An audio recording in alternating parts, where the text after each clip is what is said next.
We will start the show here in a moment. Just, double tap that screen on your way in. Hit the like button if you are over on horizontal. And, we will get the show on the road here.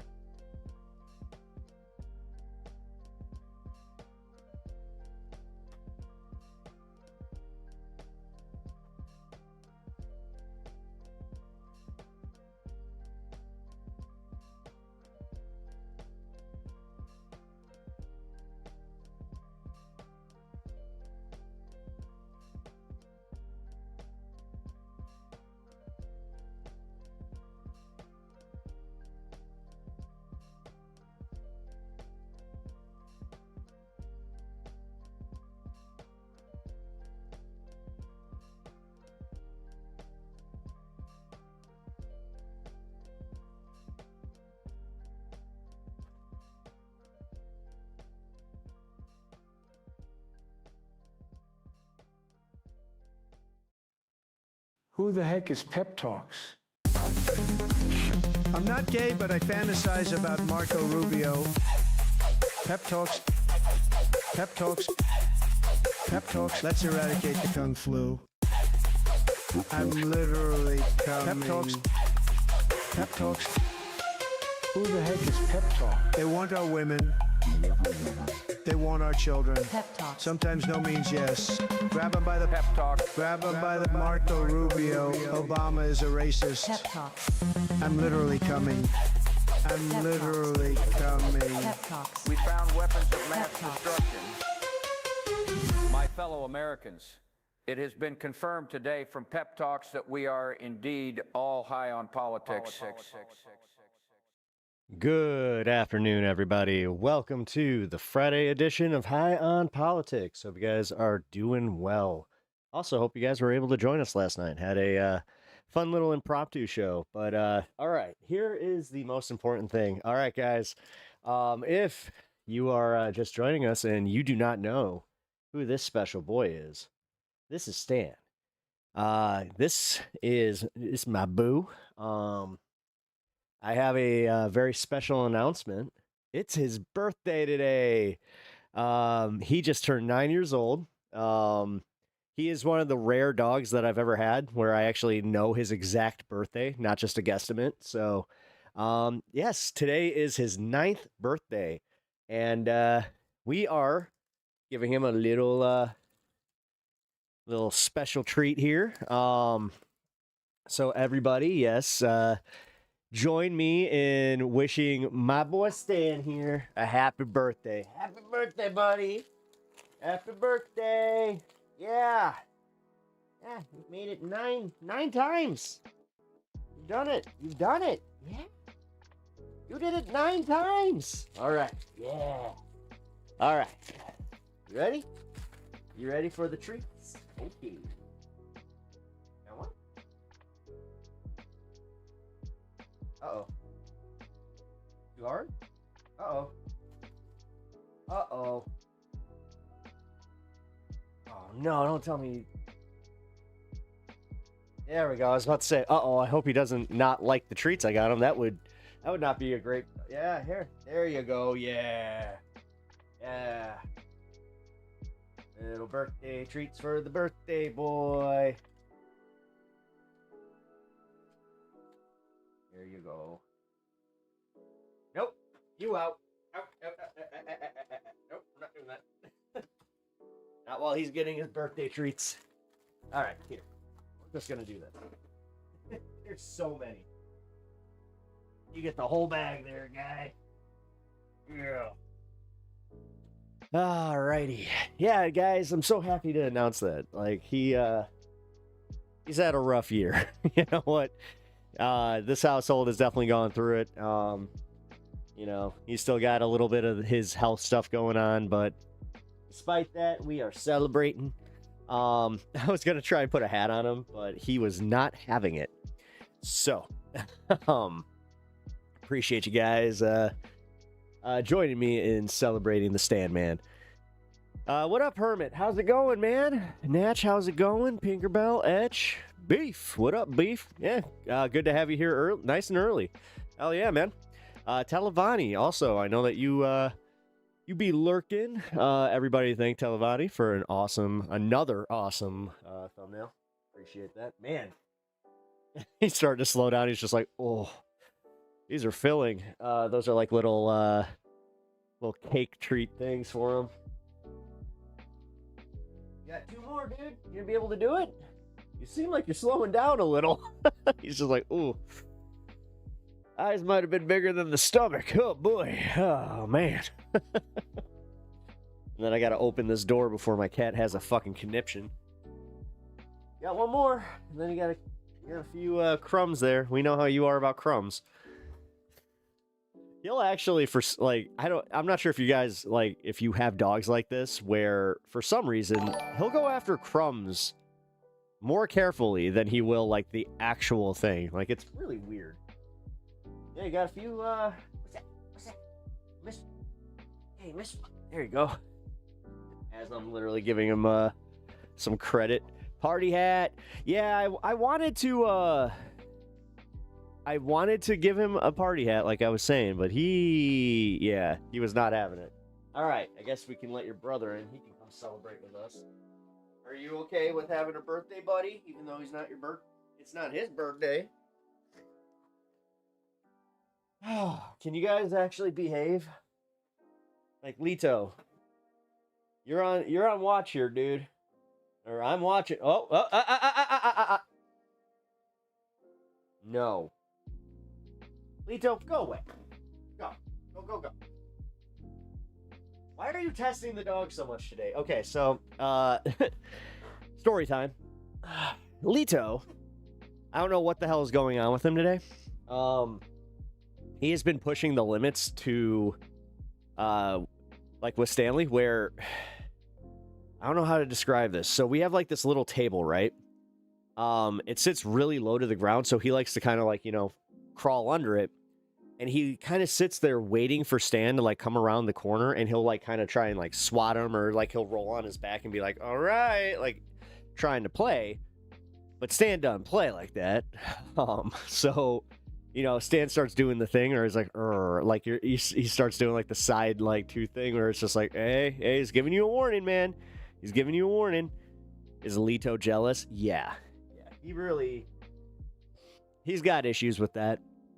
Why is he so evil? I don't know, man. But like, so Stan was good about it. Like, Stan listened to me. He was about to fuck off, and he just like turns like to kind of like walk away.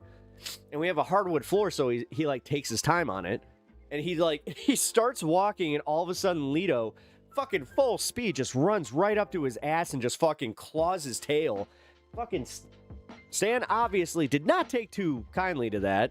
Did a nice little snip.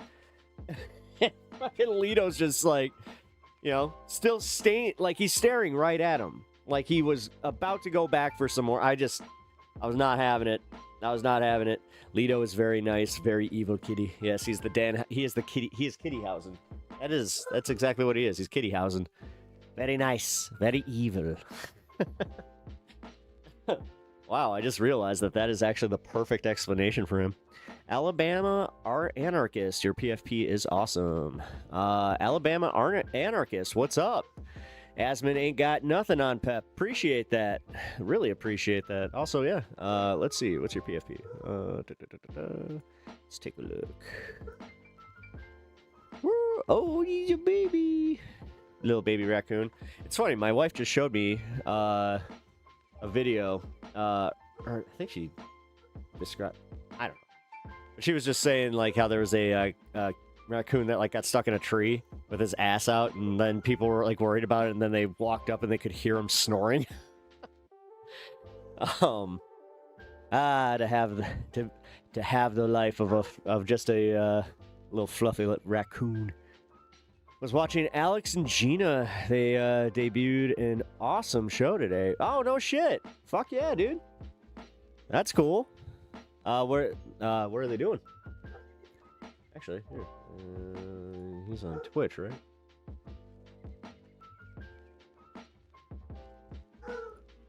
Man, Alex puts in the work, that's for sure. I found baby raccoons in my yard yesterday morning. Oh, no shit. The raccoon that fell asleep in the hollow tree and it was resonating his snoring. Yeah, see? My gift to him today is always be on his toes. He relaxes every day except today. You know what? Now I can't relax. Where the fuck do you go? I hate when he does this. What are you doing? Alright. I think he might have went upstairs. Kind of hope so. Because I'd prefer that he doesn't go into full demon mode today. Oh, wait. I just realized it's Friday. So are they on this space or are they just on Alex's channel? I mean, damn. I see how it is.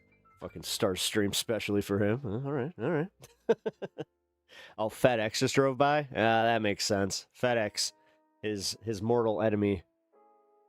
I think that them and Amazon are definitely on the same path there. But FedEx still uses their louder trucks, so I'd say FedEx is probably like the actual enemy. Whereas, no, his mortal enemy is the mail truck. Dude, every day. Pep, it's G. Oh, shit. That's cool. It's on his channel. Awesome. I think I've met Gino once. I think we did like a This Space thing that she was on for like a hot minute. Yeah. That's definitely one where it's like, oh, hey, Alex, good job. She's using the StreamYard. Oh, nice. How do you make holy water? You boil the hell out of it?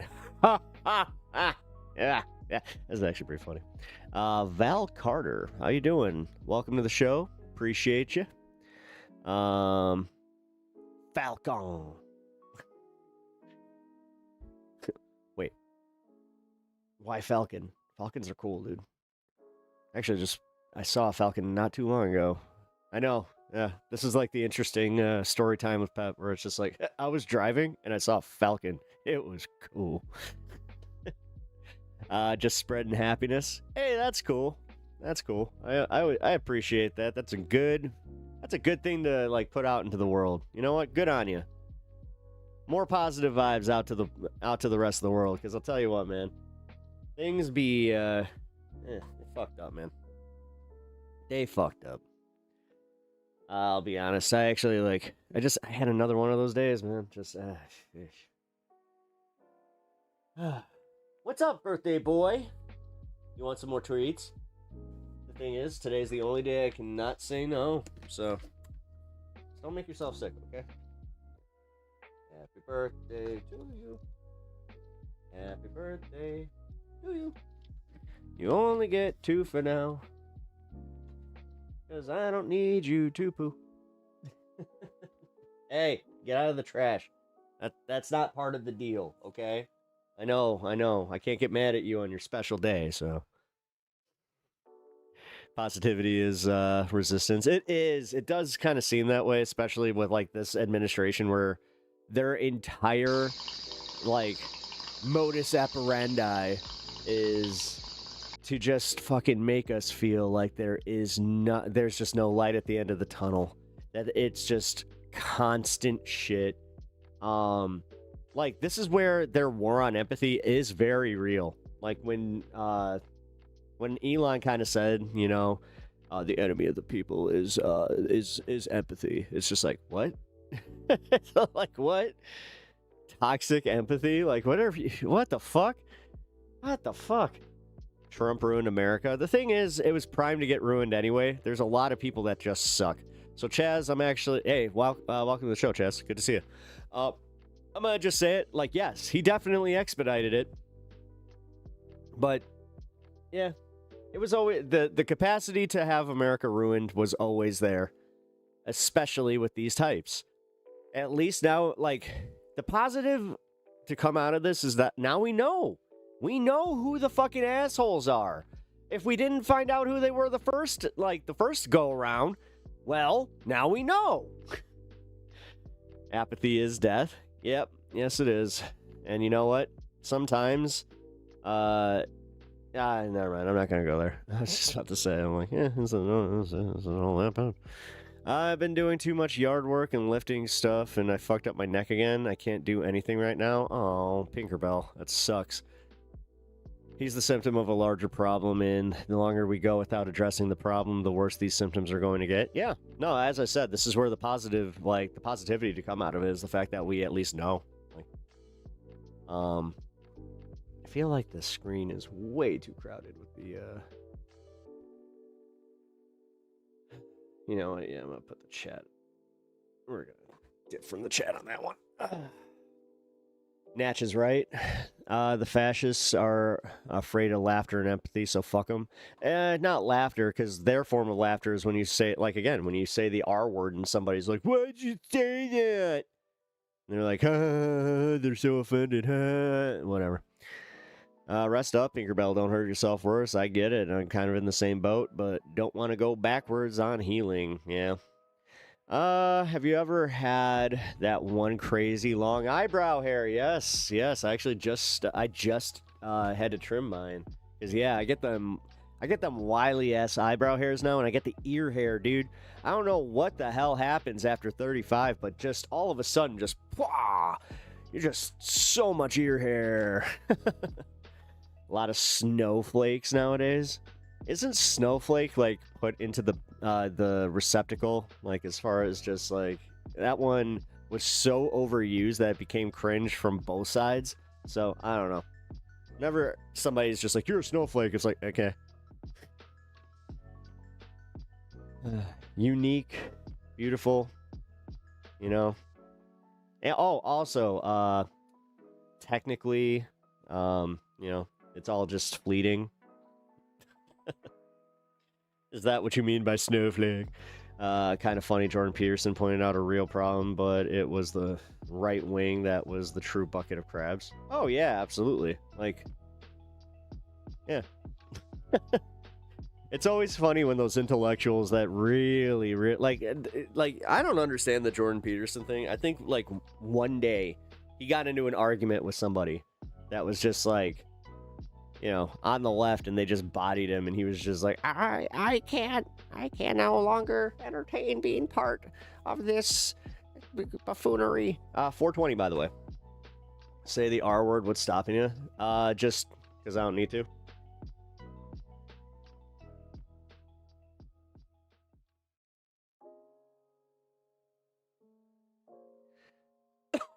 I can use other words. This is one of those rare moments where I can bring myself to just, yeah, I don't need to go down to their level. Realistically, we kind of agreed that that was just on a list that was like, all right, man. It offends some people. Fuck it. I don't need to do it, because the thing is, that's not my thing. I'm not trying to, like, that's not what I'm always trying to do. You know, cringe edgelord fucks do that shit, which, ew, grow up. What are you, 17? Like, Jesus. Fucking, the amount of, like, middle-aged dudes that I see holding on to this, like, behavior that they fucking, it's like they peaked in high school and they were just like, you can't tell me to grow up. Saddest part is, a lot of these dudes are dads. That scares me. Or it's just like, oh, you're very immature. You have no business raising a child. But who am I to judge? Many people are focused on what they can do, that they never stop to ask why or if they should. Yeah, that's true. No, that's actually a good point. I just choose not to. The thing is, Mo, I do, or did, actually, like, say it a lot. You got bullied in high school? No, unfortunately, I was kind of I played into the bully stuff a little bit. I mean, I did get bullied, but you know what they say about the, you know, how bullies usually go bully. And then I grew up. I realized that, oh, hey, you know, the psychology behind this was very true. Hurt people usually hurt people. And then I kind of figured it out, too, where it's like, oh, that's why, like, I had a bully. I had just one. Actually, I kind of got lucky in that regard. I had one dude, but then you really think about it. What's up, Jess? How's it going? Welcome to the show. Good to see you. Julian Frey, JP, is still at home and convalescing from his pneumonia that landed him in the ICU and neurological issues. Maybe still suffering from benzo withdrawal. I mean, yeah, mold ate his brain. I wonder how he would have turned out if he wasn't exposed to environmental poison. Mold is no joke, man. And the thing is, like, statistically, a lot of people got that shit. I mean, fuck, dude. When I did a job where I used to have to, like, literally go from, like, house to house, and I would, like, see, like, their basements, and I would be, like, doing some inspections, and it was just like, holy shit, man. Like, the amount of people living with fucking tons, and I mean, like, tons of mouse waste and mold is fucking, it's scary. Like, I'd say it was almost every other fucking house. And some of them, this is the craziest part, it was like the really nice ones where you were like, oh, wow, they were like super clean. Like, you can see that they have a cleaning lady and all this shit. And it's just like, nah, you go into that attic and fucking sure enough, there's fucking black mold in there. Mold has literally made you crash out. Yeah, that'll do it. I mean, just finding it, I would crash out. But yeah, if you mean literally, it did. But back to what this guy was saying about how I was bullied in high school. What? So are you making that assumption based on the fact that I can see past using it? Like, I don't know, man. Because even that, like, even the you got bullied. Okay. So are you proud of yourself for being a bully? For, like, is that the whole thing? I'd rather be the foot. Like, fuck you. You bunch of fucking just baseline assholes. Like, you don't think past your fucking emotions. And then, funny enough, you're sitting here like, well, everybody's too emotional. Not recognizing how you guys get. Well, Stan is doing something. Finding it and inhaling it both. Oh shit, dude, yeah. Inhaling it is, yeah. I hate that's required, but I do get to hand out flyers for my org, so that's fun. I can't stand the whole literature thing. I always think back to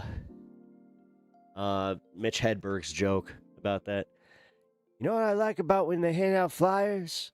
They might as well just ask, hey, why don't you throw this away?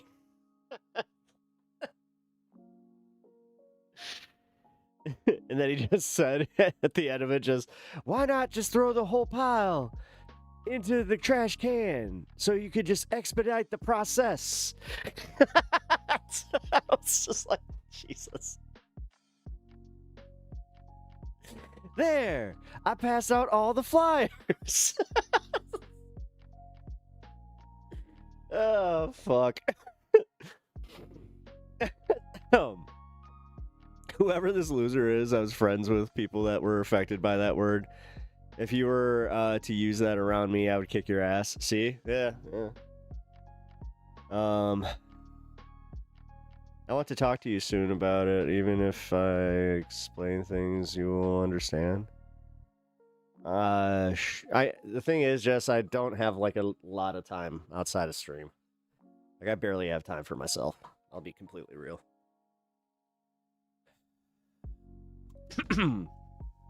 But, yeah, I'll shoot you a message on Discord when I have some free time. So, which, who knows? Especially now in like the next like few weeks. It's just got a lot going on. Yesterday, Jordan Peterson said he is still recovering, but will release old lectures once a week. Huh. I mean, the theory was that like he was already gone. So that's kind of good. I mean, The thing is, I think we would find that out by now, because, you know, death certificates are a thing. Oh, I hate when I get talking and then I forget about my coffee. It starts doing that thing where it's just like, ooh, this is gonna get cold soon. Now the race is on. He's such a hack. He really is. Weekend at Peterson's type thing. Yeah. Did you guys see the tweet about like how, I don't know, Jordan Peterson's daughter put something out there and it was just like such a weird picture, which I will always say this, where it's just like, yeah, there are some, like, there's something to be said about this, like the Trumps of the world and the Jordan Petersons of the world, where it's just like, there's just no way to take a picture when your daughter's all fucking dressed up in, you know, dating gowns and you're sitting there like she's your date. That shit's weird as fuck. I don't know, man. Iced coffee? So are you a peer in his field? Who? Jordan Peterson? Fuck no. I mean, podcasting? Yes. Oh, you're a narcissist. Got it. Wait, I have to be a narcissist to have an opinion on him? Is that how that works? I wasn't actually attacking what the fuck he was talking about. I was attacking him as a person. Okay. Whatever. Perfect day for you, though. Throwing the term narcissist around, I see. Without recognizing the narcissists that are in office. Got it. Because I can only assume what your politics are. You see how that happens a lot, by the way, where I just can assume. And you know what? I don't care what your politics are now. You're just a Trumper. That's what you are. You're a 3-time Trumper in my book. I don't give a fuck if you did or not. NPC? I don't know. Is that a clinical diagnosis?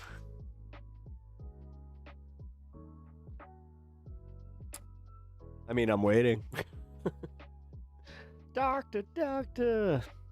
Imagine having the username NPC couldn't be me.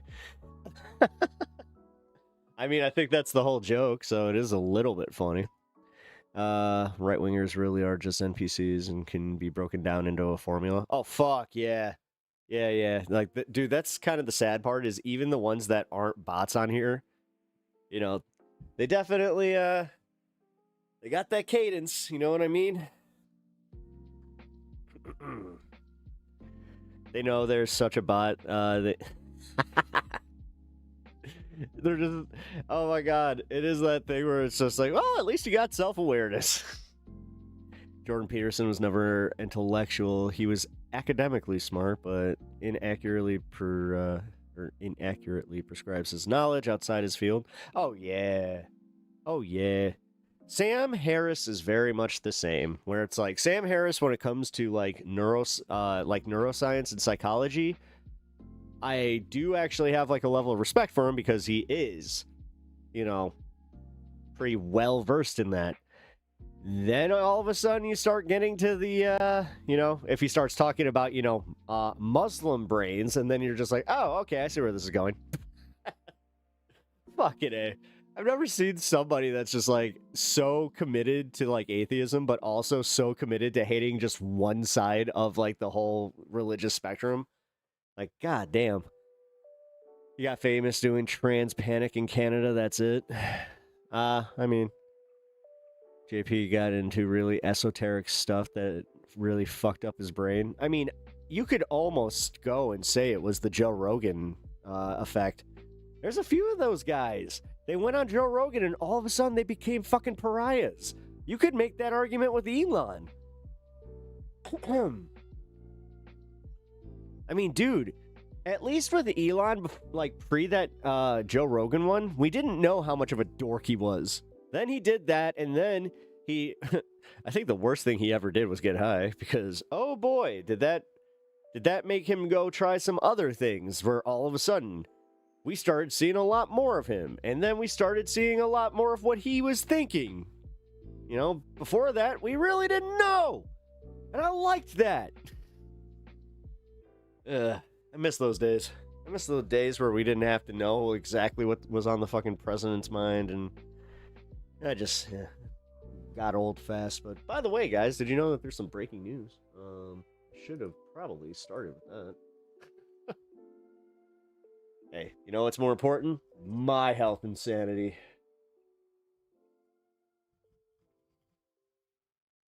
Wait, is this not?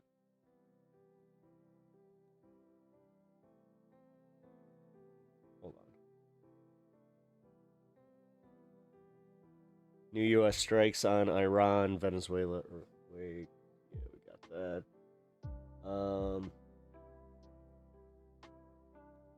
Breaking news, there was a new attack in the Strait of Hormuz. Wait, another fucking white Donald Trump affair? Oh, yay! Are we actually gonna, I don't know, do anything with that? I mean, remember how they cared so much about, Graham Plattner and how they always seem to care about a Democrat having an affair, but anytime that it comes to, the many affairs of Donald Trump and any right-winger, it's always, put up those blinders and definitely use the, bring out the forgiveness, because that's what we do. We're the forgiving types. Daddy Bear Kai, what up? The K of Hormuz. Elon paid people to play Diablo. Oh, yeah. I mean, dude, the fact that, he was doing that, too, where he was, paying people to play on his account. That's just... whatever.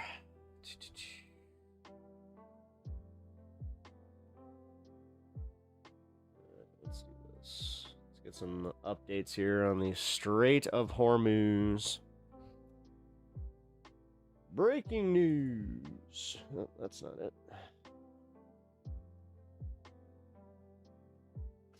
Sorry, we're still in like a little bit of the same mode from yesterday, where it's gonna be, it's gonna be, very loosey goosey today. I want a mic like that. That's actually like Sylvie sent me a link to the mic that's like the digital version of this. I love it. I want it so bad, but it's like $400. Ugh. Sources telling Fox News that the United States military has begun carrying out airstrikes on Iranian targets. This comes following Iranian attacks on cargo ships. For the latest, let's bring in Chief National Security Correspondent Jennifer Griffin. Jennifer, what do you know? Well, Will, I just spoke to a senior U.S. official who confirmed that those airstrikes were, in fact, in response to Iran firing a one-way attack drone against a Singapore-flagged ship overnight. That ship was trying to leave the Strait of Hormuz. It was passing along the Omani coast, and it struck that cargo ship. And so this is in response for what the president has said was a breach of the MOU, the Memorandum of Understanding, and a breach of the ceasefire. We heard that there were explosions in 3 locations in Sirik, Iran, that is along the Strait of Hormuz coast. Now we have a statement from CENTCOM saying that the targets were drone and missile storage sites as well as radar installations. It's not clear whether these airstrikes will continue, but since CENTCOM has put out the statement, my past experience would suggest that the strikes are over for now, but it is a strong... When I looked for the headline, they were the first one there. A warning shot across the bow at Iran to get the IRGC under control and to stop firing on ships in the Strait of Hormuz. Will? All right. That phrase, Jennifer, a warning shot across the bow of Iran. So CENTCOM's already put out this statement. They keep saying that they're, negotiations are still holding tight, even though the ceasefire is being tested. Suggesting that drone and missile targets have been hit in Iran. The president, we know, is very dedicated to trying to see through the terms of the deal, to see through the MOU. So is it your sense, then, that this is simply I don't know the right analogy to use, but in response to that targeting of that cargo ship, this is basically a slap back in the face, not resuming full-on war against Iran at this stage? I believe that's the case, Will, based on the conversations that I've had. This is to show the Iranian leadership that the U.S. military is still there in the region. We have 50,000 troops. We have 2 aircraft carrier strike groups Yeah, but that was kind of the thing. Weren't we supposed to pull out? The U.S. Wait. I thought that was like the whole thing. We were supposed to just end the blockade entirely. Military still has the option to resume striking Iran at will. There are still areas along the coast in the Strait of Hormuz, and the IRGC keeps testing the U.S. military and the limits of this memorandum of understanding. And what's clear is there seems to be a breach between the political leadership who signed the MOU and the IRGC leadership. We heard yesterday that CENTCOM was planning to place one of the IRGC commanders in CENTCOM headquarters in Qatar so that they could be side by side to try and mitigate and stop this kind of activity, because it's not clear whether it's sanctioned from above or whether these are isolated cells. But tonight, the U.S. military struck back at these 3 sites to send a clear message to the Iranians. I don't think either side wants to restart the war, but it shows the U.S. military can still strike at will. Yeah, and this is where they don't talk about the retaliation and what's going to happen from this. This is where Fox, again, we got pretty much the most news that we'll get from this. Just one more difference. From this specific report. To your point,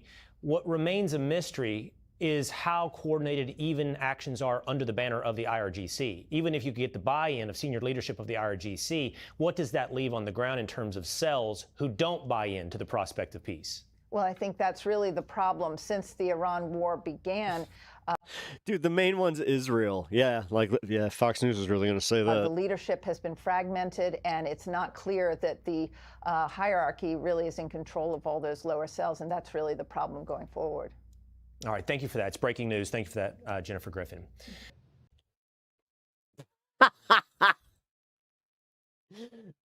Perfect freeze face. What a just absolute schmo. Sean Hannity.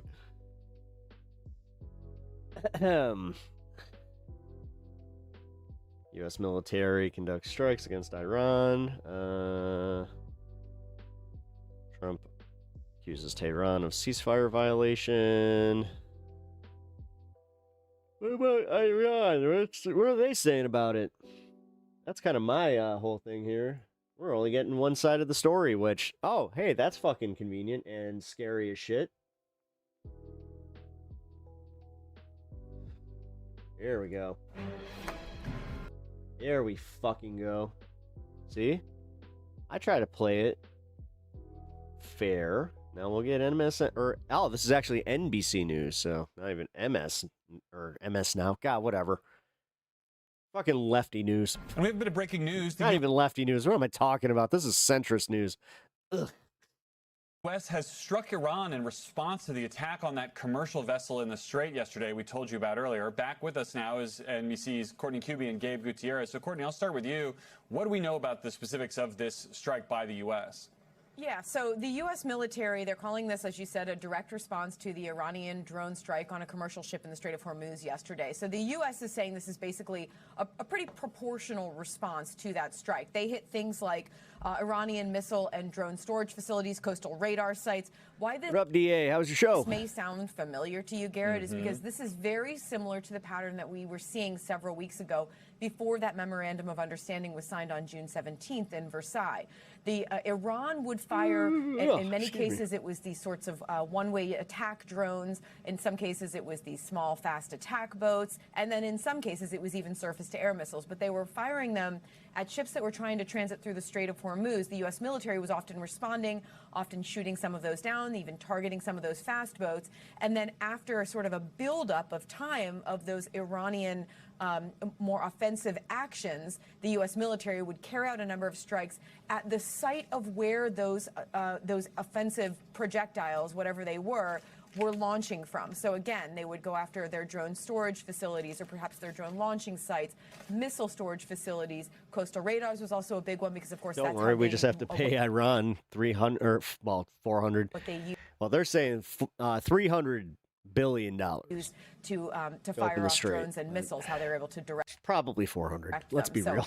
What's significant about this, though, Garrett, is not just the target's location. It's that this is the first time the U.S. military has struck inside Iran since about a week or so excuse before me. that memorandum of understanding was signed on June 17th. So the real question now, President Trump has already said that the Iranian action yesterday with the one-way attack drone was a violation of the ceasefire. Now the U.S. military is responding. The real question now is, will we see this further escalate? Right. Anytime I see somebody like come in here and be like, do something, do a backflip, play Minecraft, you're literally just the kid from Shrek. Do the roar. I'm separately. Do the roar. Yeah, I'm sort of fascinated by the idea that we know where enough of these other drone storage sites and radars are that we have. It's almost like we have this list of proportional response options when these things happen. But hold that thought for a minute. I want to bring Gabe into the conversation because Gabe, the president kind of seemed to downplay the idea that this Subtle but original good Iranian tone. strike would really affect the Thank you. ceasefire, even as he called it a violation. But what does the word ceasefire even mean if they're shooting at us and we're shooting back at them?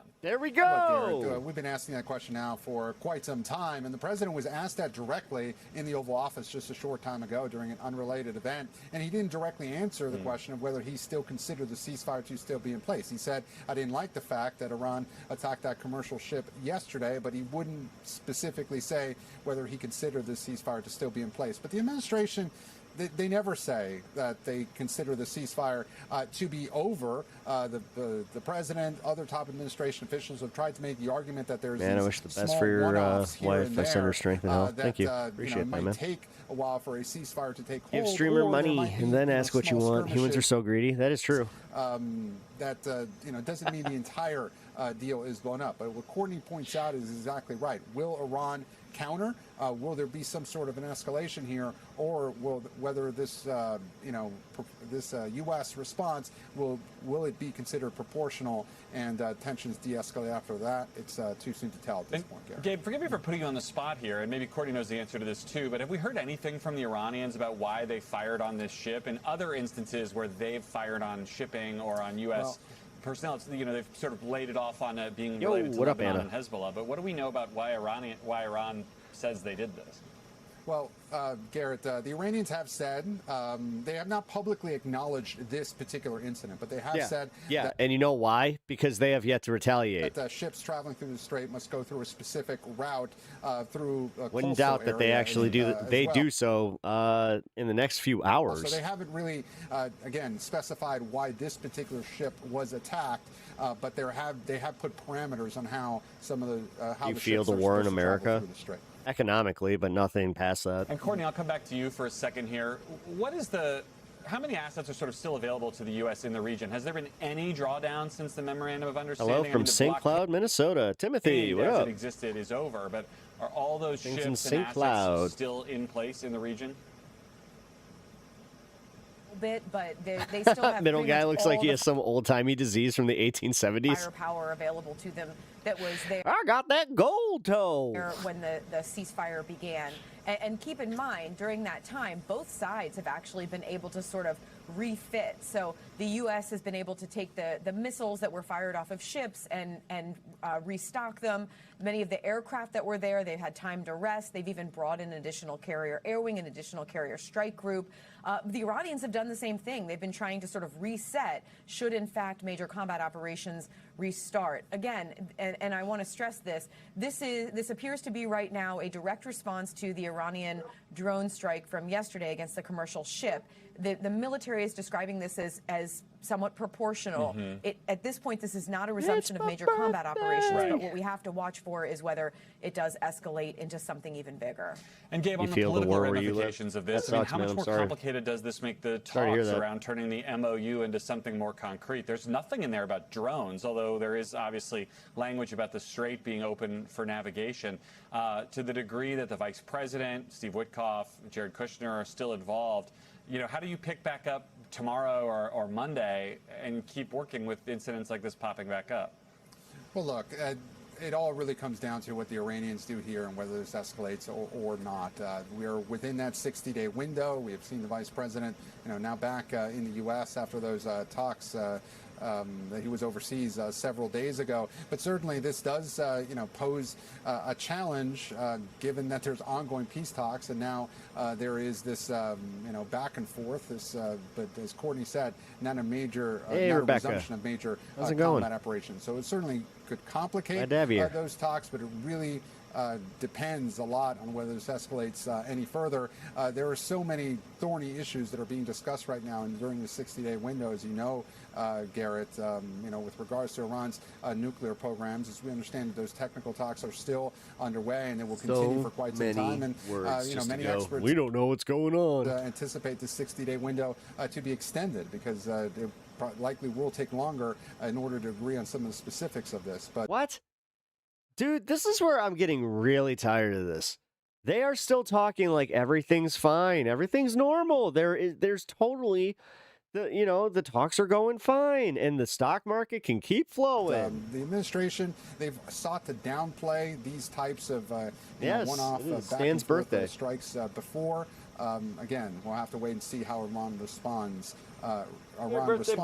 To these latest U.S. strikes. There. Well, and I'll just note the resumption of a pattern here with CENTCOM confirming the strikes after the markets have closed on a Friday. And we were talking about the idea of bringing down oil and gas prices earlier. This is the kind of thing that could roil those markets if they were open. So we'll see what the status of all this is come Monday morning when things resume. Courtney and Gabe, thank you for being on top of the breaking news for us.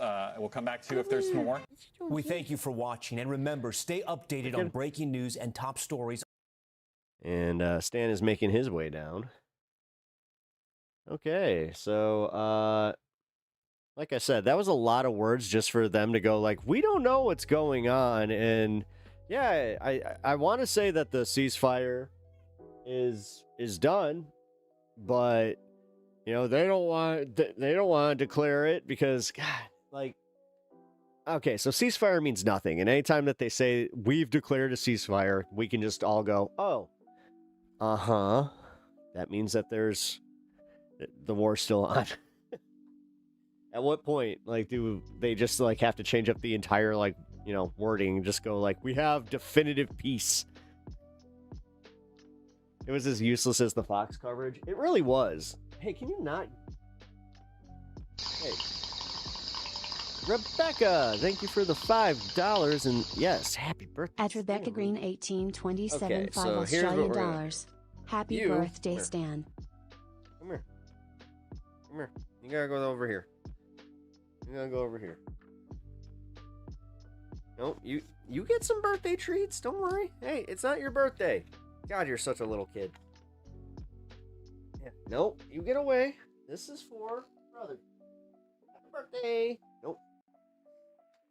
Do not go anywhere near him when he has his treats. Because you get your own. As long as you're good. Jesus. All right, here you go. Here. Eat treats. Thank you again, Rebecca. Happy birthday, bud. He is 9 today. Yeah, Lito, wait for your birthday. His birthday's in March. So technically, we already passed it. But he is one of those ones where we have to guesstimate his birthday. So, all right, let's get to the next news story. Why Trump didn't like the housing bill. Yeah, this was a big one I wanted to watch.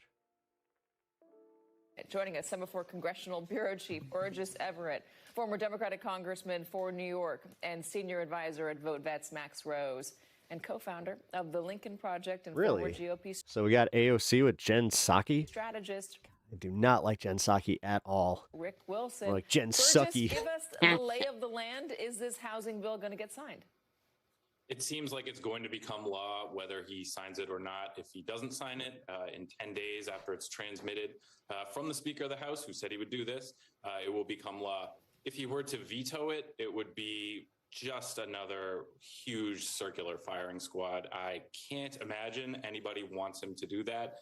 Then the House and Senate would be forced to either override his veto or acquiesce, as you said. So it seems like this will become law. And I guess if there's any silver lining, Katie, it's that more people are paying attention to this housing bill at this point.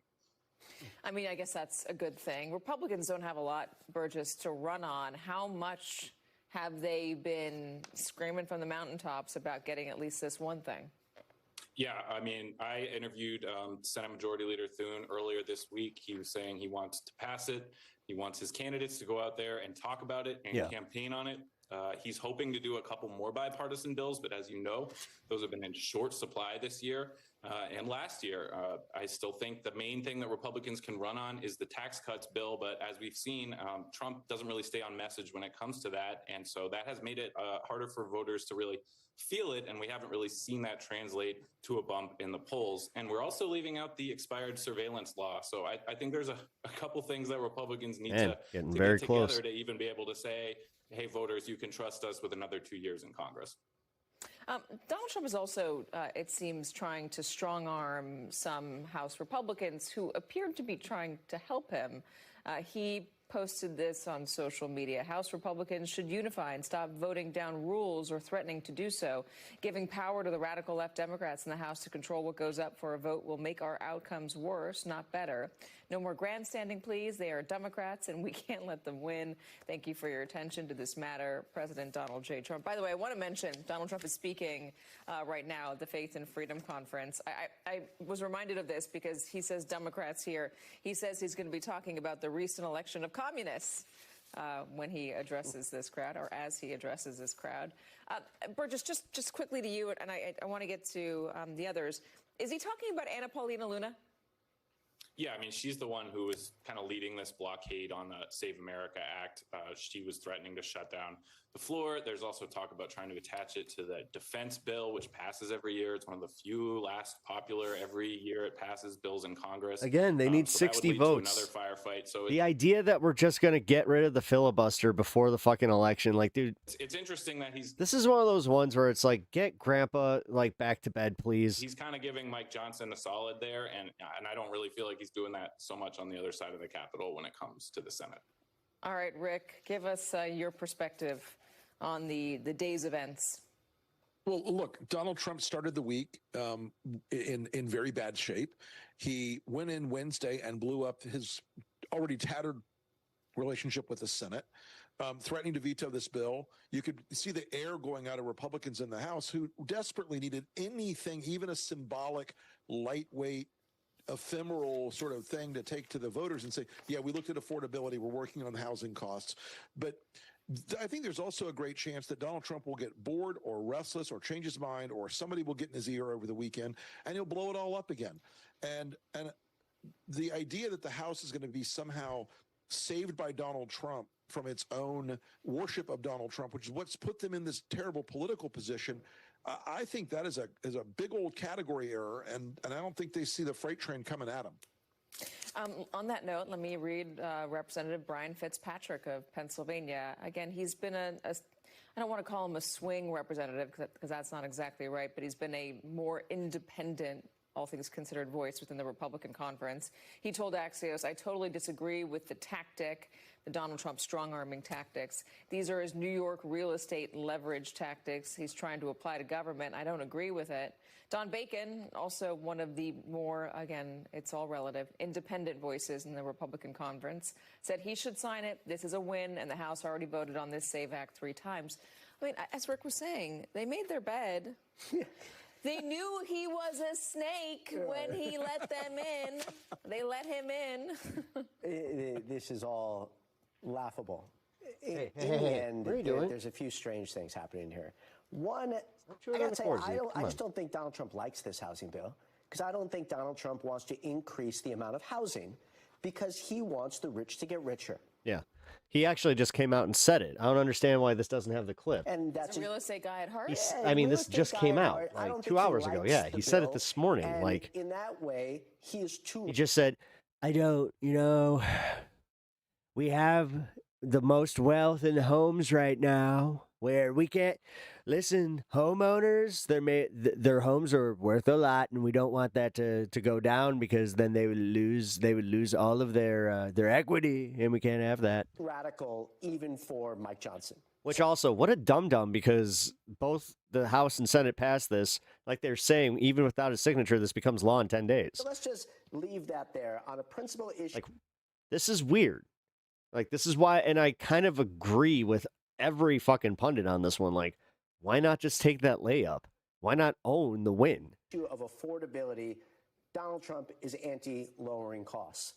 But then if I were to shift Seems like that. into, psychiatrist mode, which is, my favorite, place to speak from, Donald Trump didn't like that he was not the center of attention with this bill. This wasn't his bill. He didn't drive it front and center. By the way, guys, I'm not sure if the goal was clear.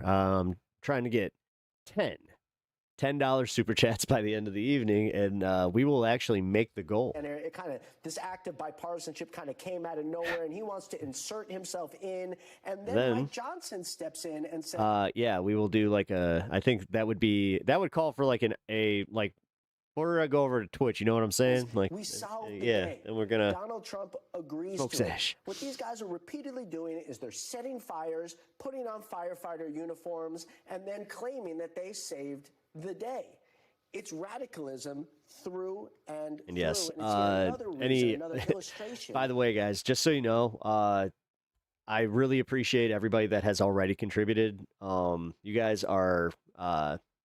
You're helping out a lot. They are not fit we're taking care of some stuff. So this is not just, you're saying that you're a Democrat, obviously you've got an opinion here, but the American public is speaking pretty clearly. We've seen it in every single poll, which I think it's trustworthy at this point, how Americans feel about Donald Trump's leadership.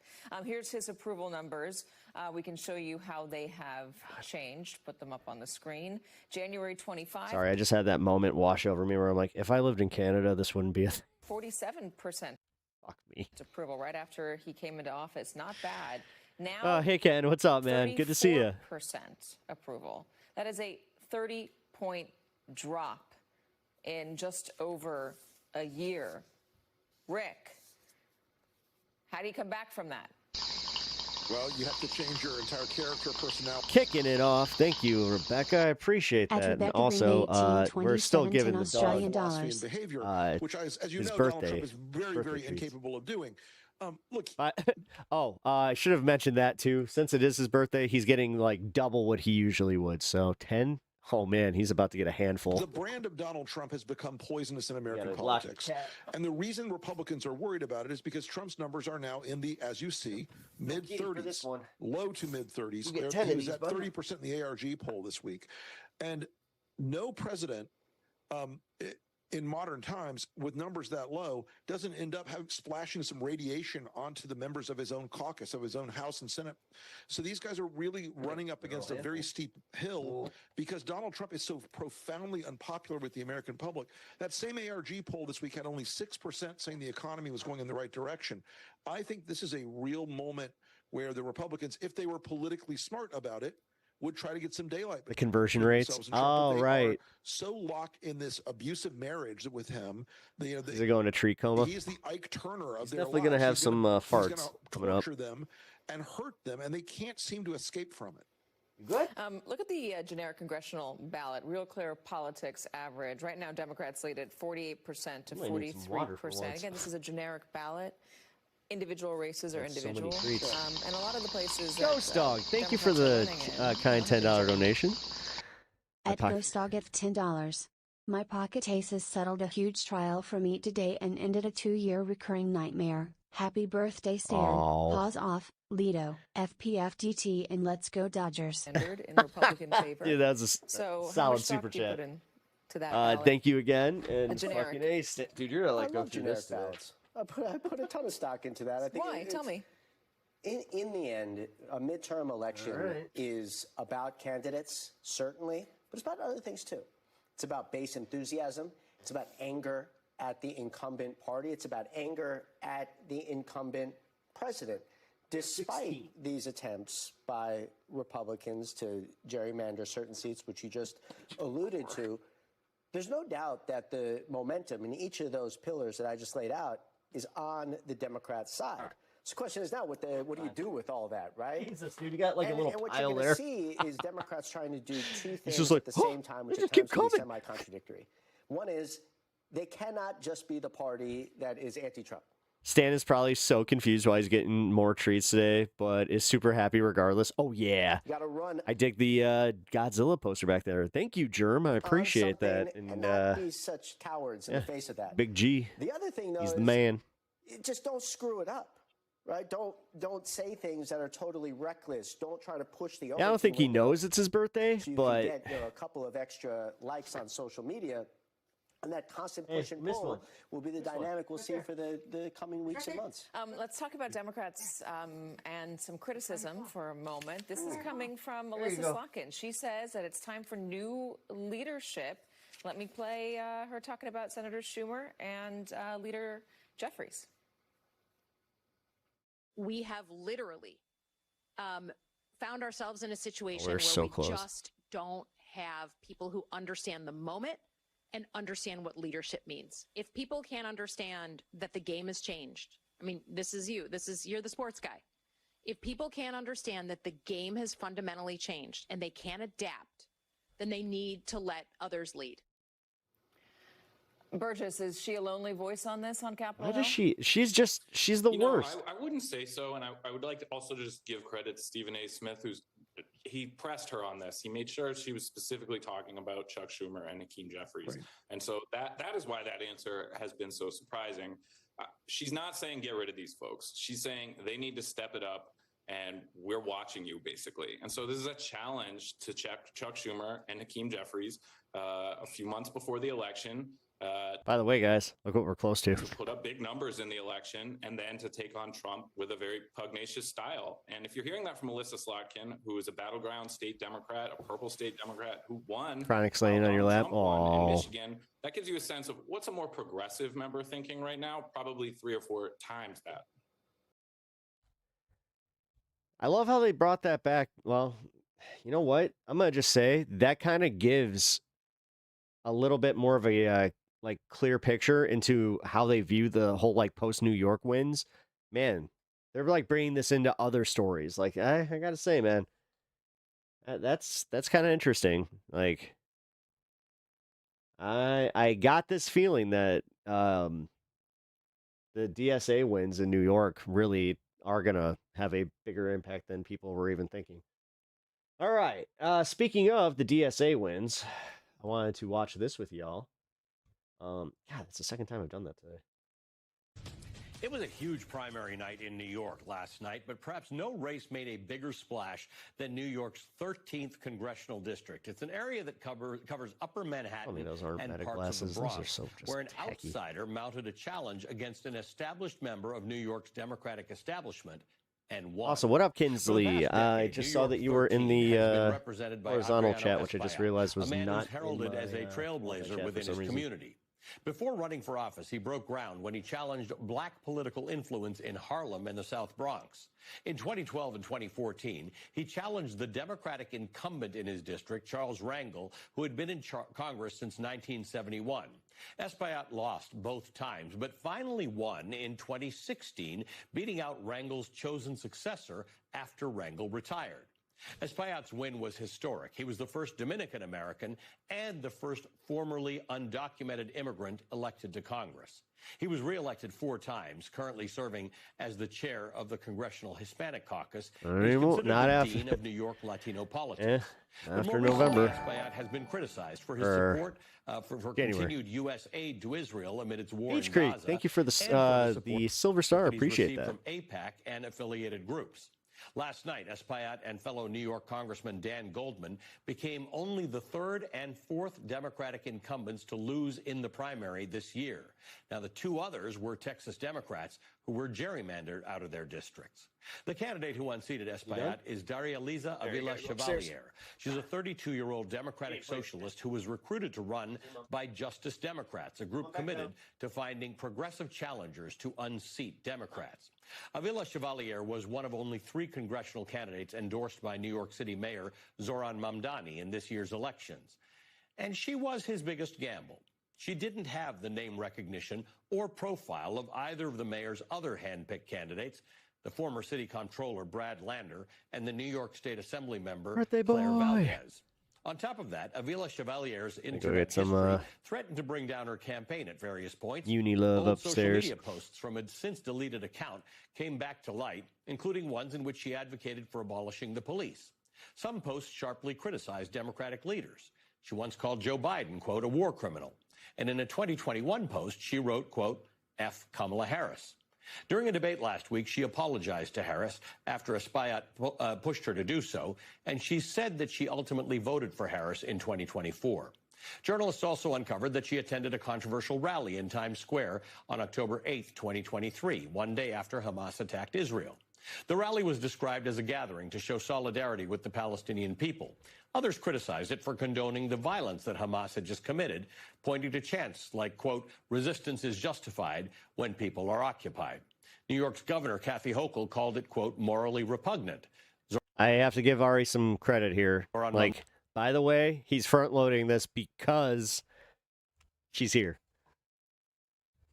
Wait. Oh, damn it. Mamdani, who was then an assembly member, stayed away. Brad Lander, who is Jewish, condemned the rally and canceled his membership with the Democratic Socialists of America after the group posted about it. Avila Chevalier has defended her decision to attend that rally. New York's 13th district is solidly Democratic, so barring any other political shockwaves between now and November, she will be heading to Congress.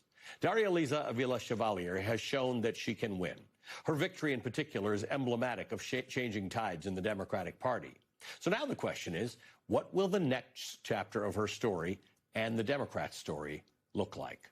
Joining me now is Daria Liza Avila Chevalier, Democratic nominee for Congress in New York's 13th District. Congratulations and welcome. Thank you so much. Thanks for having me. I'm hoping, because you will be a member of Congress, that we will have many opportunities to have a conversation, which means the first conversation is going to be a little tough to get through because you've now moved from a hot part of the the primary where things are really hot into you're going to be the next member of Congress. And everybody's now looking at you and saying, what is that going to look like? Last night, we were on air when you delivered your speech in which you said, quote, the corporate landlords and lobbies who powered our opponent's campaign knew that he didn't represent us in this district. He didn't fight for us. He represented them and he fought for them, end quote. Now, first of all, have you spoken to Adriano Espaillat? Yes, we spoke last night. Okay. How'd that go? Because there's a rift in your district at the moment, which often happens after a primary. I think it was a brief but, positive conversation where he congratulated me and offered support in this transition. And I think New Yorkers deserve that kind of transition, one where we're working together to deliver for them. You have to do and say things in primaries. And then now you are the actual Democratic Party representative. That's not always the same as being a member of the Democratic Socialists of America. How do you square that? I think I'm very proud of the campaign that I've run, one where I am presenting the vision that I have for New Yorkers here in this district.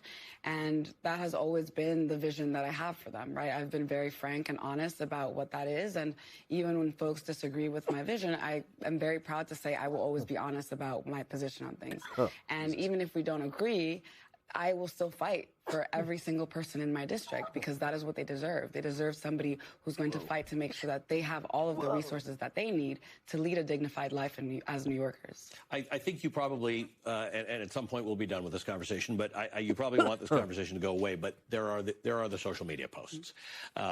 You have had. It's funny because they just came out with the report that they have the lowest murder rate in the history of New York City. Derogatory posts about Joe Biden and about Kamala Harris. You did apologize for the Kamala Harris one. I guess the Joe Biden one, you did say you called him a rapist. I think I'm a two-sneezer now, which is weird. Is that the kind of thing that just because you're sort of a digital native and that you do on the internet, or did you believe that and do you believe that? I think there was a lot of misunderstandings around where my posts, why they were deleted. I deleted my account many years back because I was focused on returning to organizing and my studies. I was working on a PhD program. And I think often we are asked to really have accountability for folks who have not held political office or have political power, and don't do the same for folks who are in positions of political power. Now, all that to say, I do regret my tweets, and that's something that I think has brought a lot of division, and that's something I regret, because as an organizer, my goal is always to unify our community and deliver for our community. And I think there is this question of why is it that when folks who do not have power, political power in this instance, are being held accountable for things, we don't also hold accountable folks who do have political power, where the decisions they are making in office every single day have an enormous impact on millions of people in our country, right? And I think for folks who feel disempowered, it's important to make sure that we're getting to the heart of where that sense of disempowerment is coming You actually said that with respect to your tweet about Kamala Harris. You said that it came from a place of you feeling disempowered. Mm-hmm. Yeah, and I think so many folks in our country feel that they don't have representation that is fighting for them, right? And that was part of why I decided to run, because I've felt that abandonment from establishment politics that looks at my community as though it is merely statistics and not people who are worth fighting for, and not the policies that will actually better their lives. And too often we've seen folks go into office and close the door behind them, but what we need is representation that's actually going to listen to the community, hear the frustrations, and open that door and keep it propped open so that everyone can be part of their democracy. So I want to talk to you because you are part of a group of people who want to hold people in power to account. Mm-hmm. And I want to talk to you about that with respect to Adriano Espaillat, money that has come into that campaign, including money from AIPAC-affiliated groups. But I need to set the context on that first because of this conversation about this rally after October 8th. You have strong beliefs about Israel's targeting of civilians in Gaza, which completely dwarfed what happened on October 7th. That said, I think I'm going to guess that you agree that innocent civilians shouldn't be targeted by anybody, regardless of the reason or the grievance. And that stands for Israel and that stands for Hamas. Yeah, of course. Because people have associated you with being supportive of what Hamas did on October 7th. No, I have always been very clear that at the core of every one of my values is fighting for human dignity and human life. And the reason I was there was at that rally is because I have been advocating for Palestinian human rights and dignity for most of my adult life. And knowing that historically what we have seen is that whenever there is an incident that happens in the region, there is an outsized reaction, one that costs thousands more people their lives. And that was what I was there to stand against, because it was a pattern that I had seen consistently throughout my organizing and throughout my experience in the region. I was actually in Palestine in 2014 in the West Bank, and I was there at a time where tensions were rising. And I believe it was almost either the day I arrived or the day after I got back to the United States that Israel began bombing Gaza. And over 1,400 or maybe 1,800 people were killed in Palestine and Gaza at that time. And I remember being home and scrolling through the faces and names of the people who had been killed and feeling completely powerless to do anything about it. People who looked so much like the people I had just left in the West Bank.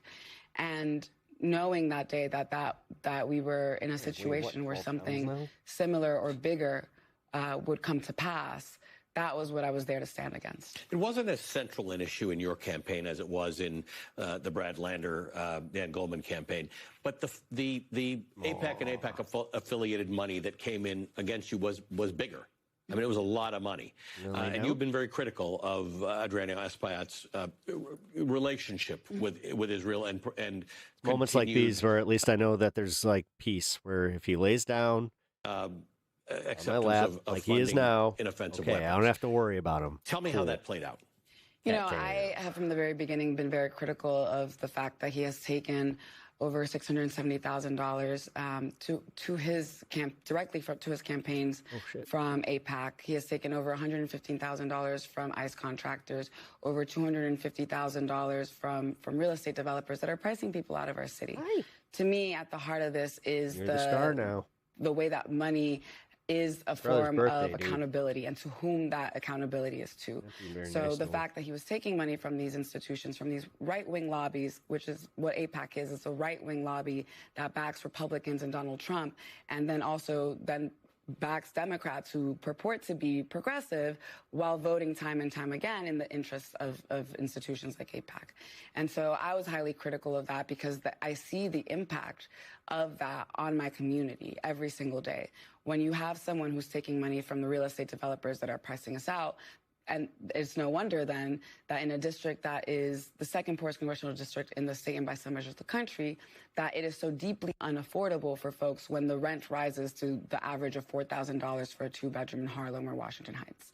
And so, I think the fact that so much money was poured in, not only directly into his campaign, but also in outside spending, where we saw over $7 million. We won't know how much of that was AIPAC for a number of days. A lot of that funding came in after June 10th, exactly. which means nobody has to report it for Exactly. until the next cycle.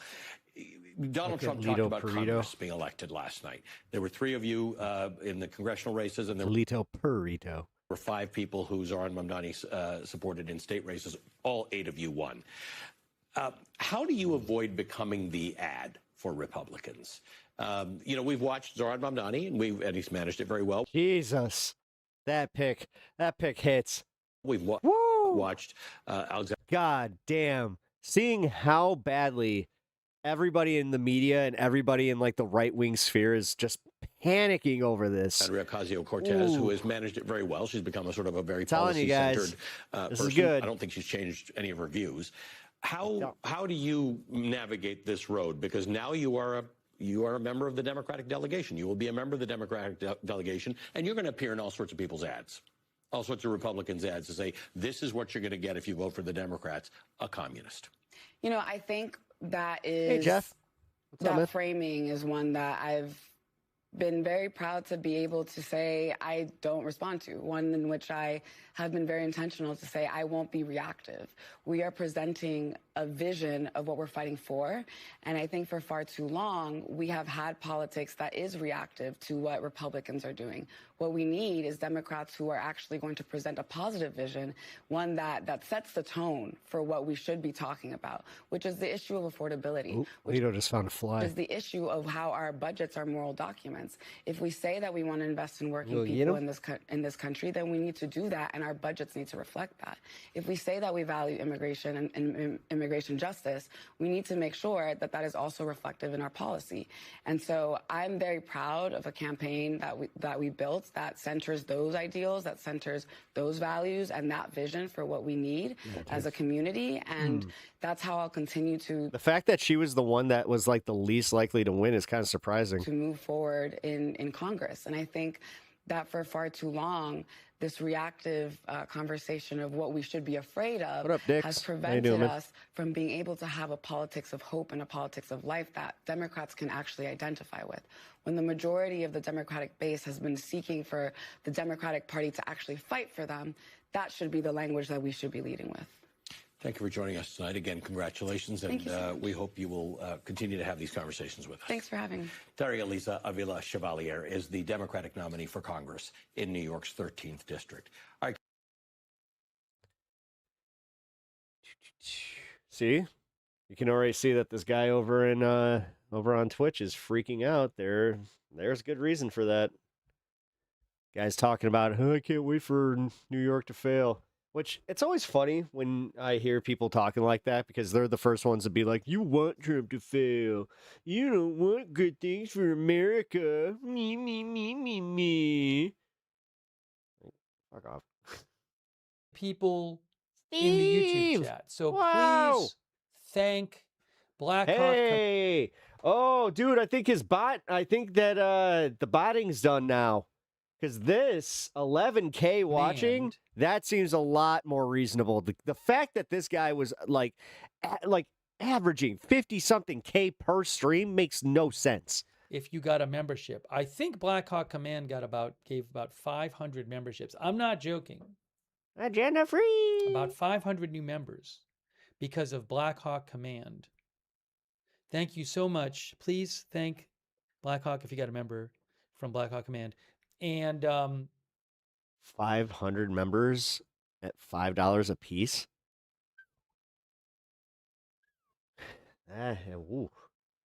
Oof.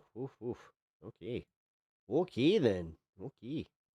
All right. Oh yeah, that's right. We're kind of doing like the roulette thing here. Give me a second. Let's find something else. Kitty on the lap. Yep. I got the cat. We got the kitty. What's up? And he's staring at this fly that keeps going to my my stream light, and I'm a little worried that he's going to try and attack him, and he's going to knock my computer down. It is making for a very cute Lito face. The fact that he's just staring. Please don't. Please don't. Oh, man. Why did you, fucking stupid fly, have to come in here and ruin it? Oh, he's plotting? Oh, yeah. Oh, yeah. Yeah, he's hunting hard here. That's kind of his thing. Yeah. No, he's... I'll say that much. Of all the cats I've ever had, he is definitely... Hey. Ooh, he's so focused. Hey, your mom's down here now. Yeah, you don't even have to go far. Aha. Was Stan with you? Okay. Okay. Hey, Ravy. Good morning. Chronic loves to hunt fly. Yeah, actually, it's kind of funny. Stan likes to do that, too. He snips at them. Show them who's in charge, bro. By the way, guys, we are eight super chats away from hitting the goal. And that is just of $10 each because, yeah, trying to get to that 500, and we're $5 away from the 420. So there's that. Like I said, guys, this really helps out a lot. It is paying down. Well, it's gonna help us pay our bills.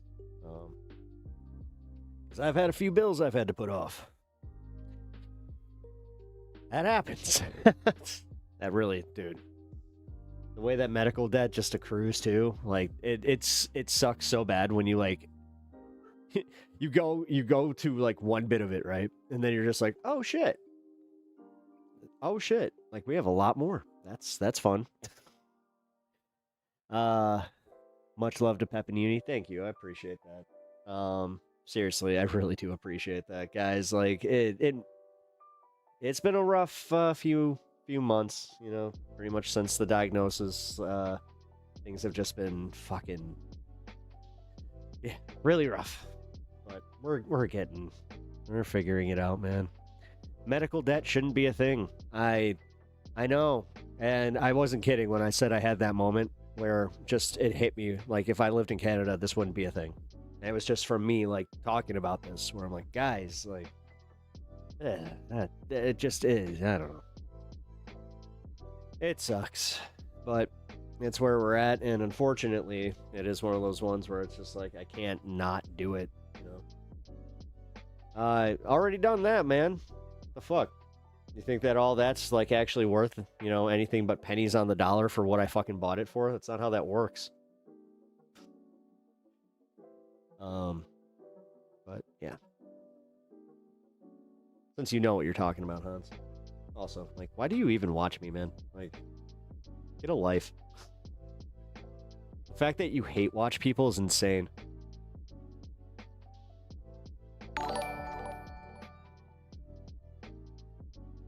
Thank you for the gift of jewels there, Natch. Appreciate that. 100.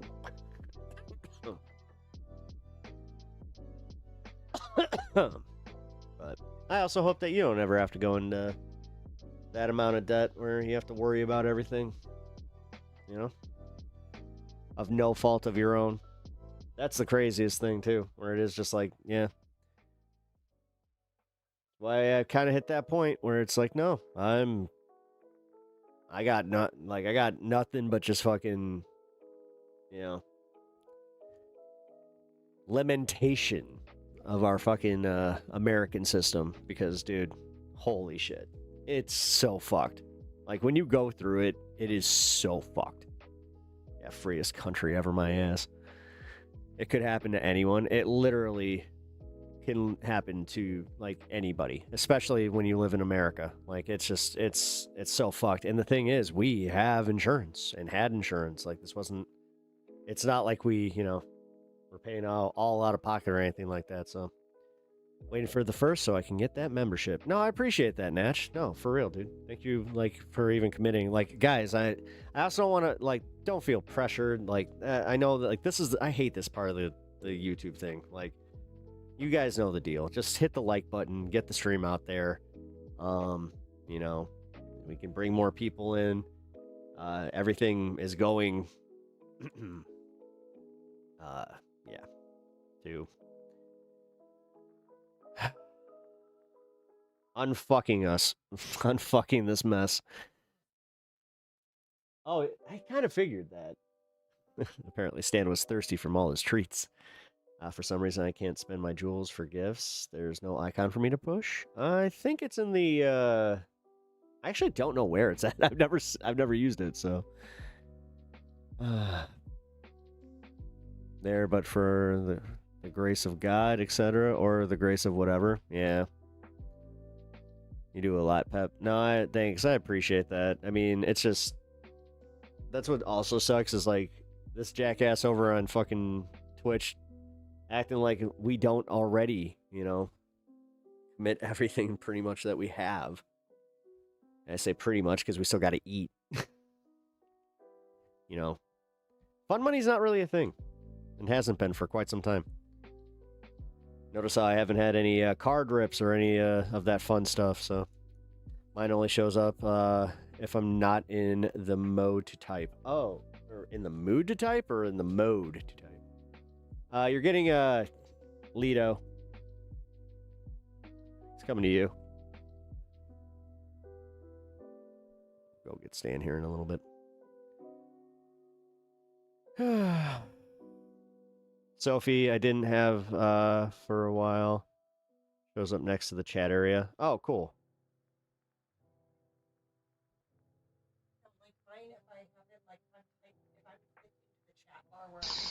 Yeah.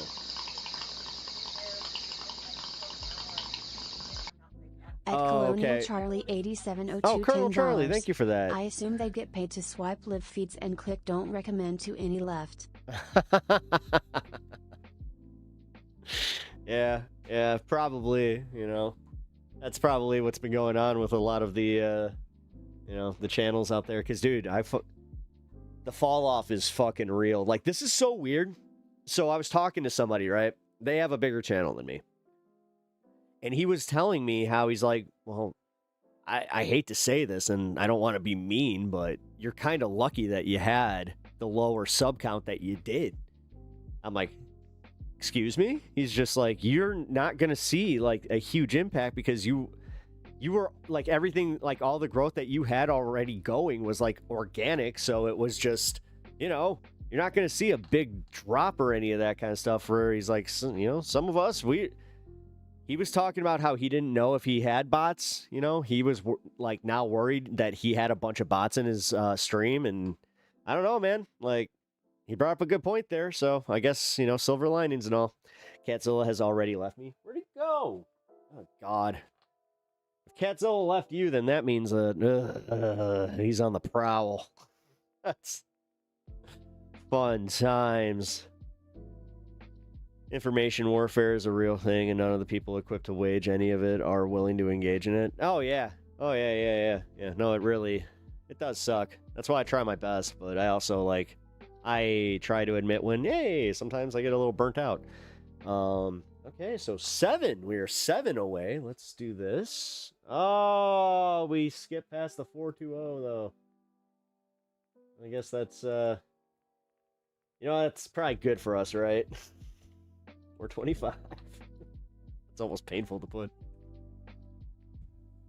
Come on, Stan, I can hear you, bud. Come on, you got it.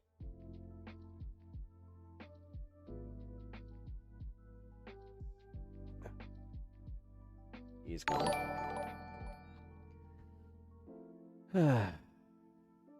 Trader feline. China's not communist. I mean, they're not, but that whole communist, was it the Communist Republic of China? CRC? No, not the CRC. Fuck. Whatever, man. I'm by the way, I am still feeling like a little bit from yesterday where I definitely stayed a little later than I should have. I didn't sleep worth a damn, so I'm running on PRC, the People's Republic of China. Thank you. I appreciate that. Not that it's an excuse for me, because I do kind of run on no sleep pretty much all the time. So, yeah, shouldn't really affect me the way that it does other people. Yo, well, I mean, you are bad at grammar. Yeah, it's apostrophe R-E there, asswipe. Yeah, I'm going to take yours. Since you were, at least I can say it properly. You are an asswipe. The way you just said it is just like, okay, your asswipe. It's just like you're handing me an asswipe. It's just like, oh, thank you for the wet wipe. I appreciate that. Pep, are you saying you're built different? Probably. All right, folks, I'm out of here. Gonna go see Supergirl. Fuck yeah, man. Go have fun. Review coming this weekend. Take care. Hey, man, I'll catch you later. Have fun watching Supergirl. I hope it's good, man. I hope you enjoy it. Be looking for your review there. Excuse me.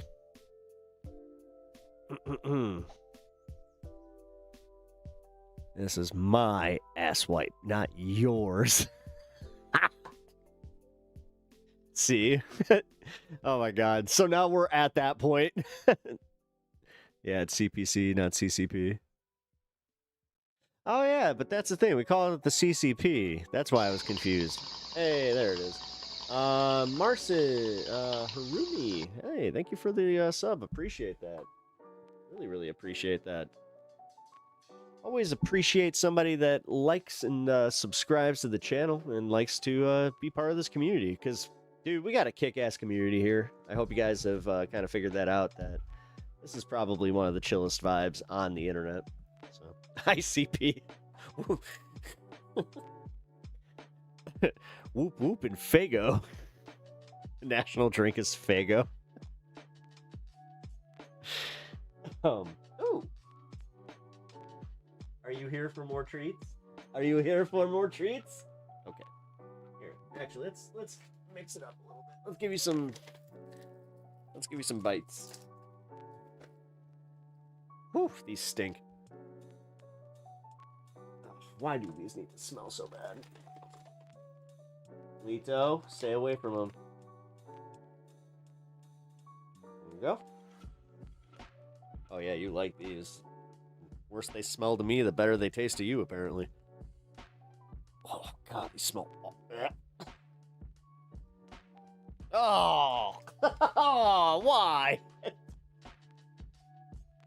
And of course he burps with the fucking the worst smelling treat on the planet. Yeah, by the way, those the Jif peanut butter milk bone treats. I do not understand why they smell so bad, but they do. Hey, Lito. Do not be a terror right now. And you, happy birthday, buddy. Oh, butt scratch. We love you, Stan. Yes, we do. Yeah, look at my birthday boy. 9 years old today. Man, his gotcha days in October. That was so cool. The fact that they actually had like a birth certificate for him, like that was really, really cool. As I said, I've never had a dog where I knew exactly what day they were born. So, the king returns. Yes, he does. I mean, believe it or not, he does get mad when like Leto is on there and he's just like, "Hey, move it." Yes, for anybody that's just joining us, it's my special boy's special day. It's his birthday. And you know what? He might know, he might not. Who knows? But realistically, Stan looking for another treat. Dear Pep, I wrote you, but you still ain't calling. He goes full Stan. Hey, kitty arm jail. Kitty arm jail. Doing kitty arm jail.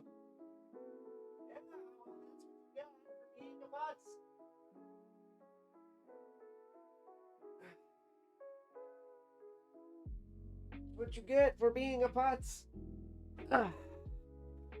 Okay. Really? What's that?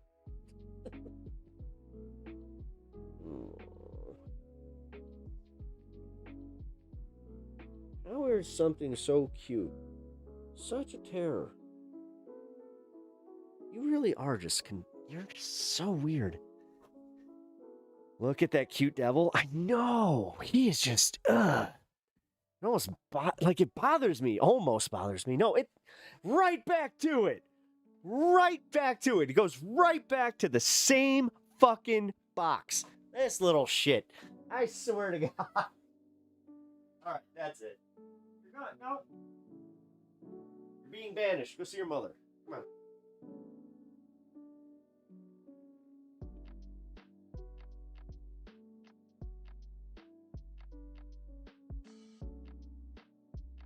Oh, it's such a turd.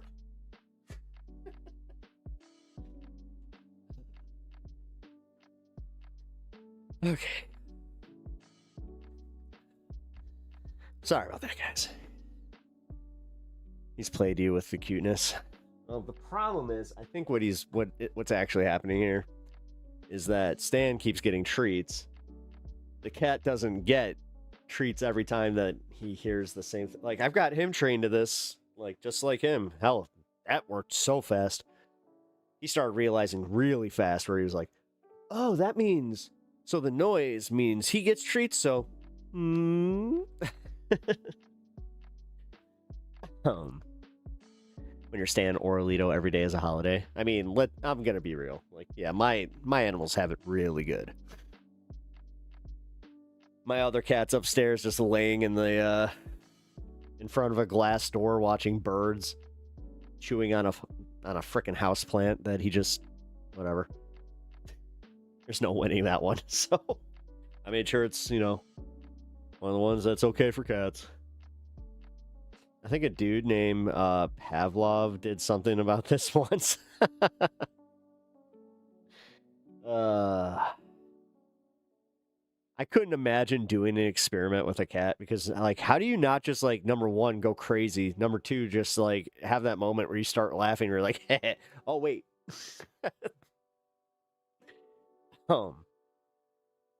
The other cat is a monk. I mean, he is. Like, the other cat really, like, he is something else.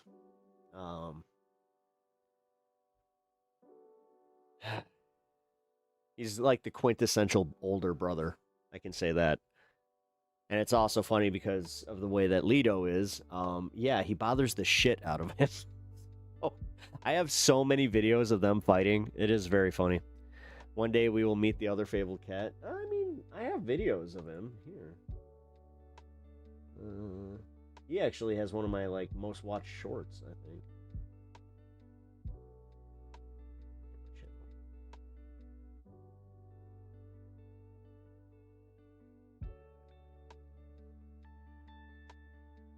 Yeah, I gotta start making these again. It's been a minute.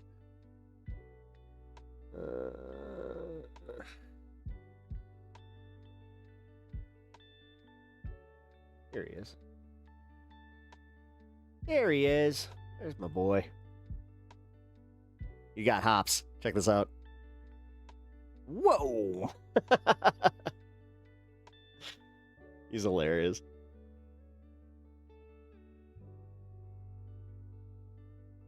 Especially for a chonky boy.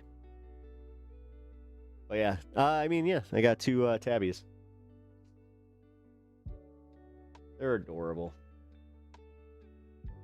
And my other one, I think, is 6. Yeah, he's like 6. Anyway. Alright, back to news. I've still locked on my pets a little too long here. Super cute. Thanks, guys. I appreciate that. Also, again, thank you for helping me get so much closer to this, to the goal here. Because, man, oof. That video is like 17 years old, right, Becca? No. Oh, I saw a video of cats talking to each other. So cute. Oh, I got a few of those, like, of them talking to each other. It's funny. Yeah, my other one is much more vocal. Like, I kind of wish he would come on stream because, yeah, he talks a lot.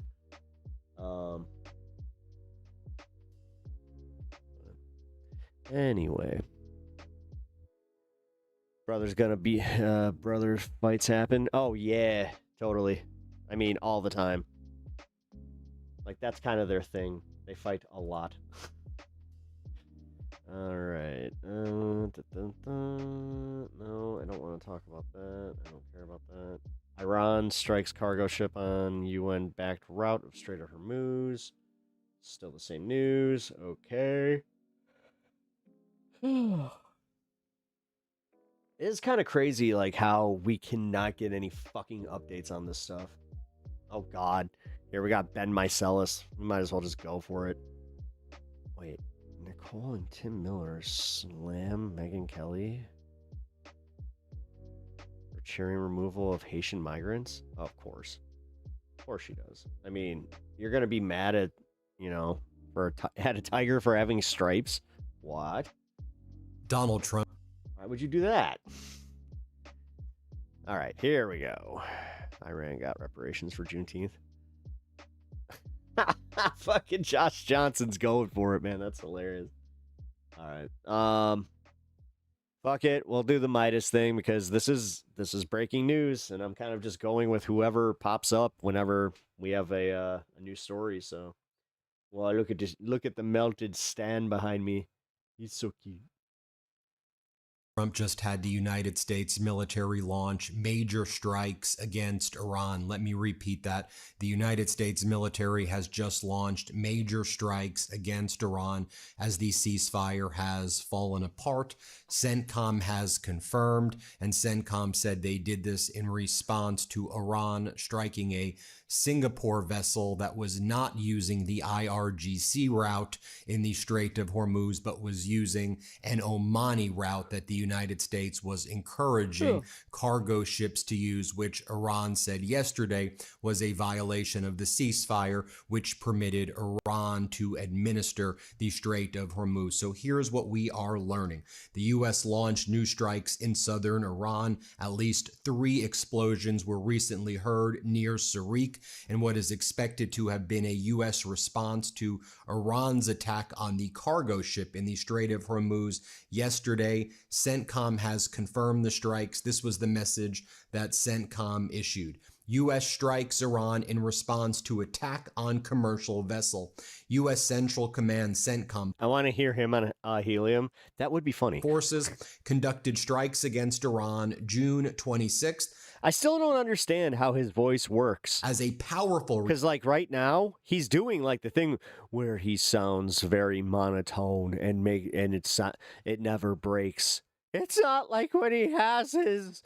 his teenager voice. Response to yesterday's attack on a commercial ship that was transiting the Strait of Hormuz.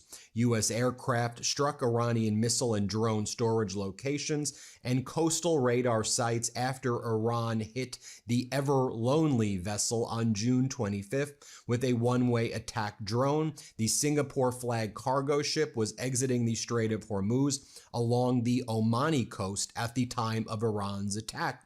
CENTCOM went on to say the unwarranted aggression against commercial shipping by Iranian forces clearly violated the ceasefire. Furthermore, Iran's dangerous behavior undermined freedom of but Iran navigation or like Israel attacking Lebanon, totally, even though that's part of the ceasefire. As commerce increasingly flows through I don't know, the vital guys. I'm starting to think that Iran is probably going to say this was in response to the whole Lebanon situation, and now the U.S. is, they're technically retaliating. Corridor. CENTCOM forces continue to provide safe passage coordination and support. That moment when both parties are such lying sacks of shit. To commercial vessels transiting the strait. The U.S. military remains present and vigilant to ensure all aspects of the agreement with Iran are adhered to, obeyed, and in full force and effect. And by the way, this is exactly what I predicted was going to happen.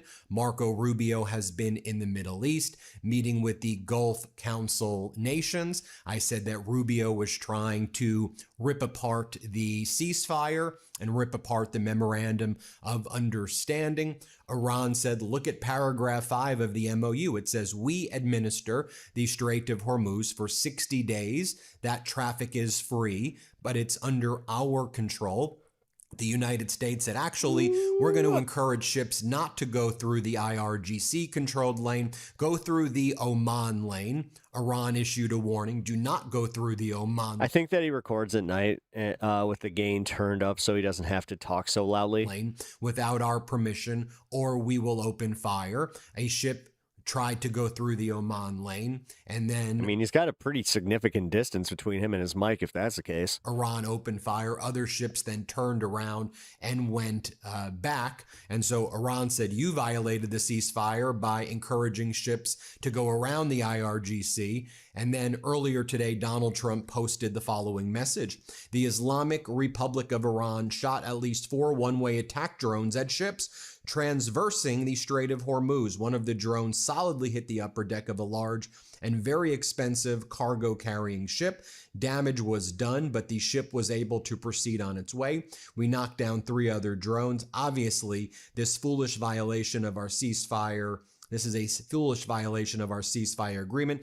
Donald J. Trump, to which one of Iran's parliament leaders who focuses on national security, Abraham Azizi, writes, the reality in the Persian Gulf has changed. The Strait of Hormuz is governed by Iran, so respect the rules, use secure routes, do not mistake control for escalation. If you do not learn the rules, the Iranian armed forces will teach them to you.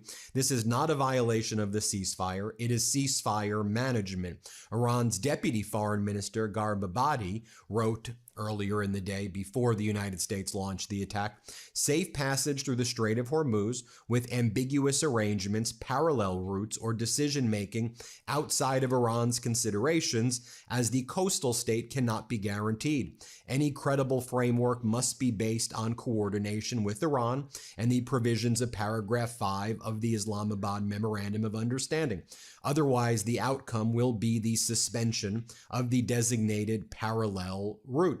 And when you look at paragraph 5 of the MOU, it unambiguously says that this is under the administration of Iran. Paragraph 5, upon the signing of the MOU, the Islamic Republic of Iran will make arrangements using its best efforts for the safe passage of commercial vessels with no charge for 60 days only from the Persian Gulf to the Sea of Oman and vice versa. It then goes on to Marco Rubio will never become a real boy. There, I said it. He will always be a marionette. Say the traffic of commercial vessels will immediately start, and considering the need for removing technical military obstacles and demining by the Islamic Republic of Iran will be instated within 30 days. The Islamic Republic of Iran will conduct dialogue with the Sultanate of Oman to define the future administration and maritime services in the Strait of Hormuz, in discussion with the other So, long and short of it, ceasefire over. Persian Gulf states, in line with applicable international law and the sovereign rights of the coastal states of the Strait of Hormuz. I mean, it says very clearly there. And so Iran was saying, okay, we entered into this deal and now you were having the ships try to violate the deal, so we're going to enforce the terms of the MOU. Now, moments ago, before the United States launched these military attacks against Iran, Donald Trump was in the Oval Office and a reporter said to him or asked him, you said that Iran violated the ceasefire. Will they face any consequences? Here was Donald Trump's response. Let's play this clip. On Iran, Mr. President, you said that Iran violated the ceasefire. Will they face any consequences? You'll find out. Do you consider the ceasefire to still be in place? I don't like the fact that they took a shot yesterday, actually 4, we knocked down 3, at a ship. Not an allied ship, but a ship, a very expensive ship. And not even allied, but an expensive ship. It was fine, but it took a little beating. What the fuck is he talking about? They shouldn't be doing that, so you'll find out. Will the U.S. You'll find out. Will the U.S. respond? What is your message to Iran? Respond, you're going to find out. Sir, why do you think they did that if the talks, you've said repeatedly they're going well? What do you think the motivation is for Iran in attacking a ship? They're a little bit different. That's why I think of it. 47 years, no president did what we're doing. So you just asked a question, you'll find out. Yeah, for reasons that are... I think we had enough. This is so important. I want to have it stand on its own. These people are incredible patriots. They're people of great respect and religion. They're among the most respected people in our country. And I just want to thank Dan and Ben and Todd and Vince and everybody for Paula, always Paula, because she's been here from the beginning. We have a white. Now, earlier in the day, the IRGC also denied that there were any direct communications with the United States or that they had somebody working with CENTCOM, which is what J.D. Vance and others in the Trump regime were saying. IRGC spokesperson, following claims by American officials about a direct line between Iran and the U.S. regarding the Strait of Hormuz, announced that this is an absolute lie and strongly denied it. He said, this did not happen. This will not happen. The Strait of Hormuz is Iranian territory and has no connection with the IRGC. Yesterday, also, MB Ghalibaf, the lead negotiator for Iran on this deal, said, America falsely claims our unfrozen assets will buy their agriculture. Interesting. Yeah. The only crop we're harvesting is what you planted. Decades of mistrust. It's organic, abundant, and homegrown. But apparently, the U.S. only exports GMO soybeans, broken promise, and trash talks. Now, Donald Trump was giving a speech earlier in the day as well, where he said Iran wants to make a deal with us so badly. They're trying to make a deal with us so badly. You did a deal. It's called the MOU. There's a final agreement, which is to implement the terms of the MOU. What's really so disheartening to me to watch as an American are just these predatory tactics of the United States Trump regime right now. The deal's been entered. Whatever you say about the deal or don't say about the deal, this is the deal. These are the terms. Yet the United States is constantly trying to say the terms aren't the terms, or, oh, this was just preliminary and we'll figure it out later. You're not going to achieve in a deal that which you couldn't in the war. You lost the war. You should never have been involved in the catastrophic war in the first place. That's why the deal is a surrender document. It is what it is because the United States lost, and we should never have been involved in this catastrophic and unlawful war with Netanyahu in the first place. So stop with the, oh, they're still trying to make a deal with us. All you're going to be doing is further putting the United States and the world into economic calamity. Here was Donald Trump earlier saying they're dying to make a deal. Play this clip. They said they're stronger. They're dying to make a deal. They're giving us a lot. They should have been done over the 47-year period that they've reigned with terror. And this is what he said yesterday. Oh, they want to make a deal so badly. This was the bizarre speech he gave to farmers at the White House. Here, play this clip. Navy, they had 159 ships within 1.5 weeks. They were all at the bottom of the sea. And then I have to listen to the fake news. Oh, they're much better today than they were then. These people are crazy. They want to make a deal with us very badly. And we probably will. I think we will. But the strait is open. Dude. The thing is, this is how, like, I know that Trump is just fucking blatantly lying, is because he doesn't do that. Like, maybe, possibly, like, he doesn't play that game. He does things in definitives. So this is one of those ones where he knows that he can't do the definitives. So this is him saying there is no deal. This is him saying that this is, like, he knows there is no deal. And he knows that he's going to be striking these guys. Like, I'm telling you, man. Yesterday, they took out 19 million barrels of oil. That's the most in the history of the Strait. And the oil prices are dropping like a rock. And, you know. And then this was part of that speech where he said to the farmers, we knocked the hell out of them. And now we're negotiating from strength. This is pure strength. Here, play this clip. And I said, we're going to journey down. We're going to do what we have to do. And we did. We knocked the hell out of them. And now we're negotiating from a position of pure strength. Pure strength. They know that. And the strait's already open. And we're setting records of the strait. Very convincing. But we had to do that. We cannot let Iran have a nuclear weapon. Now, as I noted, this is not coincidental. I've been doing lots of videos on this yesterday morning, yesterday afternoon, this morning. And I've been saying the oil price is manipulated. Donald Trump waited until the markets closed to strike Iran. He waited to do the market manipulation. By the way, I think Iran is going to respond very strongly. They've already indicated that they will be responding in the right time and place, and it will not go unanswered, is a direct quote coming from the IRGC. But take a look at this photo right here. You have Rubio meeting with the Gulf Council cooperation countries right here. These GCC. Trump handed them the strait, and it's more powerful than any nuke. Countries. And his goal was to basically say the MOU is just a starting point. point. And don't worry, we're not going to do a $300 billion fund.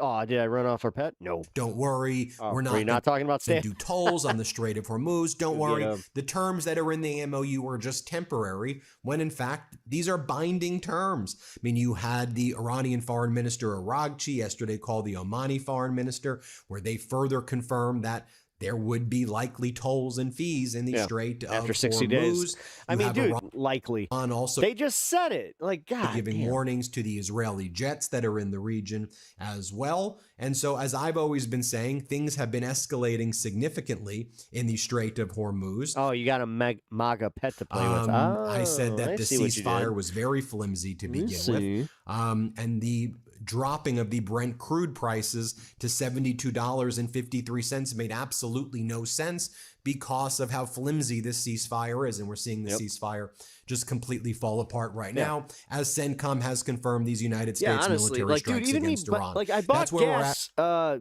was it, either yesterday or today, and I was just like, this makes no sense. Right now, hit subscribe. Let's get to 7 zero million sense, subscribers. like, where the gas prices are right now and how the strait is still not technically, it's like not open still. And then on top of it, Asia even came out and said, yeah, you know what? We were kind of helping there, but we kind of need some oil too. So and we have dwindling supply. Like, I don't know, guys. I don't know. I don't know what's going on anymore. That's kind of where I'm at with it. Because, yeah, I don't know. It seems like when I pay too much attention to this shit, I swear to God, it's like the next day, everything that I just spent that previous day learning, out the fucking door. What if we just let the World Cup winner have, or every time be the new homogeny?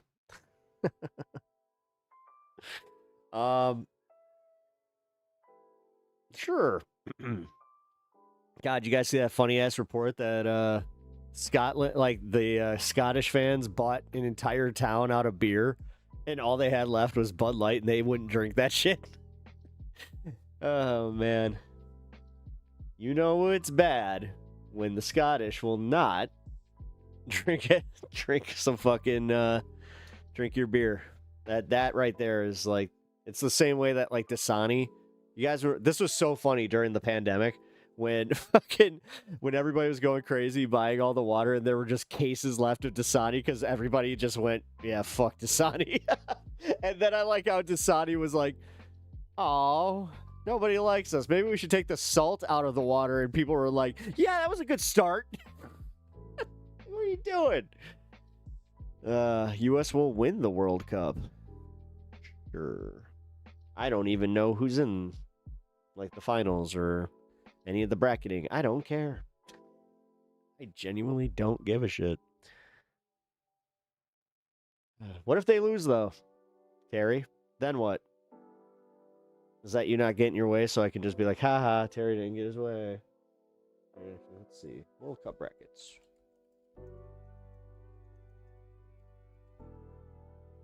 World Cup brackets.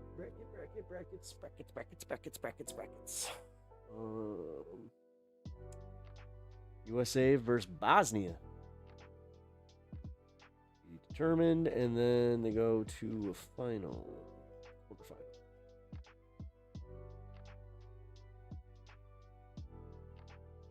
Quarterfinal. So South Africa, Canada, Netherlands, Morocco, Germany, France, USA, Bosnia, Brazil, Japan, Norway, Mexico, Switzerland, Australia, Argentina. Okay, yeah, there's still way too many fucking teams for somebody to confidently be like, yeah, the USA is going to take it. I leave open cans of Bud Light out when I want to repel roaches and rats from my home. Well, I guess that would work, right? Dude, I hate Bud Light.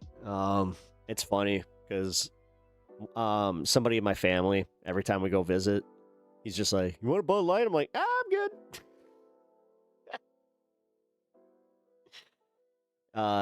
the thing is, I think he caught on because, like the last few times I went over there, he's just like, "You want a Modelo?" I was like, "Yes." Hey, just dropping in. Hey, Sims, how's it going? Good to see you. I'm a Christian, about as devout as one can normally be. Well, more devout than most, and they are teaching the Bible as a mandatory class in Texas. This is wrong. Yeah. The thing is, that'll be challenged. That will be challenged. No matter what. Like, it might take a few years, but good luck with that one. You know, this whole, like, just blatantly breaking the Constitution, especially with stuff that's been tested and gone to the Supreme Court before, not exactly something I would go and, you know, do this whole, like, you know, making a whole bunch of examples. Like, Texas really is doing the thing where they might really fuck themselves just in the long haul. Because, I mean, realistically, the women's rights thing, that's definitely bitten them in the ass a little bit. But I don't know. Governor Hot Wheels out there. And yes, I'm going to call him fucking Governor Hot Wheels. Because it's hilarious and it hurts the bitch boys who try to be like, oh, make comedy great again. Make comedy funny again. And then the second that we fucking make fun of somebody, they're just like, wait a minute, that's not very lefty of you. Now, I know this is the same mentality that kind of brought me to be like, yeah, you know what? This is why the R word is not that bad. But then I realized, oh yeah, all it took was just, you're better than this. You don't need to use that. I was like, oh, thank you. Cool. But Hot Wheels are cool. Hot Wheels are, oh, wait a minute. Yeah, you're right. I wouldn't want to be raising children right now at all. Yeah, I covered that yesterday. I did have some people get upset with me over that, so I'm not going to really revisit it. I'll just say that was not my intent. My intent was not to be like, oh, rock on, you know, the Kidless Brigade, all that. Like, yeah. I think that I was trying to make it clear to y'all that even if you have children, like, I just hope that you see it, where it's just like, oh, shit, this is bad. This is bad. Wife and I are expecting. I'm mortified. Holy, yep. It's gonna be rough, man. Unfortunately, they keep, like, doing things that just won't help you either as parents. Like, yeah.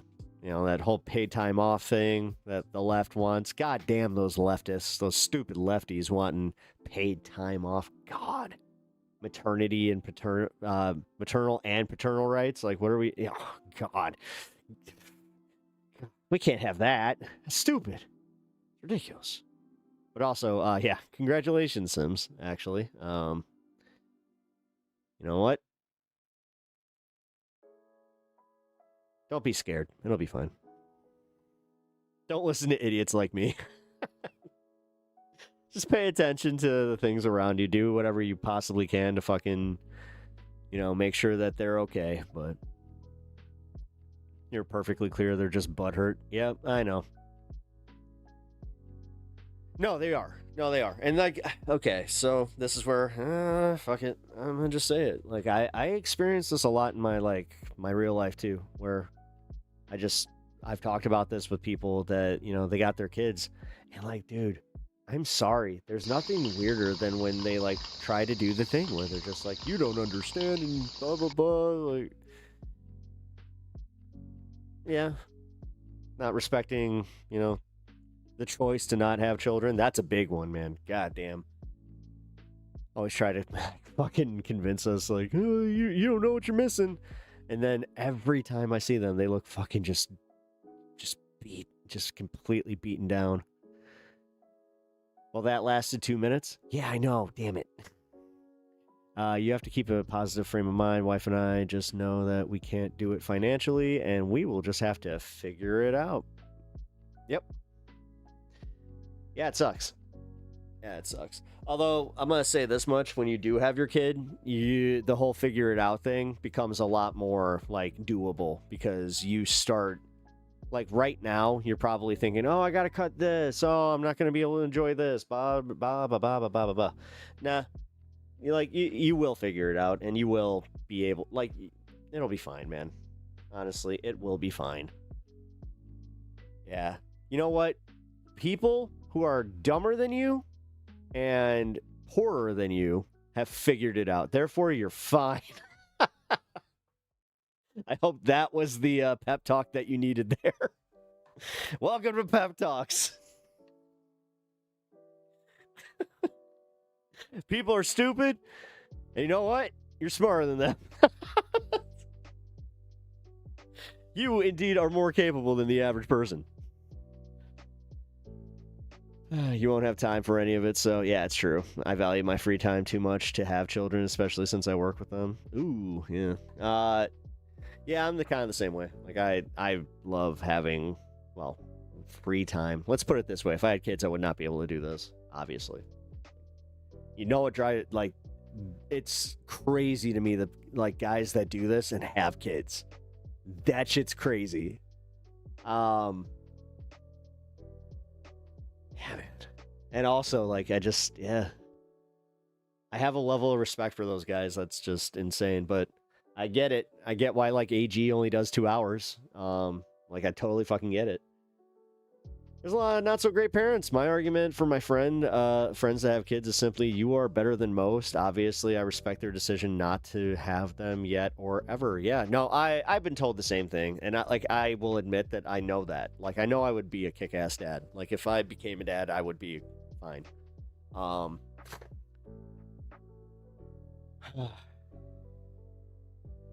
The difference is with me, I have that weird thing where, like, you don't want to give a kid too good of a life because then they're just going to become boring. You need to give them a little adversity. You got to fuck up. You got to have the freedom to fuck up as a parent. You know? Like, I was talking to my therapist about that, and she was just like, yeah, so what would you change as far as, like, what your dad's done and who he is and, like, who your mom is and, you know? I just kind of said, I'm like, not much. You know, outside of my mom being alive, that would be a big one, but realistically, no. I kind of like who I am because of my parents and, like, their proclivities, so. I'm gonna be a cat mom. Aw. Yeah, I mean, I'm always gonna at least be a cat and or dog dad. Well, no, not and or. I will always have cats.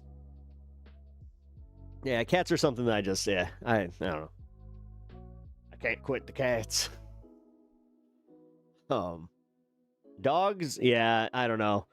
I'm toying with getting a puppy now, but I know Uni thinks that Stan wouldn't be too good with that, but I don't know. Like, he's getting older, and, you know, the way that he is with Lido, like, it just has to be like that, you know? Yeah, the thing is, you have to let them kind of establish their boundaries, so, the only thing is, it is scary, because, like, he has that food aggression, so that's the one thing I'm worried about, is getting a puppy and then having the pup go after the old man's food dish. That would not go well. That would not go well at all. Such a beautiful way to put it. My dad is an addict. I accept him, and I accept who I am because of him, and I love him. Took a long time to get there. Yeah, no, I kind of realized that I would have been kind of just your run-of-the-mill boring person if I didn't have, you know, my dad just being who he is. My dad he's a funny guy. He's just sometimes, you know, it comes at the expense of other things.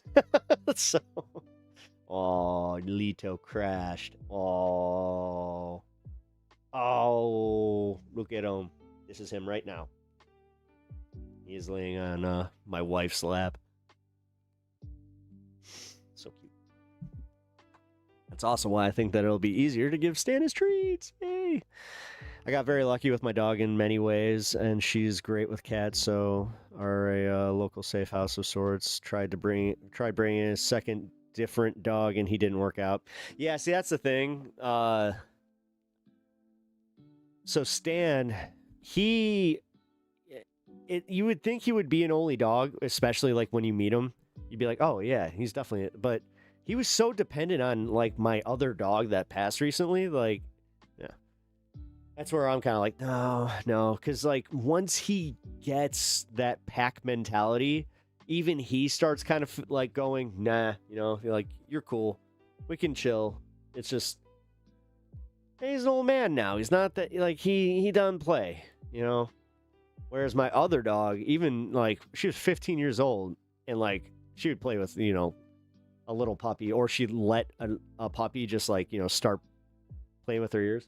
What's up?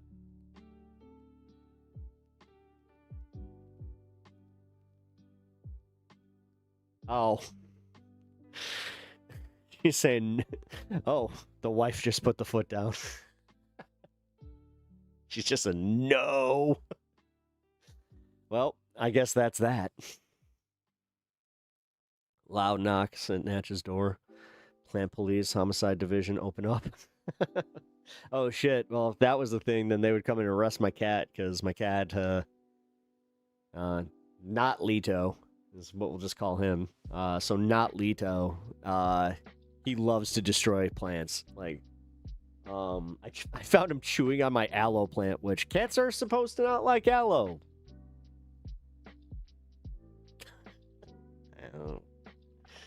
Sitting there chewing on the edge of it, just it's like, what are you doing?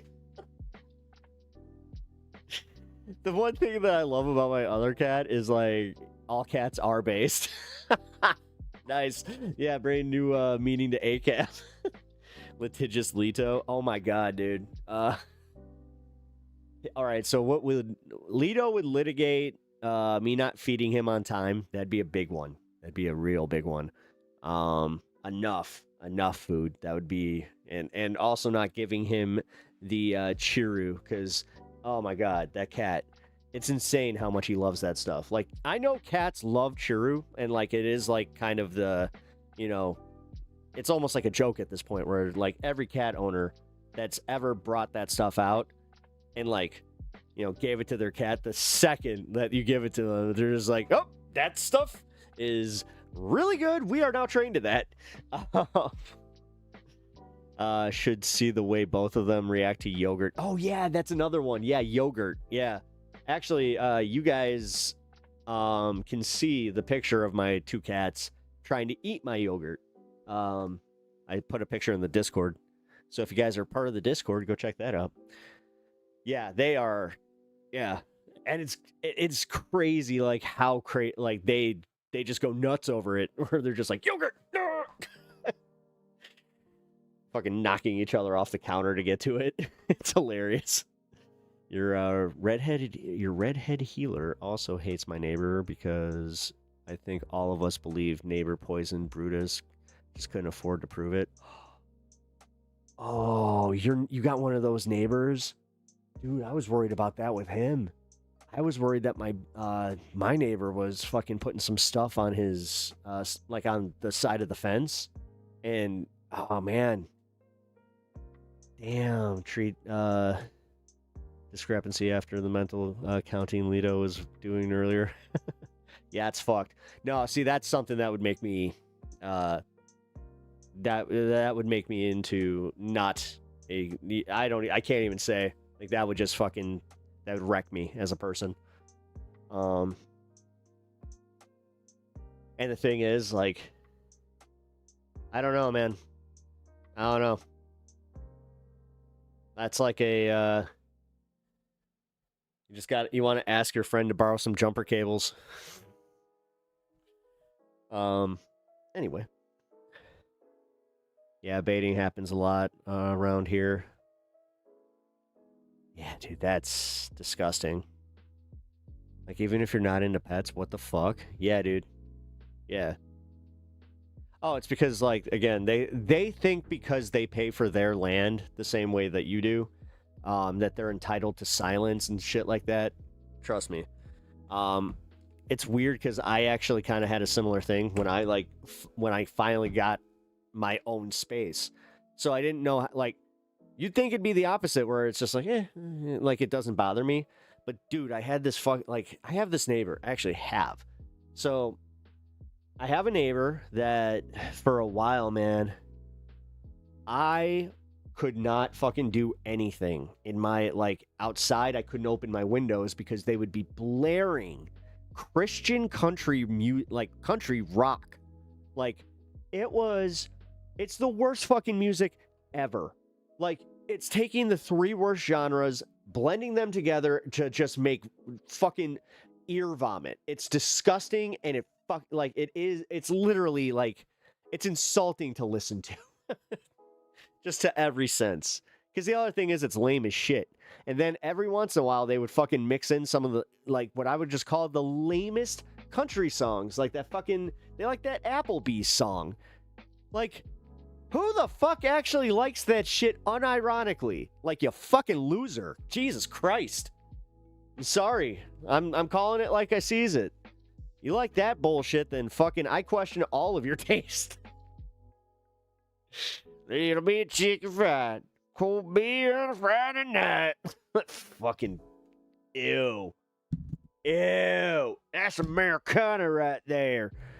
Taking her to Applebee's. You fucking, ew.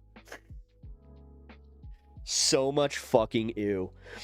So, what I decided to do was, I played a game. You know? And I had fun with it.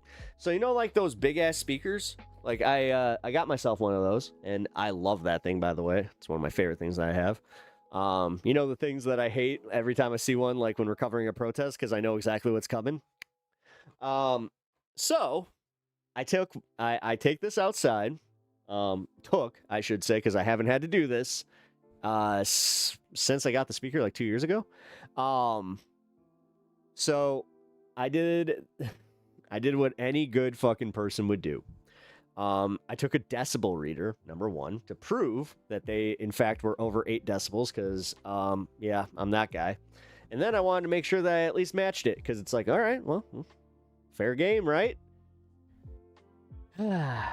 So, we had a little music off where I would play such grand hits as, like, The Great Malenko.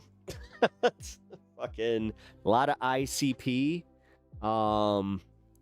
I did some Weird Al, actually, like, mixed in there. That was kind of fun. But yeah, mostly, like, I did a lot of hip-hop, just fucking blaring hip-hop. And, yeah, I think they started finally getting it. Where they were just like, oh, I think that we might be a little too loud here. And my favorite one was because they were, like, out chilling. Like, I made sure, because they ruined plenty of my days where I was like, oh, fuck you.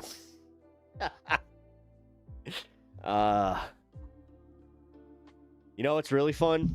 When you realize that your neighbors are, like, wannabe country bumpkins living in a city. Gotta say, also lame as shit. Nothing lamer than fucking hearing them listening to a song, doing, like, this Americana fucking, again, like, Applebee's fucking, you know, pickup trucks and blah, blah, blah, going out shooting in the fucking fields, but you're living in a city. Like, just move.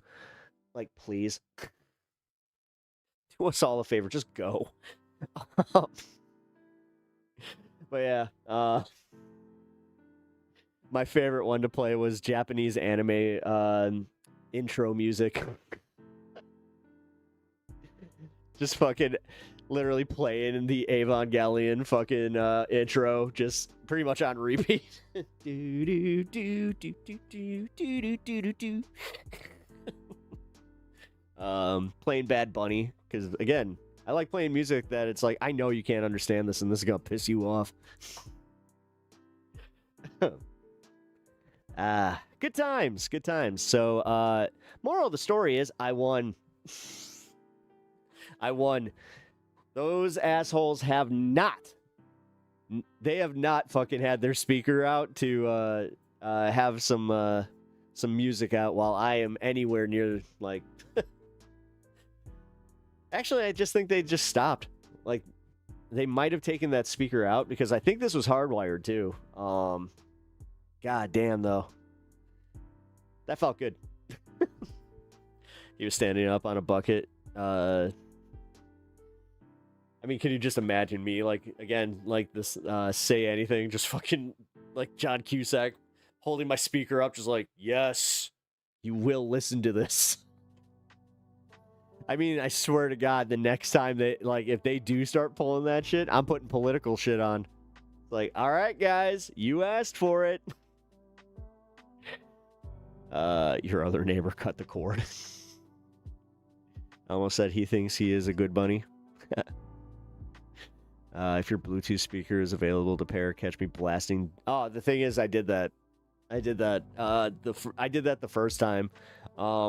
It was funny because my buddy was with me and he was just like, you know that you could probably tap into their Bluetooth. I was like, yeah, you know what? Let's see. First one I hit was theirs. I was like, oh, here we go. Oh, man. Now, if I was, you know, a little bit more crass, I probably would have played Prawn or something like that, but nah. Started playing Metallica and it's just like, what the fuck? My neighbors and I have the same taste in music, so I don't feel... Okay, see, now that's the thing. They have a... I think that they either have a kid or it's like, this is the difference between the wife and the dad. But somebody over there, like, they'll be playing Biggie and fucking Tupac and, like, some old school stuff, and it's just like, okay.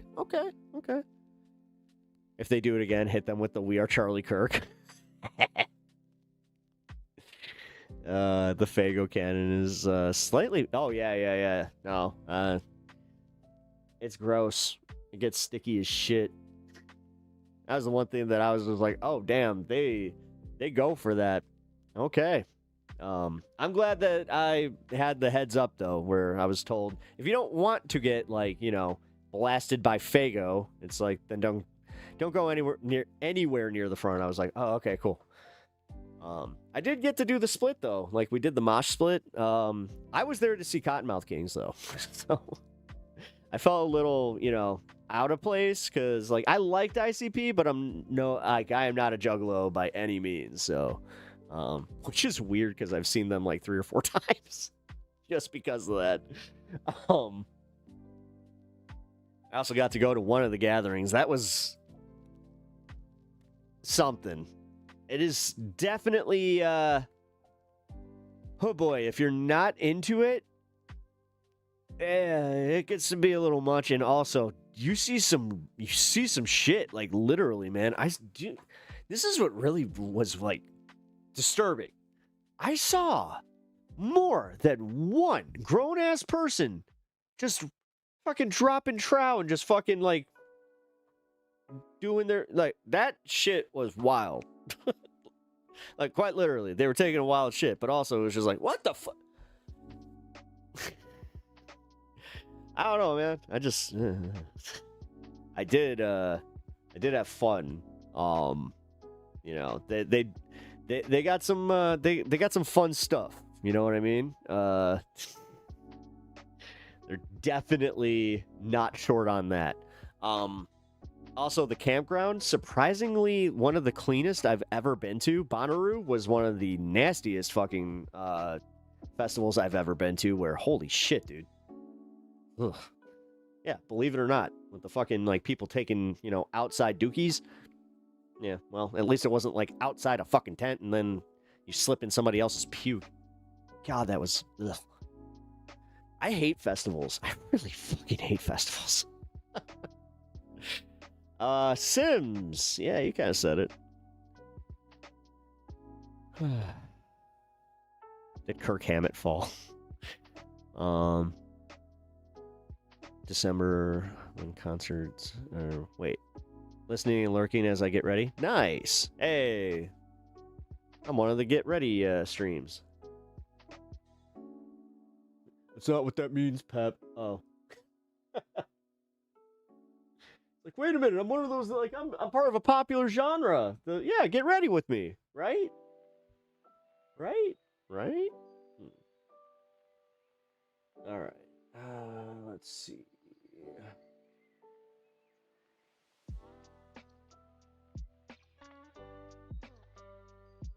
Urbanized. Ooh.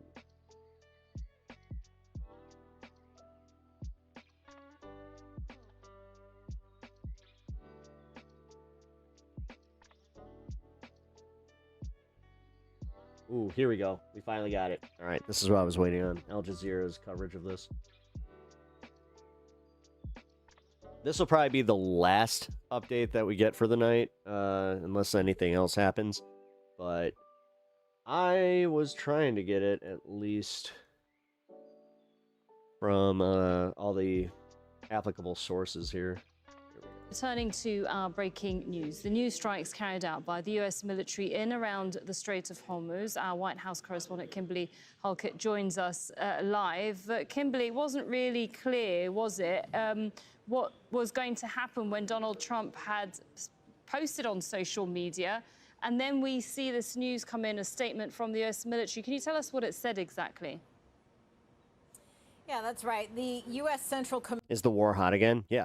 sending out a statement that follows, as you Yeah, and he did it, like, strategically. He made sure that the markets were closed, and then he did the strike. point out Donald Trump's call against Iran, for really condemning it for the attack on the commercial ship that took place on Thursday. The U.S. president, his Truth Social post, called that a foolish violation of the ceasefire. And as a result, what we now know is that the U.S. has responded. Central Command saying that it responded with conducted strikes against one of the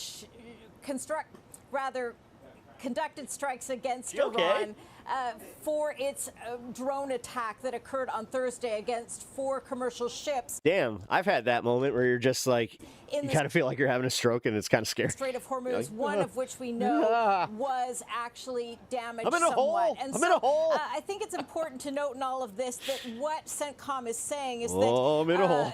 this is unwarranted aggression against a commercial ship. But I think it's really important to note, Sarah, that the United States is making a point and a distinction about the type of ship that was hit. It was a commercial ship, not a warship, that was hit by Iran. And so we see this response by the United States as being particularly measured.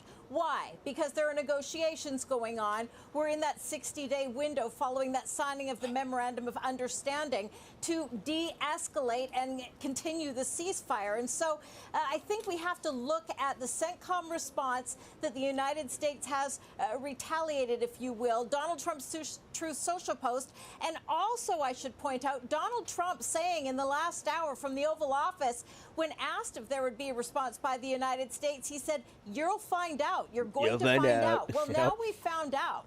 The United States is very clearly trying to keep diplomacy alive, while at the same time deterring Iran from Latino, you got to head out? All right. Have a great weekend. Thank you for being here, and I will catch you on hopefully Monday or Tuesday. Future aggression. So it's clear from all of this, whether it's the Truth Social post, the words I'll be of the live on president, or Monday. the actions and the statement from CENTCOM, that the United States is looking to preserve freedom of navigation, but also diplomacy.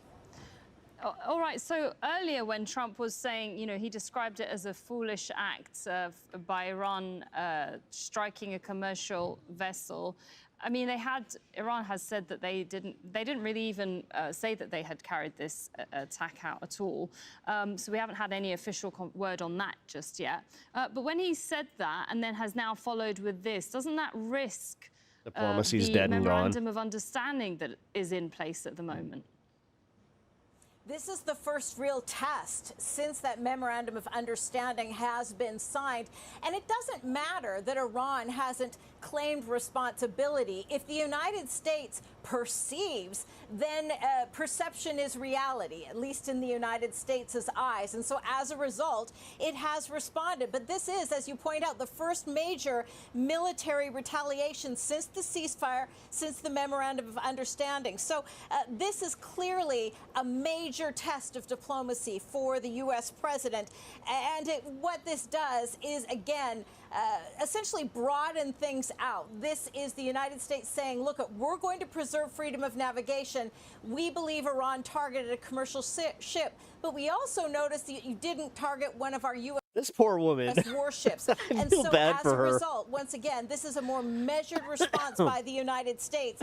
And as you point out, the U.S. president not only saying and warning Iran of this, but in his Truth Social post calling this a foolish violation, hoping that this action by the U.S. military will deter Iran from any future alleged attacks by Iranian drones against commercial ships in the Strait of Hormuz. Right, so Kimberly, given that it is stipulated in this memorandum of understanding for the free passageway of vessels through the Strait of Hormuz, where are we now with those discussions? Because the US Secretary of State had earlier said that the technical teams are meeting. Do we know what next when it comes to this memorandum of understanding? Well, I think it's important to note that this has all been on, very guys. I'm fluid. getting some And live while the updates here on technical Twitter. teams did remain on the ground, we know that there are still discussions going in order to try and bring back the participation of the high-level participants. But for now, we know that the Secretary of State is no longer in the region. He's back in the United States. The U.S. Vice President also, and we know that he is the front man for that. So the negotiations continue, and this is certainly challenging that. Okay, thank you very much, Kimberly Holkett there speaking to us from the White House. Let's now go to... Oh, cool. Hassan's going to have Francesca Hong on. Hell yeah, dude. Yeah, I hope she wins. Francesca Hong is running for governor in Wisconsin. I've been kind of paying attention to her. Because right now, the governor, you know, he's actually pretty based. Unfortunately, he's had to work along, you know, with the the state legislation, which has kind of gone out of its way to kneecap his agenda. So, but then you got the liberal Supreme Court in Wisconsin. I mean, dude, Wisconsin is slowly turning just bluer and bluer, which... Yeah, you got a bunch of Republicans that are starting to panic because I think that like they slowly start figuring out that, you know, when they see those maps that like all that red is not actual voters. Yeah. One of these days they'll figure it out. They'll figure out how cities work too. Yeah. And they'll stop fearing them and maybe they'll actually visit one. The U.S. easily writes off the deaths because they never had to understand what it is like other than 9/11. That was lost on us over time. Oh, yeah. Oh, yeah. Gotta admit, Hassan's been... Oh, yeah, no. Hassan's been doing great work lately. Like I said. Ew, Twitter, no. I know. How do you think I feel? I mean, realistically, I don't want to be on Twitter.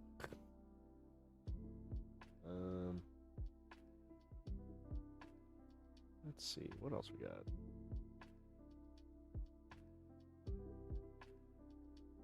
Now we truly are in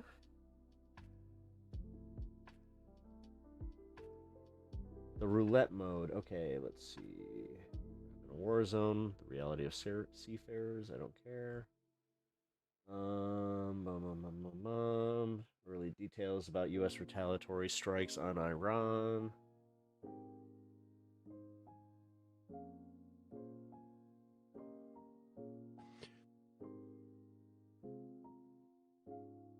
Hold on. Trump reacts to Zohran Mamdani's rent freeze.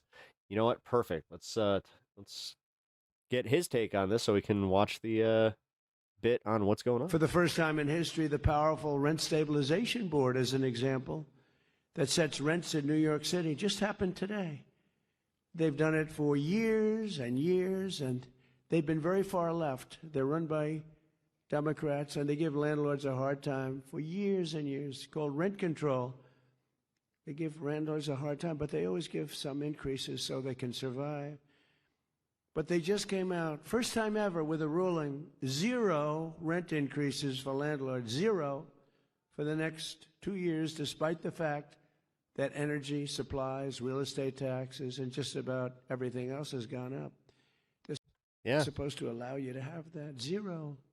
They're giving them that. They're basically confiscating their property. Yeah, it's taking away their ability to make a significant profit from it, which, yeah, you shouldn't be able to make significant profit from being a landlord. Sorry, I know. Hot take. The one representative for the landlords who's on the board, I think they have 8 or 9 people on the board, and you had one who was... Just remember, like, he's so out of touch that he thinks that this is what's going to sell on, like, he's going to sell this to Americans. I mean, okay, let's picture this. Single mother, Trump supporter, because, you know, I don't know what's up with her in this scenario, except just in this one, that's what it is. But the single mother that loves Trump, voted for him, do you think that she'd be okay with him talking like, oh, these poor landlords, they need to be able to raise their rent? And she's just like, they just raised my rent. What are you talking about? And honestly, I don't get anything more for it. And on top of it, I pay, like, a lot of times now they are just like offsetting the cost by putting the fucking energy bills on the tenants and not just fucking eating it anymore. Like, dude, no. This is just so blatantly out of touch from Trump and like MAGA that, you know, this is the shit that's going to be their undoing. Representing one. This is why Zoran is fucking getting so much traction. Like 8. But at least you had somebody. But that person walked off in disgust, walked off and got booed. Mayor Mamdani, who came to the White House and seems like a nice guy. But he said he was going to do this in his campaign. Seems like a nice Nobody guy. thought he was serious. Jesus Christ, he's just He kind said of he like... was going to make sure that people don't have a rent increase, even though energy went up. It's going to come down. It's coming down fast right now. I hope you're watching what's happening. We hit a low number just now. $69 a barrel. That was, some people said it was going to be $350 by now. Nobody said that. They said it might get to $200. This motherfucker and his made-up numbers. How come nobody calls him out on that? And just how fucking blatantly full of shit he is all the fucking time. The 300%. Like, we just make jokes about it. You do understand that we can indeed, and like, because we are Americans and we do still have the power to do this, don't know for how long, to point out how fucking stupid he is. 69, it's going to be nice. 300, 350. Never hit those numbers at all, even in the height of it all. But what the mayor doesn't say is that these buildings will soon turn into ghettos and slums, and that every... No, the problem is his own people don't watch his speeches. I'm more than like convinced that they do not watch any of his shit. Everybody will continue leaving New York. And as this spreads throughout the country, very much like an uncontrollable form of cancer, the country itself will be taken down. It will be third world, strictly third world. And it's happened many times before to very big and very powerful countries. But it's not going to happen to the United States of America. No way. No way. It's happening to the United States of America. Jesus. And tenants celebrate after a vote tonight to freeze the rent. Good evening. I'm Christine Johnson. That decision impacts about 2 million New Yorkers. Not an insignificant number. Who live in rent-stabilized apartments. The board took action to freeze 1- and 2-year leases, something the panel has never done before. But as Andrew Ramos reports, some say it could have long-term repercussions. The motion passes. An auditorium packed with tenants. They don't watch, they only watch his clips. Yeah. Erupts in a thunderous applause at El Museo del Barrio in East Harlem. Following a historic vote I've noticed that Fox News doesn't cover a lot of his full speeches anymore. Rent for nearly 1 million rent-stabilized apartments. The city's Rent Guidelines Board delivered the 7-1 vote Thursday night, which will grant a rent freeze for 1 year and 2-year leases. Tenants say it's a game changer in the fight to keep New York affordable. Oh my goodness, I'm ecstatic. I'm literally walking on cloud 9 right now. I'm so proud of people my age and young people getting together and forming coalitions, because when we do that, we can make an impact. The final vote, which came after more than a dozen public hearings and multiple data reports, was a punch in the gut for property owners who say they are already struggling to maintain their buildings. We'll have to lay off some of the supers.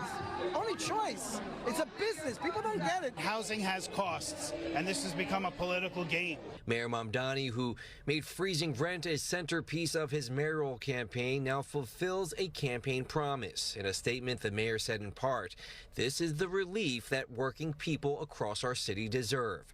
Thursday's vote came amid some controversy where Christina Smith, a member of the city's Rent Guidelines Board who represented landlords, resigned from her post. She suggested that the vote's outcome was already decided by the board, where 6 of the 9 members were appointed by Mayor Mamdani. But the mayor insists the RGB is independent. While the vote may be popular with tenants, experts say the long-term impact may cause more problems than solve them. We have a housing crisis, not just a rent crisis, but we're going to have a housing supply crisis as well. And that may only get worse if we don't find ways to keep these buildings standing and operating in a decent condition. Okay. The leases that will be impacted by tonight's decision will begin after October 1st. This is such a fucking fallacy. They're pretending that like this is the only way that they, can pay for this. We have to lay off the supers. Okay. How about you don't take as much of a profit? 6 and Jesus Christ. Before September 30th. Right, you greedy fucks. 2027. I'm glad that, the tenants. Yeah. Did you notice how they even said, this is popular with tenants? It's just like, it's the majority, dipshit. Reporting in East Harlem tonight, Andrew Ramos, CBS News, New York. That asshole literally works for Realtor.com. Yeah, I know. Isn't that funny?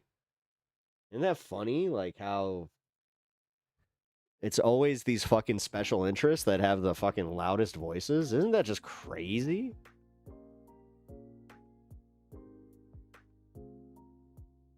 Let's see. Alrighty. The Dem Elite panic over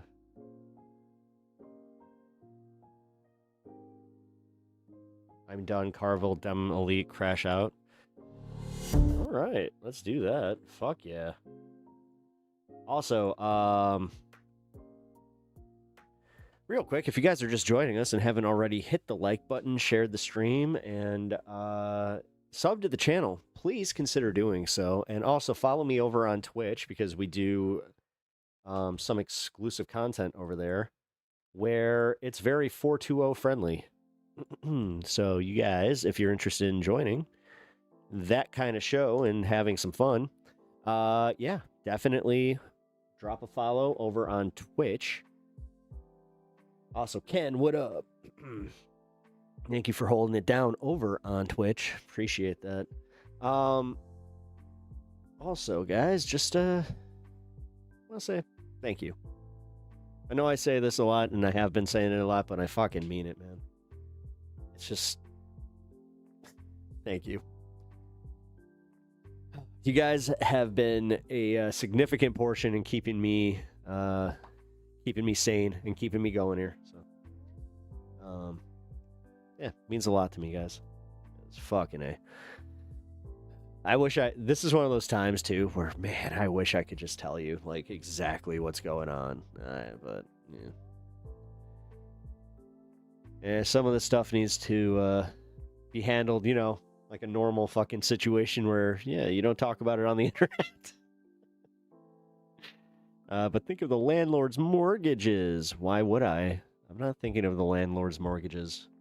I don't give a shit. I know you're joking, Sophie, but about to touch raw chicken, so I can't comment for a hot minute. Enjoy the stream. So I'm one of those guys that wears cooking gloves because, yes, I don't know.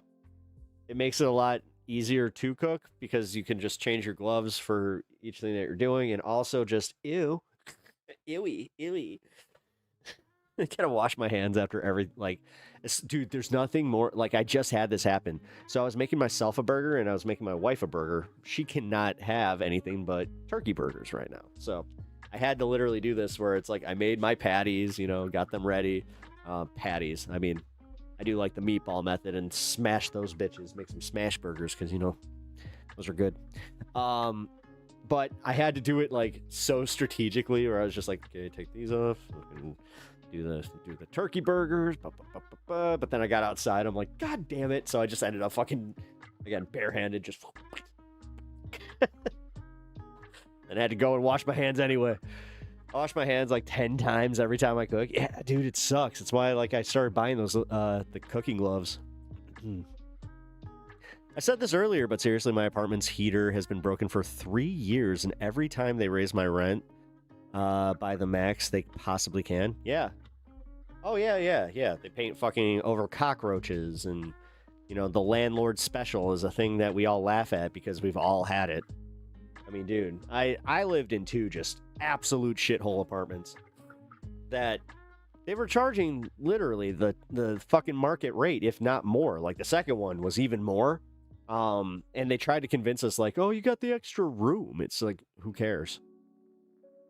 Like, dude, this place it's falling apart. You're, like, taking advantage of the fact that, like, oh, yeah, we got an extra closet. Which we did turn into like a mini bedroom because, yeah, I was using a coat closet in an apartment. That's literally my life. They did actually paint over the cockroaches. Yeah.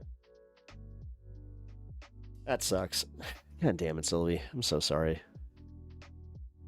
Fuck. Nobody should have to live through that, especially paying how much you probably pay. Like, Sylvie, if you don't mind, how much do you pay in rent, like, per month? Because that's insane for anybody to be paying any amount of money for and living in that kind of condition. Like, literally, you could live in a fucking camper and not have that kind of fucking, situation. Like, because I know you also mentioned bed bugs. Like, I know here in Illinois that if you have that and you live in, like, you rent, they literally have to come and do the bug bombs on the building.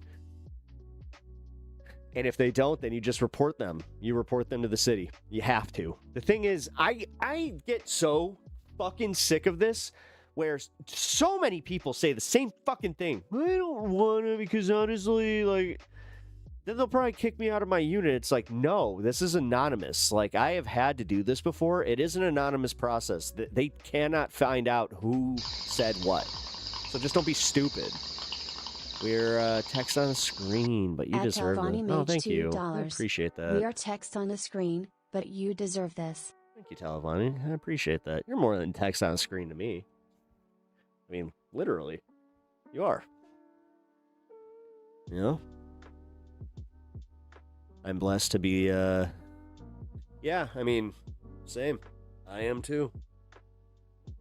Although, every once in a while, I will just say, yeah, being a homeowner, it has some drawbacks, I was talking to my buddy who's renting, and he was just like, yeah, see, some might say it's lowish, but yeah, $14.25, that's insane to me. That's what I like. So me and my roommate, we had a 2-bedroom apartment, 1 bathroom, which sucked. And it had the extra, like, coat closet. So we were rocking maybe, 900 square feet, if that. And yeah, we were paying fucking, 900, and then it raised to 1,200 our second year that we were there. And yeah, like, that wasn't too long. Okay, that was 20 years ago. All right. Once you start aging, that does kind of hit differently. Shit, if it's more than 30% of your income, that's insane. Exactly. And no, if that was an $800 apartment, I'd understand that, like, a little bit more. Because, like, I have a friend that lives in a rent-controlled apartment, and he had it, like, he was actually the guy that brought the roach issue, mobile. But it was the same shit, though. Like, I essentially had to, like, convince this guy where I'm like, hey, man, you either call the city or you're never coming to my house again, because I can't trust that you're not just going to consistently have cockroaches. And it's like, dude, I'm sorry. Like, that's insane. Like, you don't understand how fucking, like easily these things spread out. Like, that's crazy. I think I pay 25% of my income. A little bit more, but when I was a shareholder, it was $300 a week for a room. Terrible cutout for the AC. Floorboards do not connect to the floor at all the way, of course. Doors aren't aligned. Strike plate for the front door is misaligned, painted over the roaches. Jesus Christ. Man. That's crazy. For $14.25? Man. A bathtub that was just sanded and they didn't take out the sand. There was a rebar sticking out of the wall in one of the room's brick walls on a single installation panel. Panes it. What the fuck, man? Yo, some of this sounds like you should be reporting this place. Like, damn. Listen, again, this is coming from somebody that does not currently rent, so yeah. Maybe I'm not the best fucking person to give advice on this one, so, but damn, that does not sound great. Our house was bought at $400K and now it's valued at $900K 5 years ago. Yeah. Damn, that's a nice house. Yeah, ours is something like that, like where it like doubled in value. It's so dumb. Like, the housing market makes absolutely no fucking sense. It made sense when I bought this place, surprisingly. Oh, you're eating a taco? Nice. I had bad credit. They're the only people I could go through. Yeah. Yeah, dude, credit's so fake, but... Yeah, when you realize how important it is to shit like that. Like, that's actually my biggest thing is I freak out. Like, if I, like, get close to missing a credit card payment, oh my fucking God. Like, I start panicking because I'm just like, it's just, dude, this whole system is rigged against us. It is. And, like, you can be doing well. That's the scariest part. You could have a very good job. It could pay you fucking $21 an hour. I mean, it's not great, but... You know, if you live in a dual income household, it's definitely not the worst. But yeah, you could be making that and still not, and just still struggle. It's fucking insane. That's crazy. I couldn't even fix it myself, and I got fined. You got fined? What the fuck? The house itself is literally 115 square meters, and it's valued at not. What the fuck? That's crazy. Fun fact, the Chinese social credit system was a pilot program that was canned. We are the ones with the social credit system. Yeah, 100% Pep. It only takes one emergency and you're fucked. That's yeah, as I said, that's what fucking happened. Guys, I'm off to a doctor's appointment. I'll see you guys. Oh, yeah, hey, definitely. I'll look forward to seeing you when you get back. Hope it goes well. I hate to say it. I'm not a big fan of doctor's appointments. Especially lately. So. All right, guys. So let's see. What are we doing here? We're getting to the 3-hour mark on the stream. We're just kind of chilling right now. We are playing a little bit of roulette. I do want to chill. Like, I want to actually. I think I'm gonna break protocol here. I want to kind of get nice and lifted for the next, like, the back hour. Well, back few hours here. Good luck, Pep. Good luck with what? Wait, good luck with... Wait, what? I'm not going anywhere. Oh, no. Now I'm confused. What'd I say? Goddamn short-term memory. Wife and I both make above household median wage, yet we are both struggling to save money. Our rent is the cheapest in the zip code, yet 25% of our income. Yep. Oh, my bad. I might buy to Rebecca. Yeah, I was about to say, I ain't going nowhere. I couldn't afford an ambulance when I got my hand stabbed, so I had to use a lift. Yep. That's like my dad. My dad drove himself having a widowmaker to the fucking hospital because he didn't want to get stuck with a hospital bill, which my dad is well off. My dad is actually like one of those boomers that's just like, oh, you're way better than most. Okay, great. Oh man, Televani Mage, we run out of ambulances and they call a taxi for me. I mean, damn. See? Hey. Yeah, about 40% of my income is going into rent. Damn, Jesus, dude. Like, this is what sucks. I mean, Jesus fucking Christ. No wonder people aren't enjoying anything, because you can't. Like, How in the fuck are, like, and this is what is kind of confusing me. Like, how is it that, like, people are still just, like, they're out there spending stupidly on, like, stupid shit? Like, I don't know. Like, that's where, I don't know. Let's put it this way. When I start seeing, like, Pokemon cards left behind, that's how I know the fucking economy's really bad. And I ain't seen nothing like that, so. No, it's not affordable to live. No, it's not, dude. No, now they're telling us, like, oh, God forbid, you know, you want to have a burger. Well, now that has to be it's like, no, you got to plan for that. It's a literal, like, dude, to make, let's see. So to buy a pound of meat, I spent $11 on a pound of ground beef. A pound. That made me fucking 3 burgers. Actually, it was like 3.5. Because, like, technically what I did is I took the smaller ones and I made double cheeseburgers with them, but, yeah. It's bullshit. I think I spent close to, like, $30-something just to make that meal, so. Y'all live in developed countries, hearing this stuff is wild. Yeah, dude. Yeah.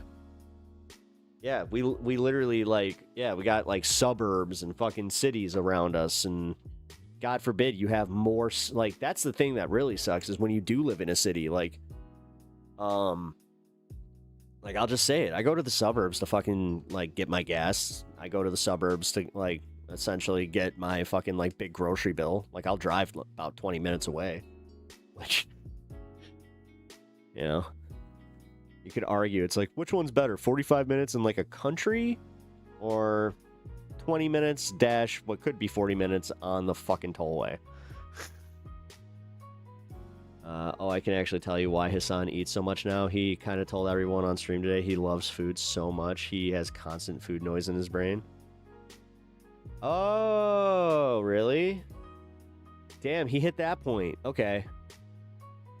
Yeah, no, okay. I had that, and I gained, that's kind of where I was gaining weight, and I'll be honest, gotten a lot better about that. Fuck, man. Actually, like, I gained muscle. That was cool. So, yeah. No, I get it. I get why he, like, so Hassan is crazy. I'm just gonna say it. Hassan is literally, like, an insane person. The fact that he doesn't take days off is stupid. He can totally afford to do that. This idea that if he takes one day off, then the Twitch algorithm will forget about him is just fucking insane. So yeah, that's crazy. I'm just gonna say, like, I have heard way too many people fucking make excuses for that one too, for him, where I'm just like, no, I'm sorry. Like, I would totally take a vacation, and I would totally take that day off if I could afford to. Like, this is, like, okay, whatever. Maybe that's just me harping on something stupid. But yeah, his whole, like, routine though, like, waking, like, this is Hassan. I could probably do what Hassan does as far as his routine if I didn't smoke. Like, if I didn't smoke weed, then I could totally, like, I would have to. I would literally have to devote that to it, because otherwise, yeah, probably go crazy. But yeah, I don't know how he can do that. I think he needs to at this point. I think it's literally, like, I hate to say, like, an addiction. Like, I don't know, man. I mean, high profile YouTubes are extreme in one way or another. Oh, absolutely. Yeah. Yeah. I mean, this is where I would argue that Vosh is probably the healthiest with that. Like, I noticed that he started limiting his streams to, like, he will barely go to 4 hours now. I noticed that he's, like, been taking, you know, significant time off, where he'll take, like, 2 weeks off and go on vacation, and, yeah, he's just fine. But he also has a team of people that still upload to YouTube, so that is a different story, but Hassan's got the same thing. Now, for me, if I take 2 weeks off, yeah, the algorithm's going to forget about me, and I might as well just write my career, you know, and just say, yep, that was fun. But that's also where I get annoyed with it, as, like, a creator that has to jump through more hoops. Like, I actually have to kind of do that in order to, like, maintain shit. And God, I'm so lucky that's not necessarily a thing for me, but whatever. He's got that brain bug for sure. I mean, that's where I understand it, and I got it. Like, guys, like, how many times have I said, oh, yeah, I'm going to take off, and then 4 hours later, I'm still here? Hassan craves interaction with his fans, which is, hey, that is cool. I mean, with how big he is, like, that's got to be crazy, though, because how do you have, like, actual interpersonal relationships with people like that when, realistically, they're just, like, passing commenters? At least with you guys, like, you know, I see you guys every day, and like, yeah. I guess in a way, because I am smaller, I'm lucky in that regard that I get to actually interact with my chat. Needing food, just go check it out in your areas. Checks notes every stream, Pep. Yeah, I know. And half of him, yelling at the chat. I mean, yeah, he yells at his chat a lot more than I do. Like, I know that I, like, sometimes can pop off at you guys, but it seems like that's, like, you know, a staple of his show. I don't like how he encourages people to send him pics. That's a red flag. I do think that that's fucked up. I do think that's a little fucked up.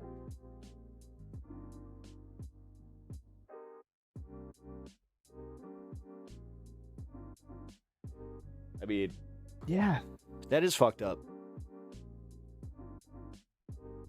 Now I think about it. That's not okay. That is a red flag. I don't even care what the context is.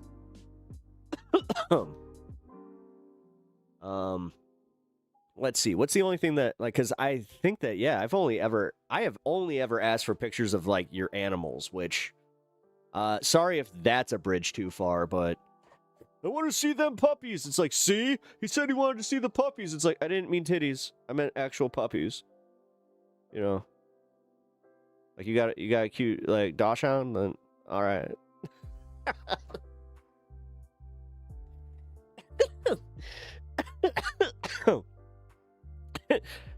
Dude, I sent him a picture of my wiener. It's literally just your dog with a fucking wagging tail. Yeah, show me your kitty. It's like, see? He's disgusting. I want pussy pics, and it's just like, no. That'd be the funniest one. Somebody sends me a fucking dirty pic, and I'm just like, I actually wanted to see a picture of your cat. Oh, man. Oh, this is awkward.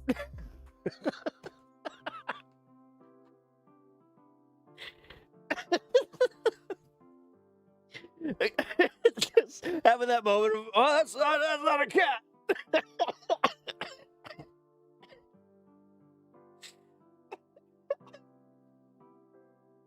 Oh, man.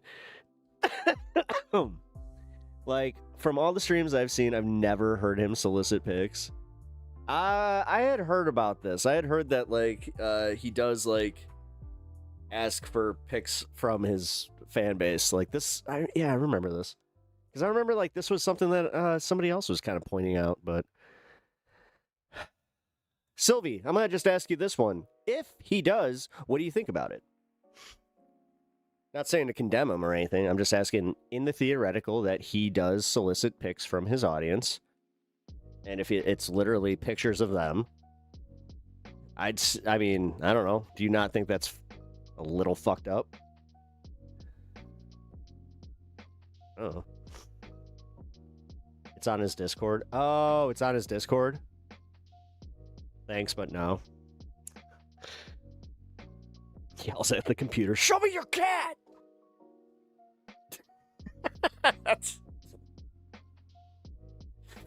Fucking sends it back aggressively, just like, I didn't want this! It's a selfies channel.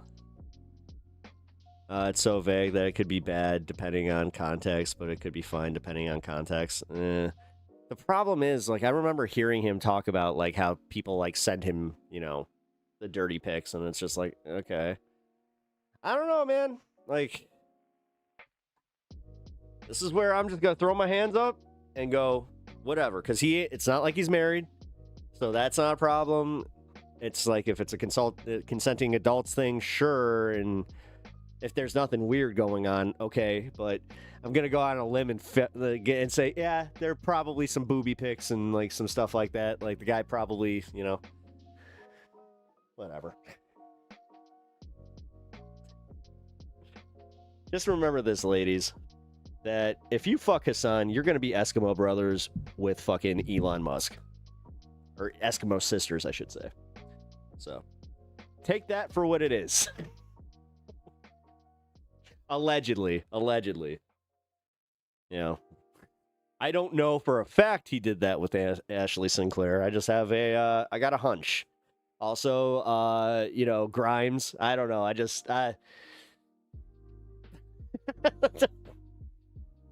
So, if that's who you want to be Eskimo pals with, be my guest. I did not know that was a phrase. Oh, what? Eskimo brothers? Oh, yeah. Or Eskimo pals, I should say, because, yeah, you know what? Why should it be locked down to a certain sex? I do not believe. No, he does. Like, Ashley Sinclair literally said that he does. It's not apparently the rumors are not true. Apparently he just has a tiny dick. Which, I couldn't have seen that coming. Doesn't run his own Discord, it's a fan Discord. Okay. Sylvie, I literally asked this as like a theoretical. This is why I do this, though. I just wanted a straight answer from you, but this is like kind of where it always comes down to, like, I get it. I don't know, man.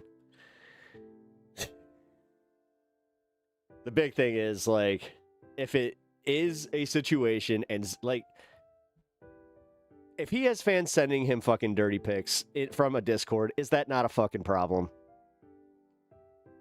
A fan Discord with how his fans can be, I don't know, sus. But if he was that obviously not cool, yeah, that's kind of where I'm going with. If he's asking for creep pics, I don't like that. Okay, there we go. That's all I wanted. Thank you. Thank you. Because I was not saying that was the case. I am being responsible here. I'm going to make this perfectly clear. I'm not saying that this is what Hassan does. Because from what the chat is saying here, likely it's just a fucking fan page which that's also problematic. Why is his fan page doing that, though? Like, if I found out that some fan page was doing that, like, in my name, I'd go shut that shit down immediately. I don't want that fucking smoke.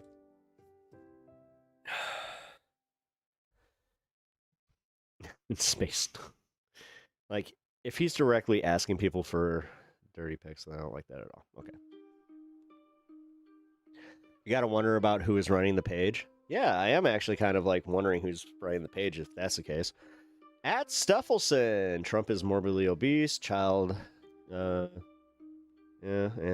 most corrupt and incompetent president of all time. Steffelson, you're just spitting facts there, homie. I do appreciate you hanging out. I do have another stream going on. It's my vertical stream. That's where most of my chat is. If you want to participate in the chat that's going on there. Oh, actually, that's why I was doing this. Duh. That's right. I forgot that the chats were not mixing there. Here we go. There. Now you can see all the chats.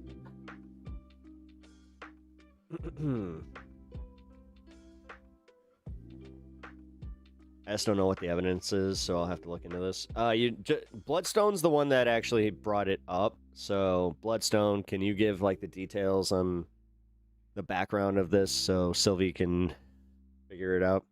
Yeah, Ethan Klein H3H3 had an entire subreddit for fans. Oh, well, then...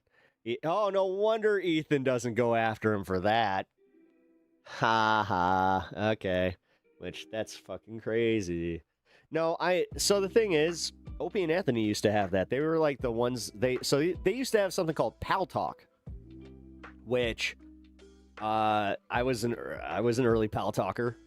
The thing is, you could either put your camera up and like have, you know, anybody like during the live feed or like during the show see you like on Pal Talk, and you could, you know, commiserate with other Opie and Anthony fans. The thing is, they did something called Whip 'em Out Wednesdays, which was literally, you know, if you saw a WoW sticker on a car, the whole purpose was that the ladies would be like, "That's Opie and Anthony, woo!" God, yeah. The more I talk about this, the more I'm just like, this teenage boy fantasy bullshit that when you grow out of it, you're just like, ugh. So yeah, Whip 'em Out. Yeah, it was literally Whip 'em Out Wednesdays. Yeah, wow, that was the sticker. It was the WoW sticker. Or you could write WoW on the back of the car, and, you know, theoretically somebody, if you're like in the, you know, eastern area, then they might know, you know. But yeah, they used to fucking have Pal Talk where that was part of it, where it was just like you'd see fucking, you know, live. I'm pretty sure that the more I think about it, I think that they were, you know, strippers, and they were either paid or, you know, that whole like, oh hey, we'll give you some exposure, quite literally. Lord's work.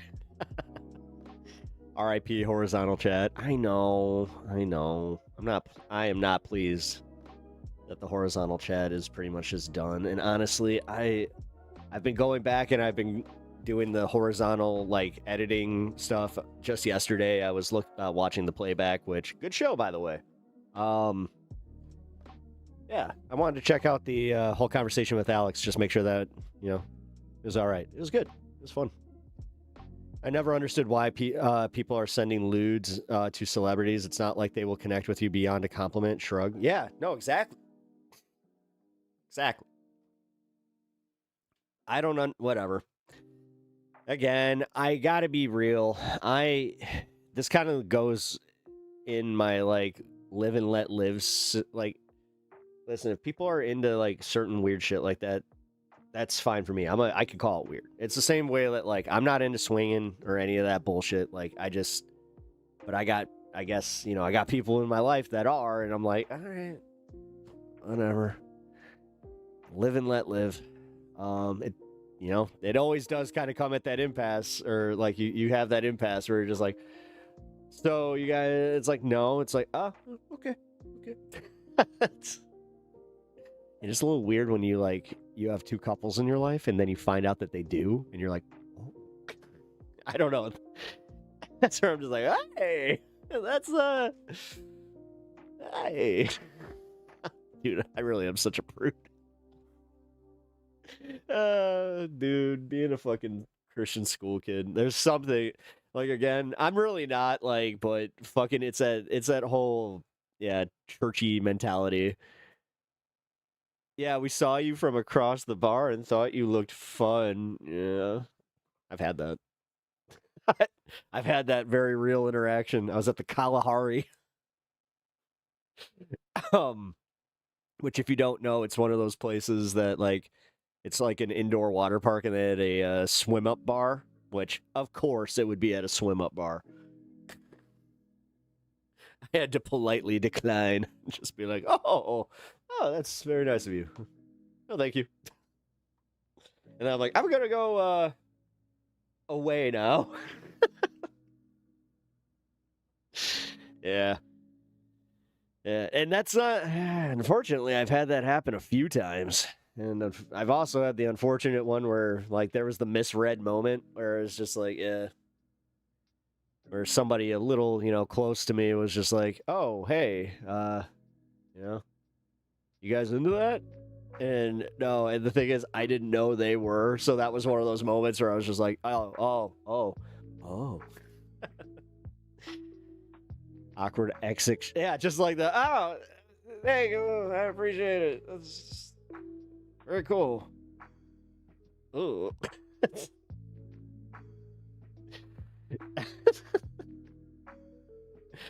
writing this down. Swinging in a zoot suit. Fucking got one of those like chains that you're just fucking, yeah. Hey. I make the fedora. I'm bringing the fedora back. Hey. We had a whole drama play out at school. A girl in my class's parents and their best friends who were teachers at the school ended up swapping spouses permanently. It was messy, dramatic. Ooh. We are an extremely small town, so everybody knew everything. Yeah, dude. Okay, yeah. I've seen that happen. I have seen that happen. I've also, yeah. I've caught some, like, okay, so I'll just say this carefully. So I noticed a certain dynamic, and I was just like, and I kind of like, I tried to call it, or I was just like, oh yeah, I have a feel. Yeah, I hate being right. It's just like, oh God.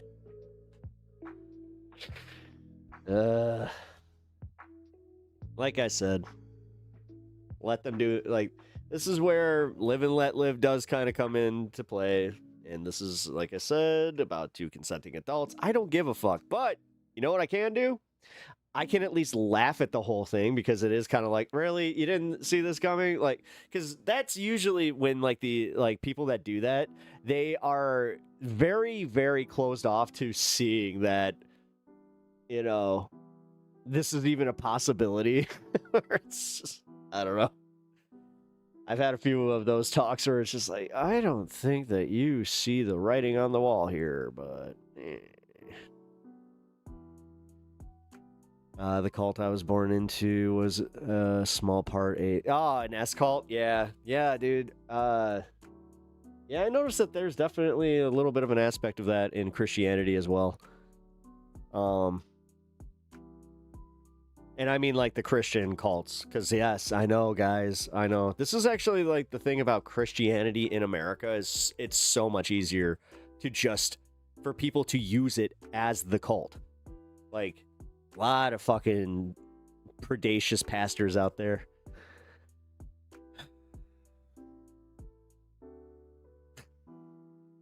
I have a new strain this time, and she hits so different. Nice.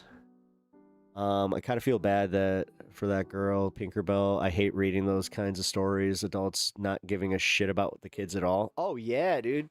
Yeah, not even thinking of, like, how that's going to impact them socially or any of that shit. Yeah. Oh, fuck yeah, dude. Yeah, especially if it's a Christian community. Because that's the big thing, is like, man, Christians be catty as shit, dude. Ooh, you want to talk about, like, fucking tea time? Oh, my God. That's literally what every Sunday and Wednesday was. You're learning so much right now. Well, Natch, all I'll say is I'm not sure how it is over in India, but, like, if you see, like, a yard with a bunch of like pink flamingos, yeah, there's a good chance that that's what they're doing. Also, pineapples, man. The pineapple game is the one that got me, where I'm such a child. I can't stop laughing about it, because, like, now I go to the grocery store, and when I see an upside down pineapple in a cart, which I see it way more often than you'd think, where you're just like,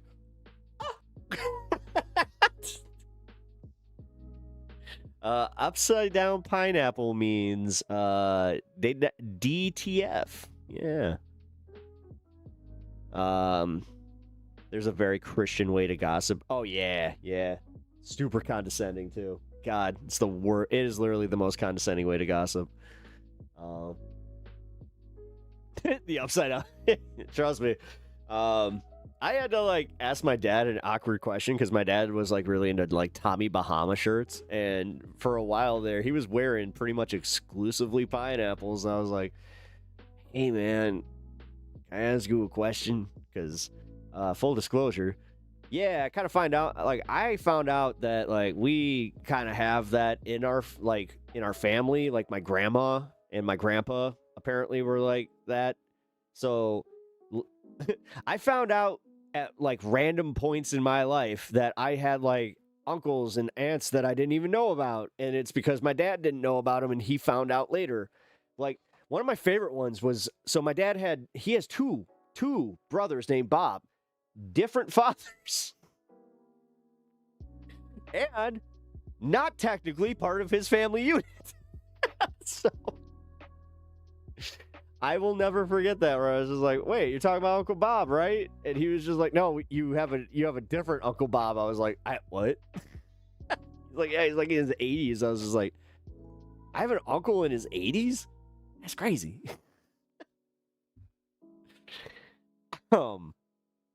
Yeah, by the way, guys, that happened very recently. That happened like last year, where I was just like, what?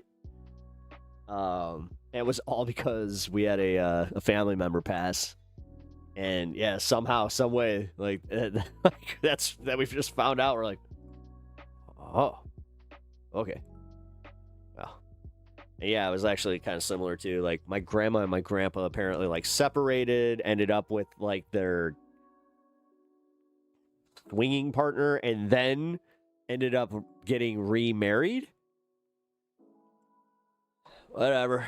I knew nothing. Like, the thing is, when I found this out about my grandmother, I was just like, no way. Like, not the woman I knew, not this little portly, frickin', I mean, I use that word, lovingly, because that's, she was, she was a big, stocky, she was stocky, but she was short, she had her perm. And like, I don't know, I always made, I made fun of my grandma one time to her face, and like, she couldn't help but laugh, because I was watching wrestling, and I just, I saw Dusty Rhodes, I'm like, hey, look, grandma, you're built like Dusty Rhodes. She wasn't too happy with that joke. Oh, man. Upside down. Oh, man. I'm dying here. I say I'm built like Danny DeVito.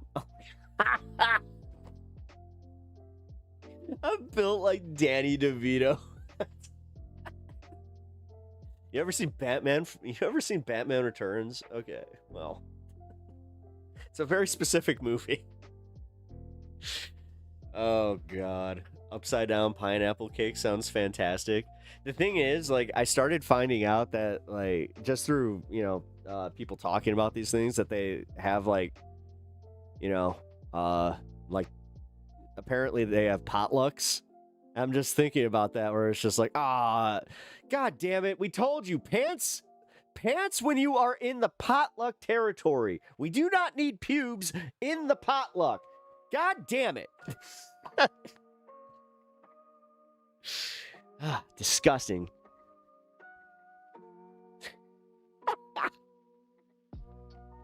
Fucking dude comes out of a room. He's got fucking like baby oil all over him, and he's just like trying to pick up the spoon, and it just keeps slipping.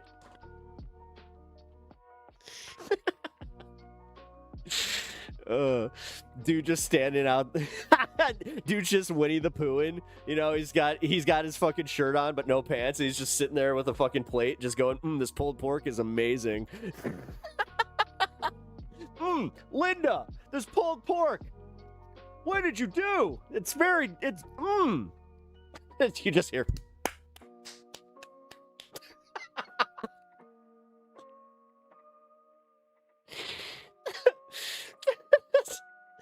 Hey, Linda, did you put some pineapple in this pork? Yeah. That's what I thought. Oh, thank you. I'll take that one. I'll use that. What's in the sauce? It's delicious. Oh my God. The worst is like when you're the only one. You're like, no one's rocking with you, so you're just sitting there. Well, I guess I'll make another plate. And you're just sitting there watching. How creepy. Okay, Jesus. Oh, fuck. Yeah, You're literally talking to the dude's wife. It's like, it's great that you bring Bob, but it's always a little weird that he just decides to take his pants off and goes right to the buffet. You could tell him that he really doesn't need to be pantsless for that portion. How could you do this right in front of my salad? You go to eat a bite and just mystery white goop fucking flies out. You're like, nope.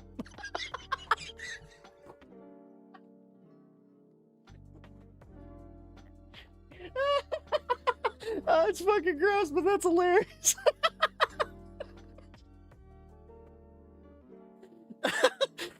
Oh, fucking. I'm going home. You start hey, I'm taking the ziti with me. Don't touch the ziti. Oh, fucking A.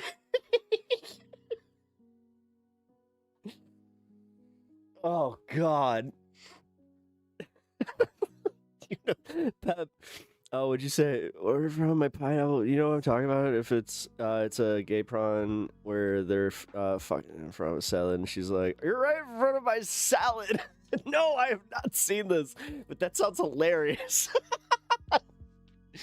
It's two dudes, and she crunch, crunch, crunch, crunch. This one has cranberries. Hey, wait a minute. Guys.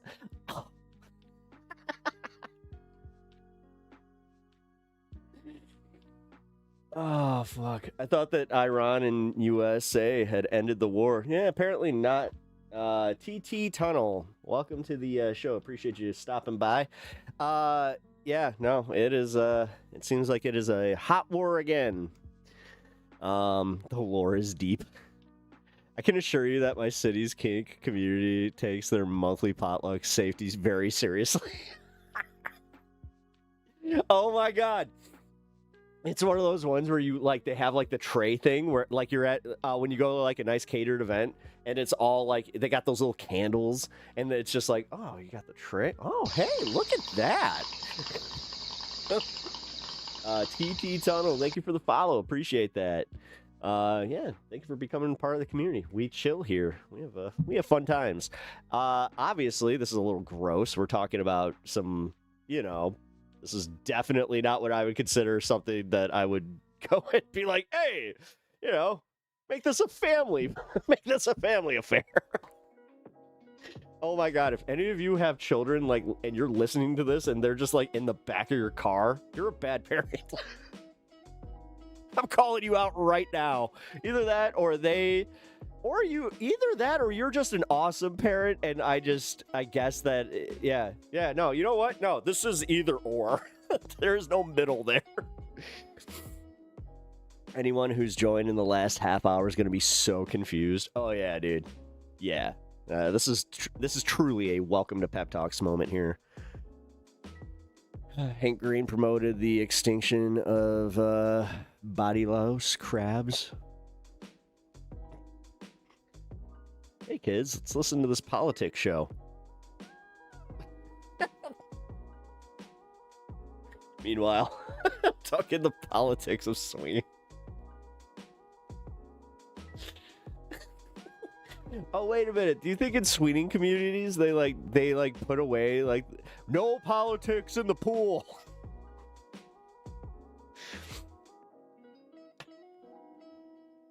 Ugh. Oh my God, a swingers pool. Oh my God, ew. It's worse than Howard Stern. Hey. Not that bad. I guess, yeah, this is actually probably, I don't know, this is right up there. I mean, this is very much right up there. Just from the other room you hear, oh, I heard that this was a vouching party. Who invited RFK Jr.? God damn it. I have so much I could say right now. Oh, God. Midnight Hammer, my roaring lion. Epic Fury. Oh my god. Oh, that would be the funniest way to troll them. Literally just... It's just, oh yeah, you're my roaring lion.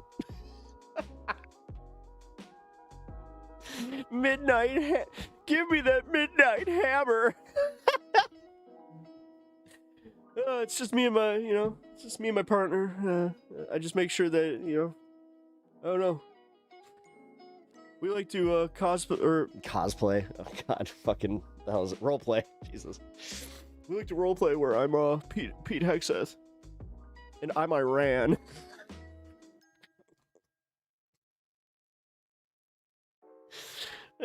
Figure out who the top and bottom in that situation is. I forgot the poetry. Oh dear. Yeah, you know what? I should probably not go. I think that, all right. Yeah, I'm gonna calm down a little bit. We'll get back. We will get back to the regularly scheduled programming now, because holy crap, I might have gone off a little bit there. That was fun. BRB, I cringed so hard my spine snapped out of my body like Mortal Kombat.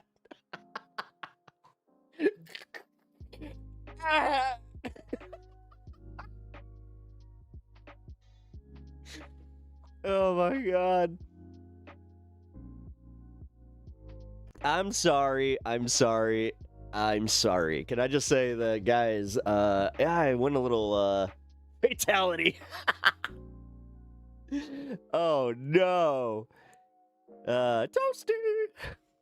I'm laughing so hard. I mean, dude, Jordan Peterson's the one that's standing at the table, fucking Winnie the Pooh. It has to be that, though. It has to be that. I don't know. Is there anything more ridiculous than a dude just standing with no pants?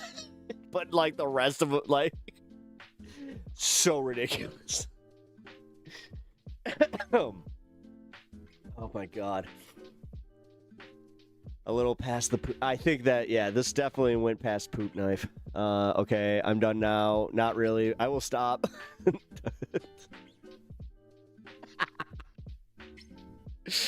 I mean, I did talk about my grandparents.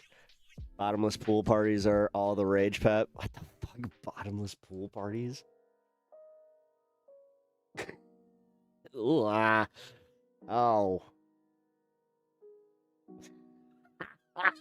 Oh my god, bottomless pool parties. It's a bunch of people that are just like, you ever seen Showgirls? And it's just fucking like that with the fucking You seen Showgirls? That fucking pool scene with Kyle MacLachlan, man. Oh my god. It is one of the, like, it would be totally hot if it wasn't so fucking ridiculous. Anyway.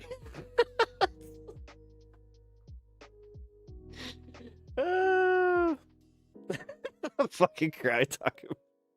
You know, how do you think I felt? How do you think I felt finding this out about, like, I let her have her way. Yeah. Oh, yeah, it's the Twin Peaks guy. Yeah. Anything with you love well. Yeah, but come on, that is just like, you have to admit that's just it's a very odd scene. Well, Beer Fest was literally making fun of that.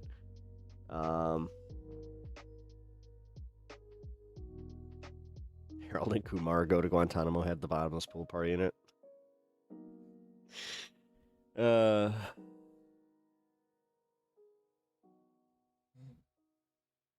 You good? All right.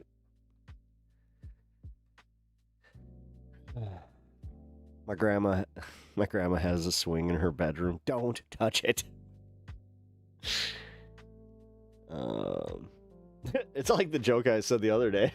It's like, who was the one saying that they have to stretch out their back? So it's just like, oh, hey, Ravy, I think that was you. It's just like, oh, you got a sexy rack. It's like, no.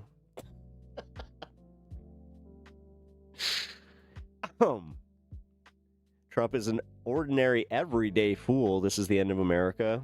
I hope not, but yeah, he really is just a fucking putz and a half. That's for sure.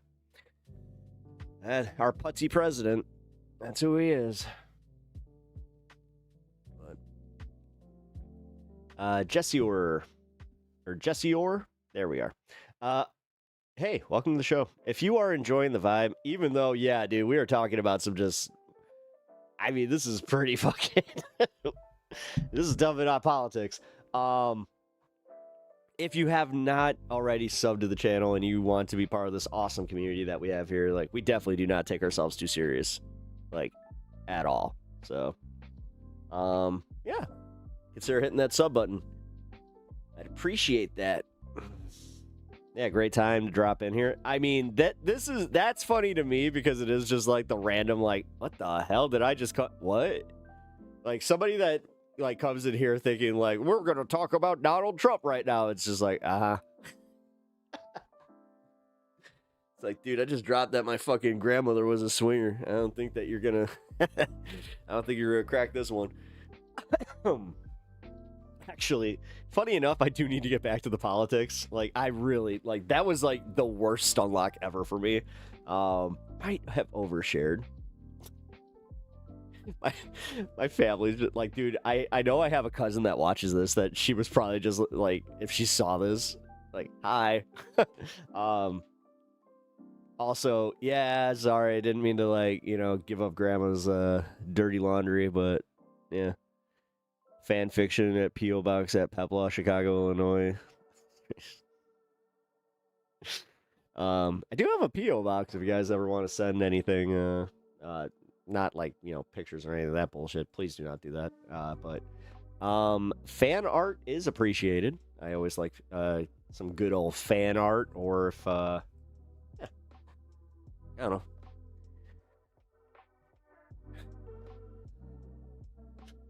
I do need to actually, like, start thinking about that, though. Oh, yeah. No, I got a... Shit. Hold on. Just realized that my chats are totally not connected. That explains why I was missing so many of them. Okay, cool. Large families are common for those generations. That's the thing. Like, that's kind of what, like, it was weird. I was talking, like... Oddly enough, this was a conversation that I had to have, like, with my family. Like, it wasn't just my dad, it was my aunts and my uncles. Like, we're going through the old family album right after my grandma died. And, man, like, I was still too young at that point for them to actually tell me, because I just realized, like, no, this was after my uncle died. So, yeah, we were doing it again. Going through all the family albums, and I started just asking, like, who is this? Who is that? Why are they here? Why is that guy got his hand on grandma in a very, very friendly way?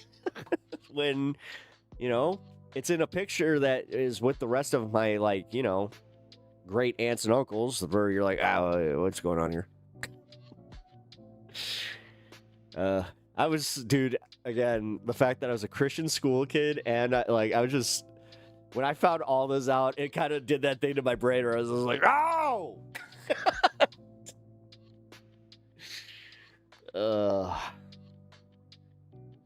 My grandma to me was still, you know, she was a nice lady. She was very respectable. You know, you would never think, honestly. What up, folks? What's the haps? Oh, DJX, you just missed one of the, I would argue, one of the funnier hours that I've had on my show. Yeah, also just in general, yeah, you know, it got a little spicy, a little spice. We're all going to hell, aren't we? Oh, fuck yeah, we have a one-way ticket. I have grandma lore too. My grandma raised 4 boys basically by herself and had 2 more kids with her ex-husband that after she remarried, nobody knew about the other 2 but her sister. They got put up for adoption. Oh my God. No shit. We only found this out because someone did 23andMe. Oh, damn. Oh, damn. Yeah, dude, that shit's always crazy to me where somebody like does a 23andMe and that's how they find out. Actually, let's do this. I'm gonna move the... There we go. Let's move that over here. There we go. Yeah, DJX, prepare yourself. Yeah. Is the Ukraine conflict basically at the bottom of the American news cycle? Political space. Yeah, yeah. Darius, yes. Yeah, it's usually what happens. Which, it's kind of weird, where it's like, oh, hey, I kind of... Yeah. Hate to say long for the days where it was just, you know, Biden tut-tutting Russia and being like, here, Ukraine, here's some money, and every Republican was freaking out about that. But now, you know, they just fucking go, isn't it great that we're in this war that we totally said that we didn't want, but now we totally want because, yeah, America.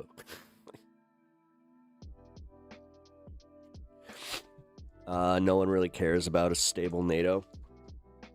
I mean, apparently Americans don't. I'd say I'd care more, but realistically, I'm just one American, man. I can try my best. I can put out the word, but you know, I don't see that changing a whole lot.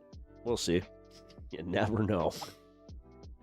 Wouldn't that be wild if it is just like this guy pep talks? He gave this rousing speech, and all of a sudden it was like the scene in if you've seen K-pop Demon Hunters where it's got the Hamong, where it's just like the I think that's what it was called. But anyway, I have to have more faith in myself. Come on, guys. I can be the voice of a generation. That's hilarious. I can't even say it. Voice of a generation. Hilarious.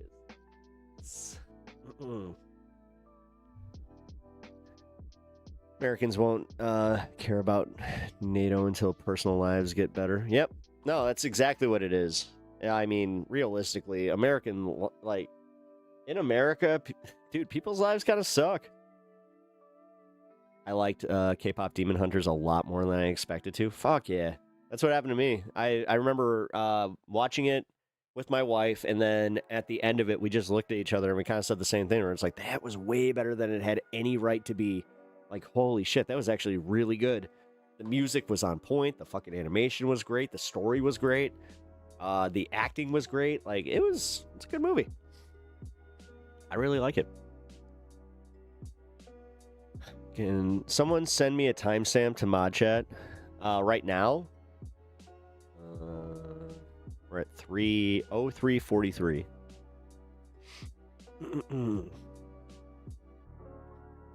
Pina coladas on a warm sulfur brimstone stage. If you like pina coladas. Live stream. Reheaded Cerberus getting dog treats made of sinner's fingers. What? That doesn't sound like something even I want to see. No, I'm alright on that. Anyway, I was going to join the DSA phone Zoom thing for phone banking for Kiros Milat that Hassan tried trying for to farm for, but Zoom call reached its capacity. Oh, hey, that's good. I mean, hey, good on you for wanting to do it, but also that's awesome that like enough people were already doing it that it was just yeah. Also, can I just say, if you guys did not know, we are getting so close to hitting this goal. We are 8, I believe. 7. No, we're 7 donations away from hitting the goal. And that means, like, both goals, by the way. And was going on about how, big help. It's a big help. I was going to join DSA, but, oh, the fuck? It happened again. It's happening again, where all of a sudden my chat just started going upside down. Flippy. There it goes. Okay. If you're not into health food, if you have half a... if you're not into health food, if you have half a brain, if you like making love at midnight. Yeah. Actually, one of my favorite uses of that song is from Dirty Work, where it's a bar fight, where they start the fight, right? And it's Chris Farley, and he's at a jukebox, and he's playing a character that like got his nose bitten off by a Saigon whore. Like that's the whole thing, and he's just like, oh, we're about to have a bar fight. Hope you're playing something good. And it's just like, oh yeah, playing Rolling Stones, Street Fighter, man. G7. You just hit G8. If you like pina colada. That's fucking... Dude gets thrown through the fucking glass window. Oh, man. So that's one of the funniest fucking movies. It's definitely underrated. Happy birthday, Stanley. Thank you. He is... Oh, man. Look at him. He is so fucking passed out from all of his treats. Man, you guys spoiled the crap out of him. When they start rioting to You're the Voice in the Hot Rod, gets me every time.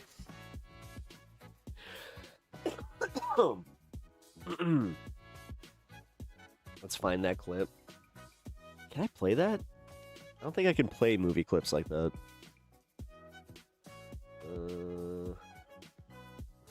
I mean, no, I definitely can't, because then, yeah, no, it's gonna have the song too.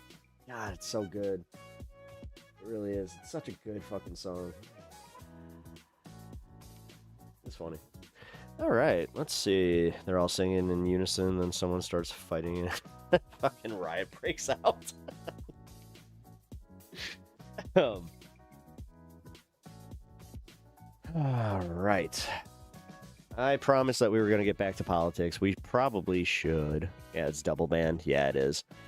Stan has gone full liquid. Yes, he has. I mean, look at him. He's snoring up a storm right now, too. Oh, shit. Televani, I think that did I give him the treat for yours? I'm not sure. You know what? Just in case, I'm going to give him one. I wish I had the money to help out. Genghis Khan, I really appreciate that, man. Hey, just, you know what? The sentiment is, like, thank you. Fuck, man. I wish I didn't have to ask. That's my biggest thing. Honestly, this is probably the biggest thing that I have to work on, is that, because I don't like it. I don't like this. Takes away from, like, me focusing on this. Like, this is why, like, when I had to debate the whole thing with, you know, that the chorus stuff, fuck it, man. You know, chorus, like the isn't that what it's called when you sing something? There we go. But for real, like, that was why, you know. Like and subscribe, it is free. Yes, subscribing, that's a big one, guys. Like, please, if you have not subbed to the channel and you enjoy the content, I'm dead serious. Like, God, that really helps. That helps me out a lot. I mean, I haven't really given you guys like a state of the channel in a while. Fuck it. Quality save, thank you. Gonna be a little careful with that, because there might be around 2. But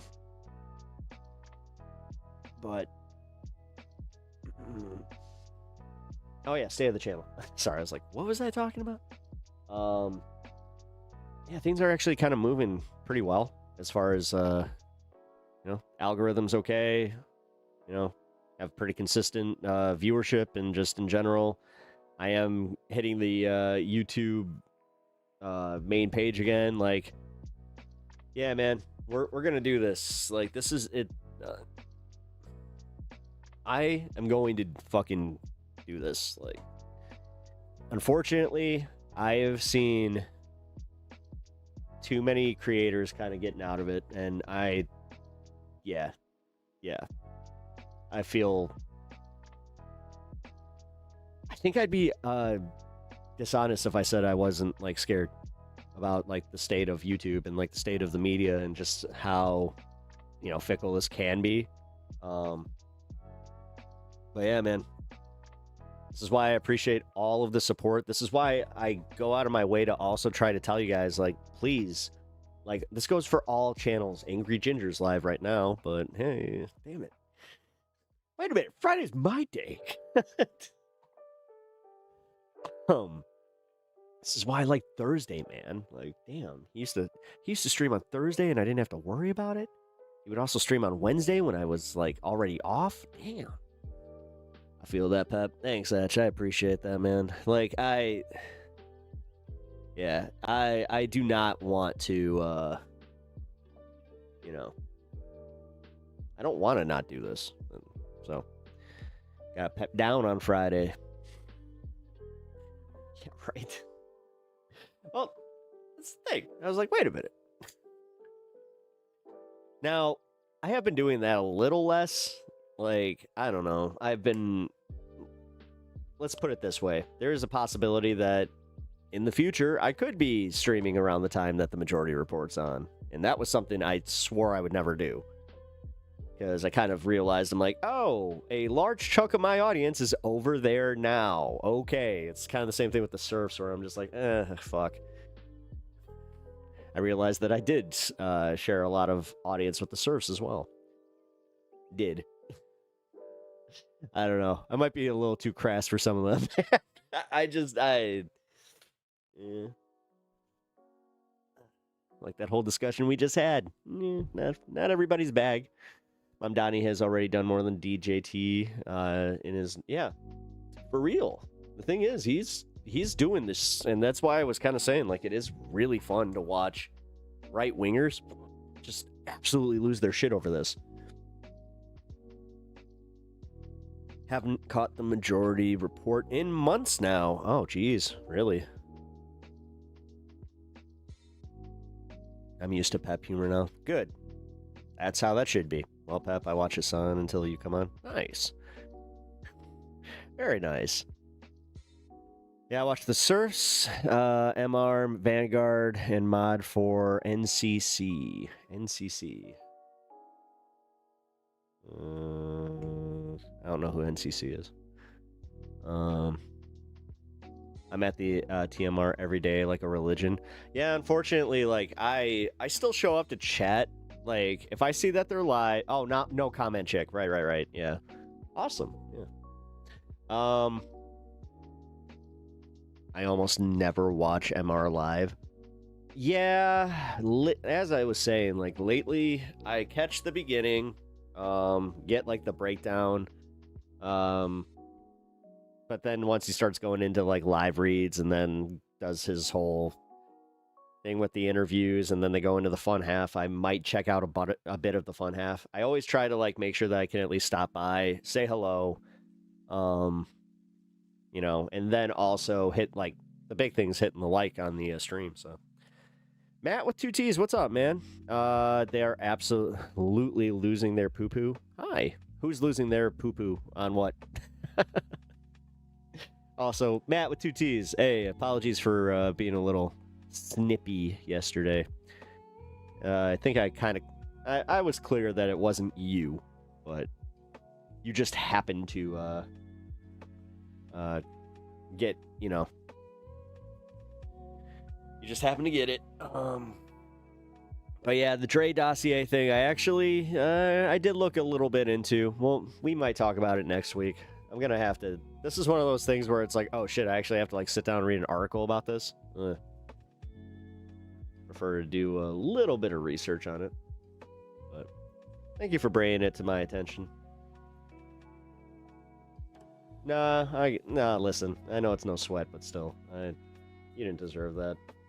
Especially for something that was, you know, yeah, wasn't your fault. Okay, so, you know what? Yeah, pretty scary stuff. It is. Yeah.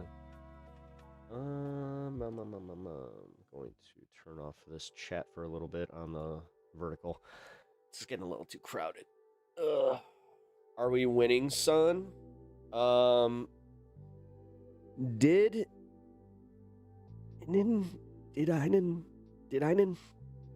I? I don't know. Are we?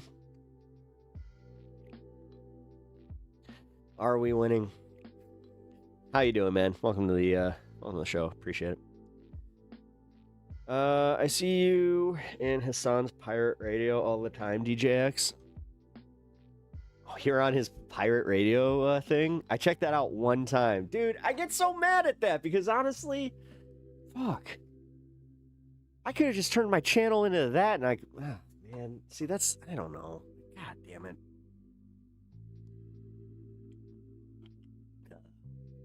Whatever. I'm still gonna do it my way, even though I know I'm working too fucking hard, apparently. It's a false flag operation so Trump could bomb Iran again. That's kind of crazy that you're saying that, Terry. So you think that?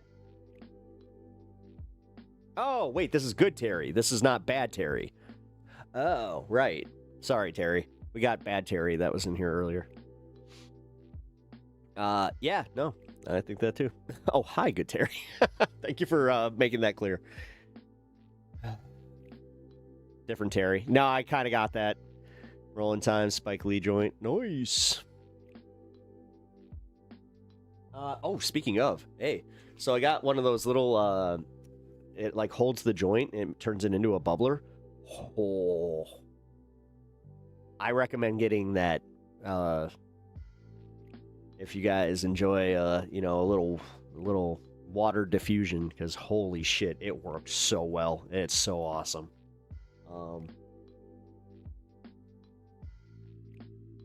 Bad Terry's lowercase. Okay, yeah, that will be easy to differentiate. All right, well, we're getting about 23 minutes out from the 420. Hell yeah, perfect. Because realistically, I kind of wanted to just chill today, but bad Terry is red Terry. It's red on mine, actually. That's why I was confused. He's red on my side here. You have one of those? Yeah, Ravi, isn't it? Yeah, those things are great. I love that thing. It's the first time I've ever owned one.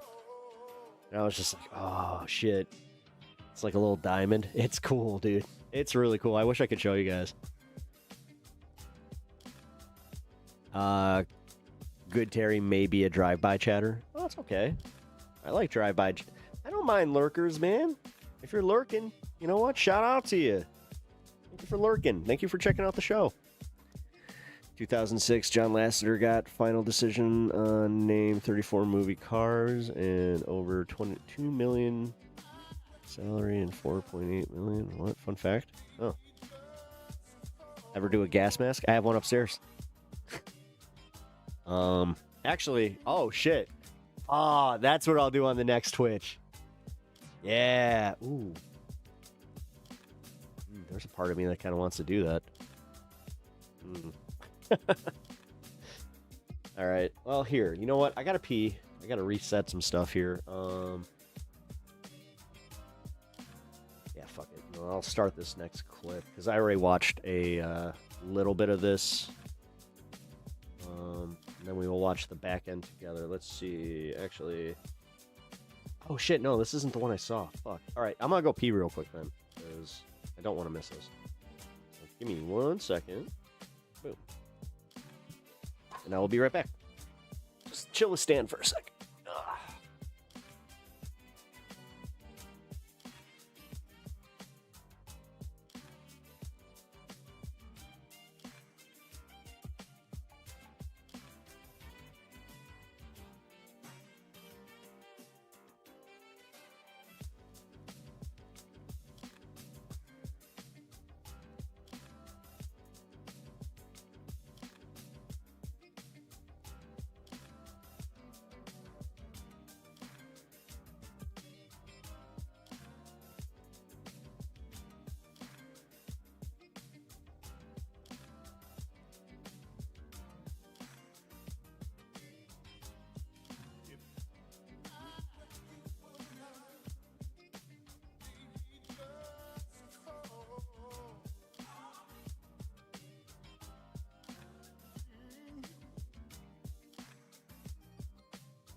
Okay.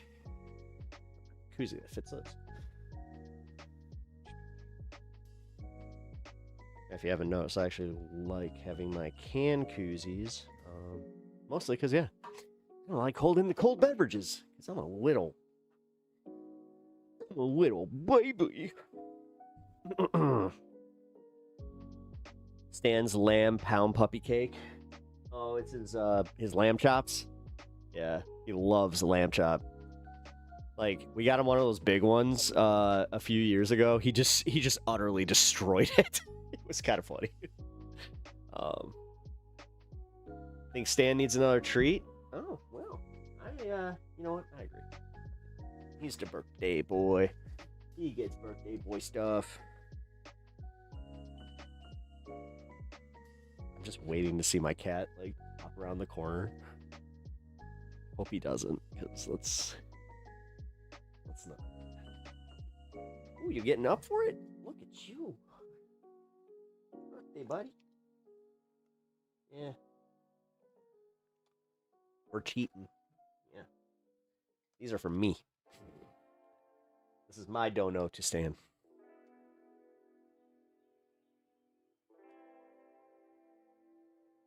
Oof. Thank you for that.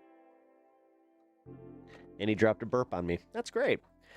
What if cats could talk and Leto had Jesse Ventura's voice? Yeah. Yeah, did you know that yeah, my owner, he likes to smoke that devil's lettuce, and he likes to go upstairs and play some video games every once in a while. I'll lay on his lap, and then I'll start scratching him and start biting his arm kind of randomly. And sometimes you don't know if I'm playing or not. What's up, Lord Dementus? How's it going, man? Welcome stream.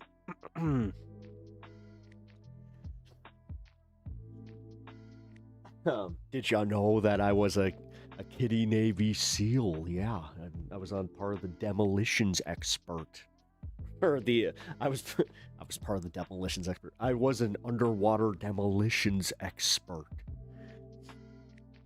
I can do that without locking the jaw as much. Because, dude, yeah, no lie, I totally fucking hurt myself doing that, like, for the first week there. It was funny because my wife was just like, maybe you need to stop doing the Jesse Ventura impression. I'm like hell I do. Yeah, she wasn't wrong. And Sheridan, anybody have big plans for the weekend? Nope. No, I do not. You know what my big plans are?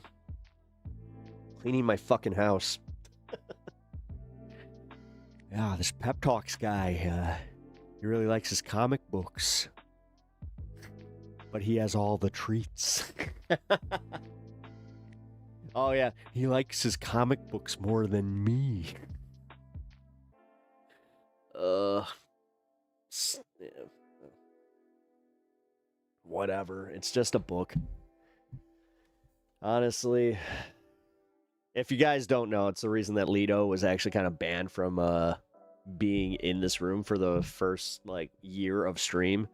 He came down here, and, you know, I probably should. This was a little bit my fault, but realistically, no, it was him.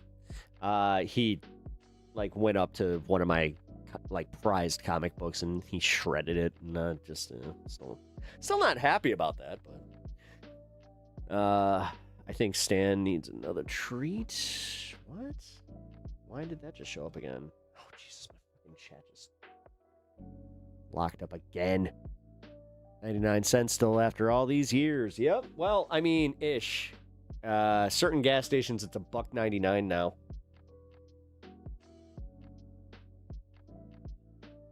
Which, not gonna lie, little insulting when you can see this. But I get it. I did that yesterday. Like, I paid a convenience fee because I just knew. I was like, God, all right, I get it. You guys you're jacking up the price here by at least $7. I was just like, but if I order this online, then I got to pay for shipping. Shipping will be around, $5 to $6, and then it's just like, nah, fuck it. I might as well just pay for this. Boo capitalism. Yeah, it is. Dude, what? Yeah, it's just pretty easy. I'm going to be that big strong man that comes up to you with tears in his eyes and says, sir, please take a bong rip with me, sir. Nice. Yeah, if you guys ever catch me in public for whatever reason, don't be afraid to come say hello. Just say, hey, I watch your show, Pep Talks. And then, yeah, I'll probably be like, hey, you want to burn one? So, the cans of the 99-cent labels are still $1. Well, yeah, I'm talking $1.99. Well, yeah. Sorry. I just realized what you said. I was like, capitalism will replace the broken system, and the proletariat will rise. Oh, shit. That was creepy, too, because my cat was just, like, sitting in the doorway, just staring at me, and then he just, like, fucked off somewhere else, so. Unfortunately, I'm you're in red state hell. Oh, shit. That sucks.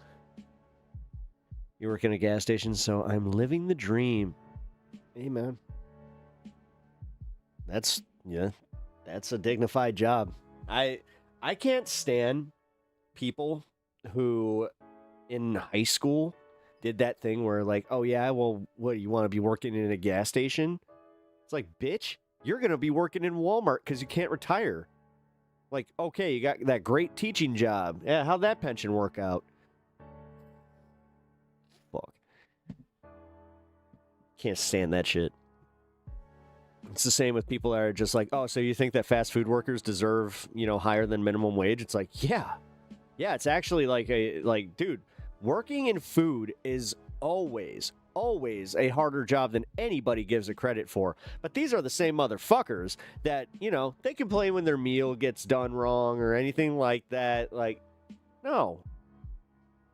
Like, the idea that these people can have that attitude is absolutely insane. Then they also recognize places like Chick-fil-A and places like In-N-Out Burger, where even with the religious element, guess what they do? They pay over the minimum wage. They actually give their employees benefits, and that's why they have very low turnover in their fucking employees.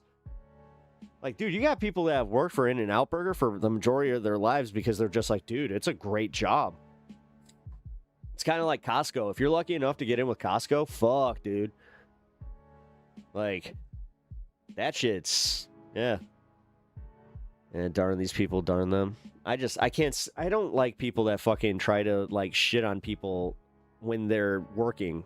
And it's like they do you understand how shitty of a person you have to be to, like, go and say any job is undignified and, like, you would never do that job? I could never do that job.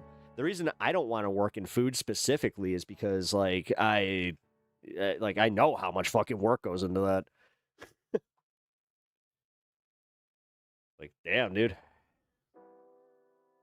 I can relate. There's so many people that are supporters and complete morons, and yet I'm the 8th grade dropout with an eye on that orange every day. Yeah. 8th grade dropout. Damn. Yeah, fuck.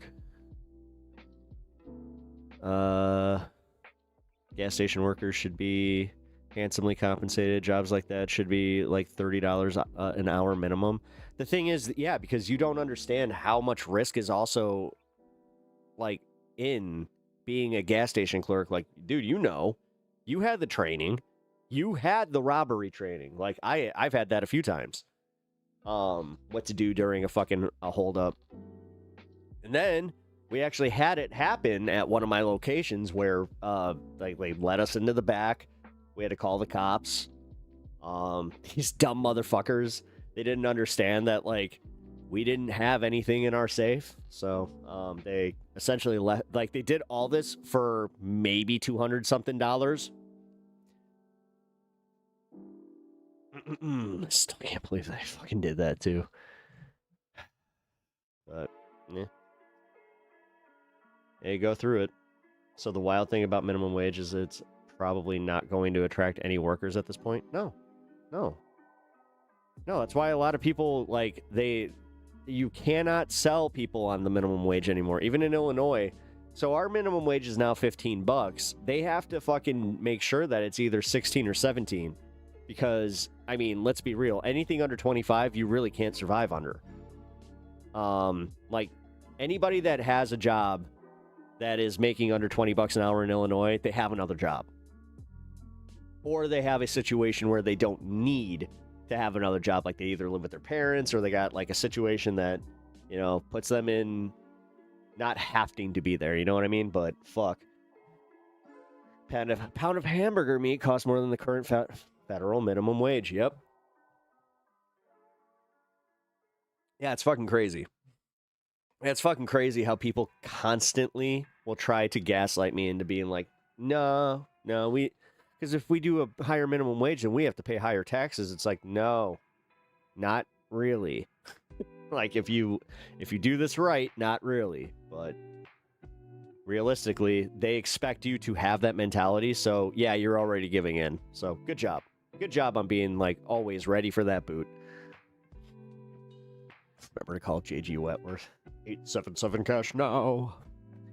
My grandfather was a state inspector for 30 years. My grandmother got to stay home and raise their 6 children. That is completely unattainable today. Yep.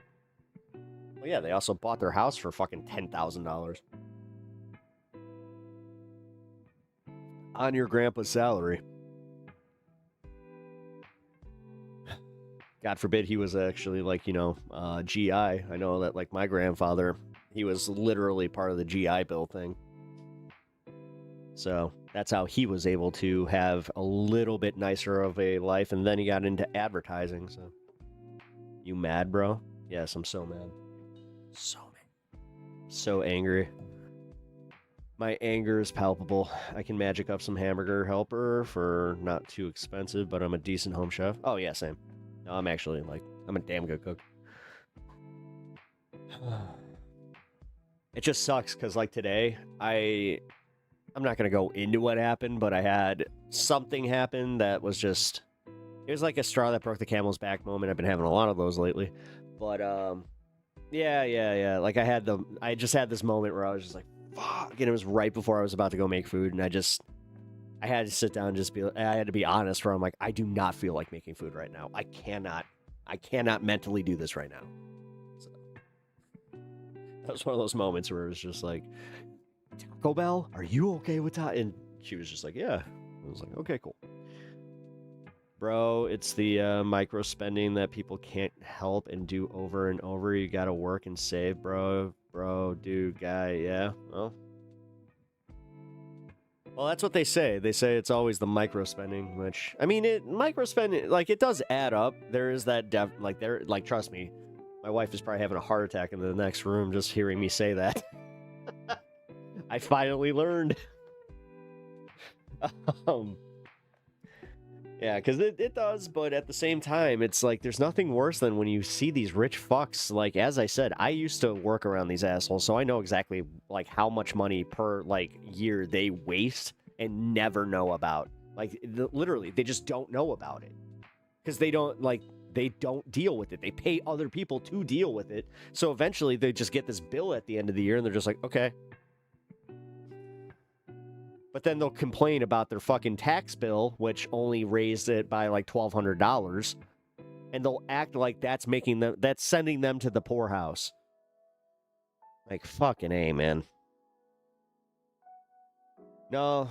And there realistically is like this, there is this mentality though, where it's like anybody that's ever had it hard and then you do like strike it, like big, you know, and then you start seeing like the proportional tax rate in certain areas. Like, I mean, I could see for somebody that like wins the lottery or, like I said, has that lucky moment in a career, like say like streaming or something like that, where all of a sudden it's like sticker shock. But then you have the moment where like you're like Moist Critical, where all of a sudden you realize you're like, hold on, like if I don't live beyond my means, if I save a lot of the money that I do make, and then I also just appreciate the fact that the people that support me and have supported me usually can't, like, these are like these little like expenditures where he's just like, no, don't do that. Like, I thought that was honorable as shit.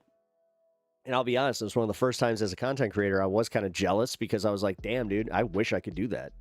Like, fuck. That's why I keep saying that, because, like, that's kind of the goal.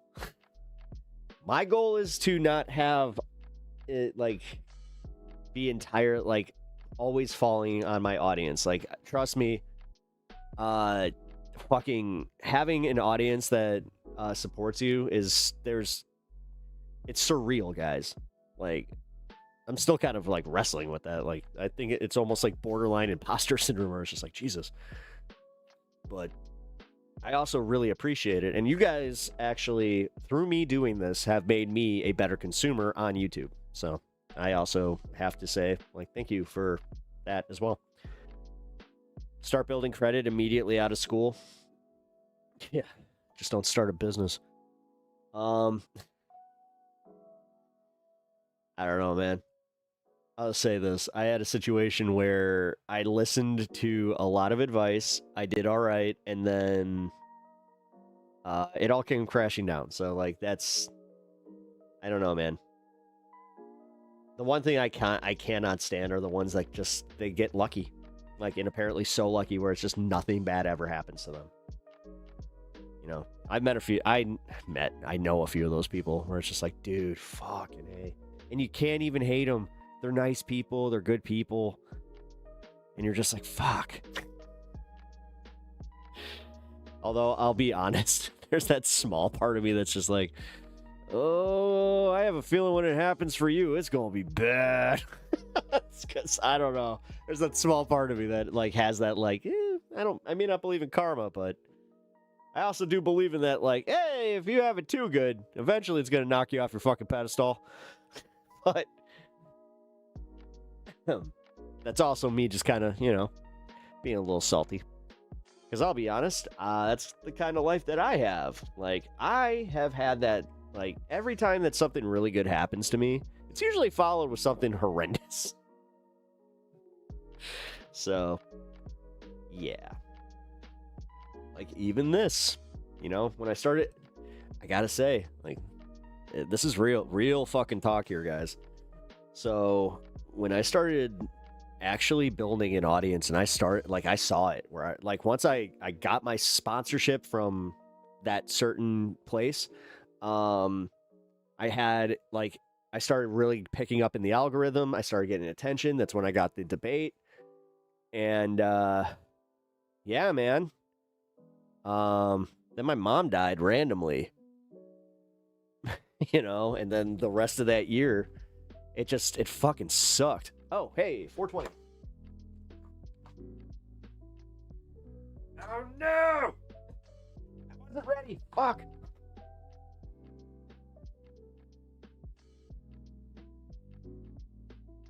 Oh, I'm gonna have to do a redo on that one. Back time.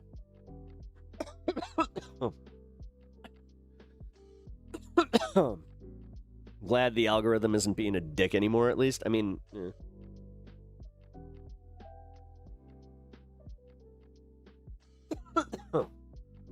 I don't know what happened, but I did notice, like, that...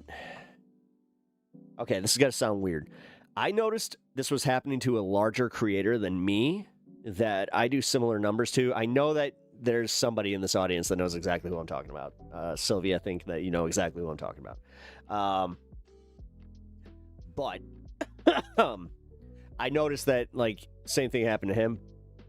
But also he started streaming less, and he did the thing where he took off a little bit of time, and yeah, then he came back and just nothing has been the same. I had 17 posts in my feed yesterday from November 24th. Huh. Did you see that they removed the dislike on... Oh, they did! Huh. That's good. Great. Awesome. I'm happy with that. Oh, man. Oh, man. I wish I didn't have to, like, be so ambitious with this goal tonight, but... I'm so close. God.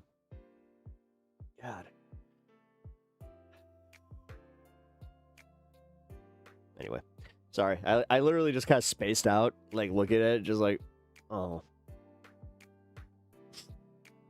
Random vids on top of that. Really? Huh. I wonder what's going on with that. I mean, yeah. No, wait a minute.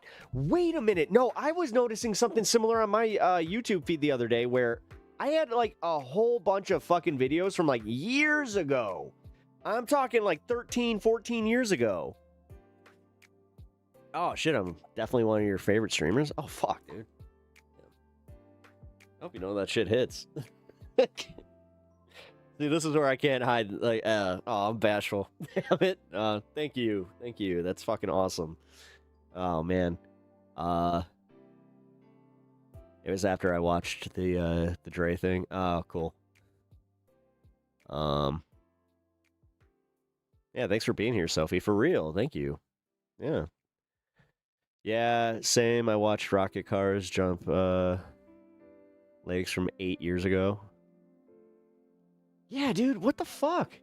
Yeah, because I think that I even played one of those, like, yeah, I played a clip from, like, 8 years. Oh, that was the guy where he's like, and everybody in this town, everybody's dead. It was just like, oh, yeah, best YouTube streamer, easy. Oh, fuck, guys. Shit. Oh, man. Making me feel all, making me feel all good, but also, like, funny. Like, yeah, the funny feeling. God. I don't know. What's the secret, guys? What do I have to do? What do I have to, like, go make, like, some drama with somebody and, like, that's how I get picked up? Or, I don't know, man. Like, I don't want it to be easy, but I also don't want it to be like, hey, you're going to stagnate for a while until you figure out exactly what you need to do. They added an AI tab to the suggestions page, so they shifted around how the algorithm is feeding you videos. Oh, shit.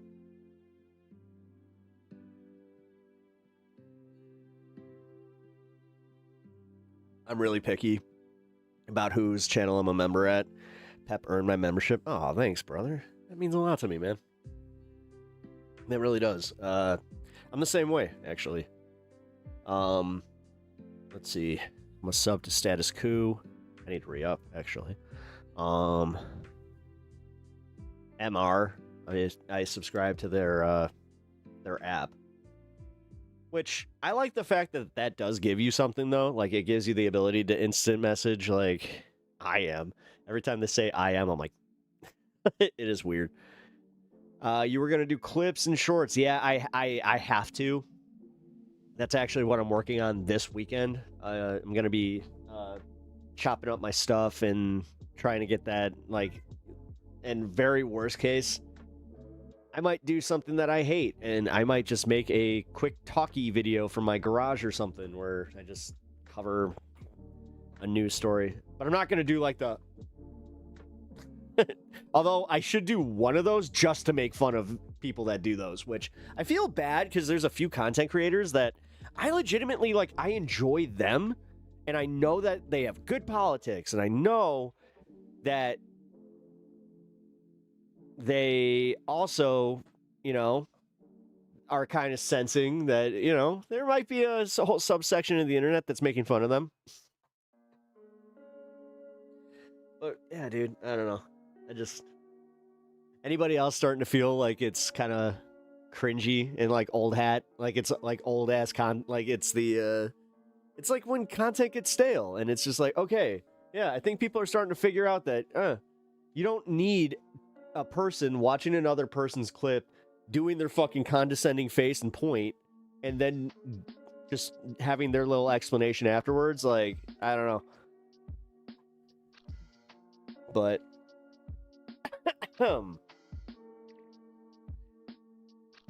it's like that Pollyanna girl or whatever. God, I keep forgetting her name. Yeah, she was like showing up on all of my feeds. It was like TikTok, fucking potty mouth Pollyanna. I hate to do like a mini call out, but it is just like, God, you know, it's just, it's ew. Yes. Nice. Okay, so I'm actually reading this one right where I kind of feel like people kind of are cringing out of that kind of content. I don't know. Somebody told me that, you know, I guess I'm lucky that I do this because I apparently am, you know, the opposite of what people want from, you know, YouTube and shorts and all that shit. You know, or the opposite of what they were trying to do. Because, yeah, like man, apparently the long form content is starting to grow again. So that's good. You know, at least that's good. People need to be people. Yeah, dude. A lot of people are so fake online. I hate it. The people that like made wrestling personalities. Also, I don't like content brain. I've had it and it's just it's a little cringe, but I understand that they're trying to spread the certain messages faster. Yeah, but the thing is the faster like, do you know it's in one ear out the other? Like there is no, like this is where the long form, at least you have the time to process it instead of just going from video to video. Because every time I watch one of those videos, it's not a political video that gets recommended to me next. It's usually a fucking, you know, slop video. Pepper Mockler argues who's in and who's out for left moving forward. No, man, I don't want to do that because, like, that's where I was worried. Like, I don't know. I'm just saying this is for me personally. Like, I've noticed that I am finding my tastes change. Tom Powell Jr. I love Tom Powell Jr. He's one of the better creators on TikTok and YouTube who does that short form stuff. But I enjoy his long form stuff. I've been watching his live streams. I've been watching, like, some of the longer videos that he puts out because it's not the same. It's not always the same bullshit, man.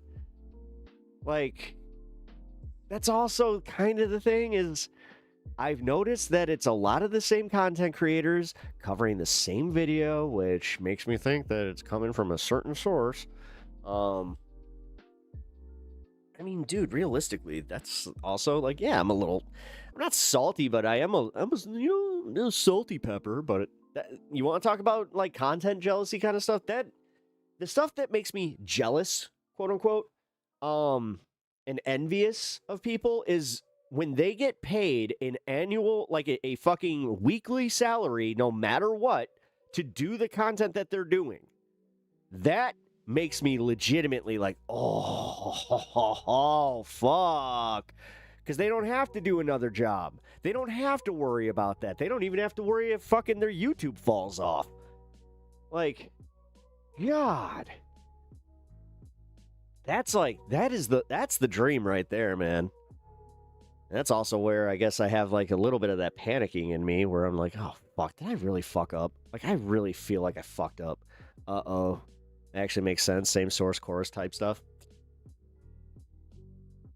I didn't say nothing. I just made an observation there, folks. Long-form content is the new talk radio. Yeah, no, that's the thing. I used to listen to, you know, Opie and Anthony. The thing is, I was one of those weirdos, like, because I had, like, such long work shifts that I would listen to Opie and Anthony, then I would listen to Ron and Fez, and then I would, like, literally catch the replay of Howard Stern, and that's how I used to listen to that content until the bonfire became a thing. And then also after Opie and Anthony, you know, had their falling out and the whole thing, you know, happened, I started listening to Howard live, which, you know, a little harder to do nowadays. Used to listen to AM radio a bunch until my car broke down. Ooh, nice. How long have I been doing this? I've only been doing this for not even 2 years. I started my channel August of 2023.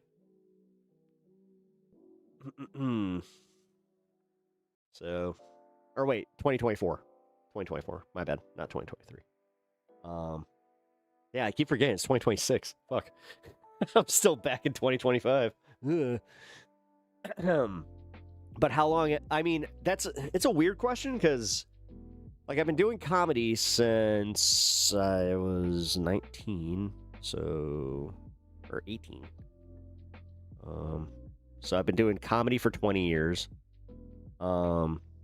Ish. Like, I haven't been like a working comedian, but yeah.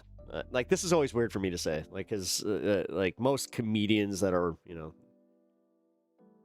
still working, like, I guess you could literally say, like, I am a retired comedian. Ugh.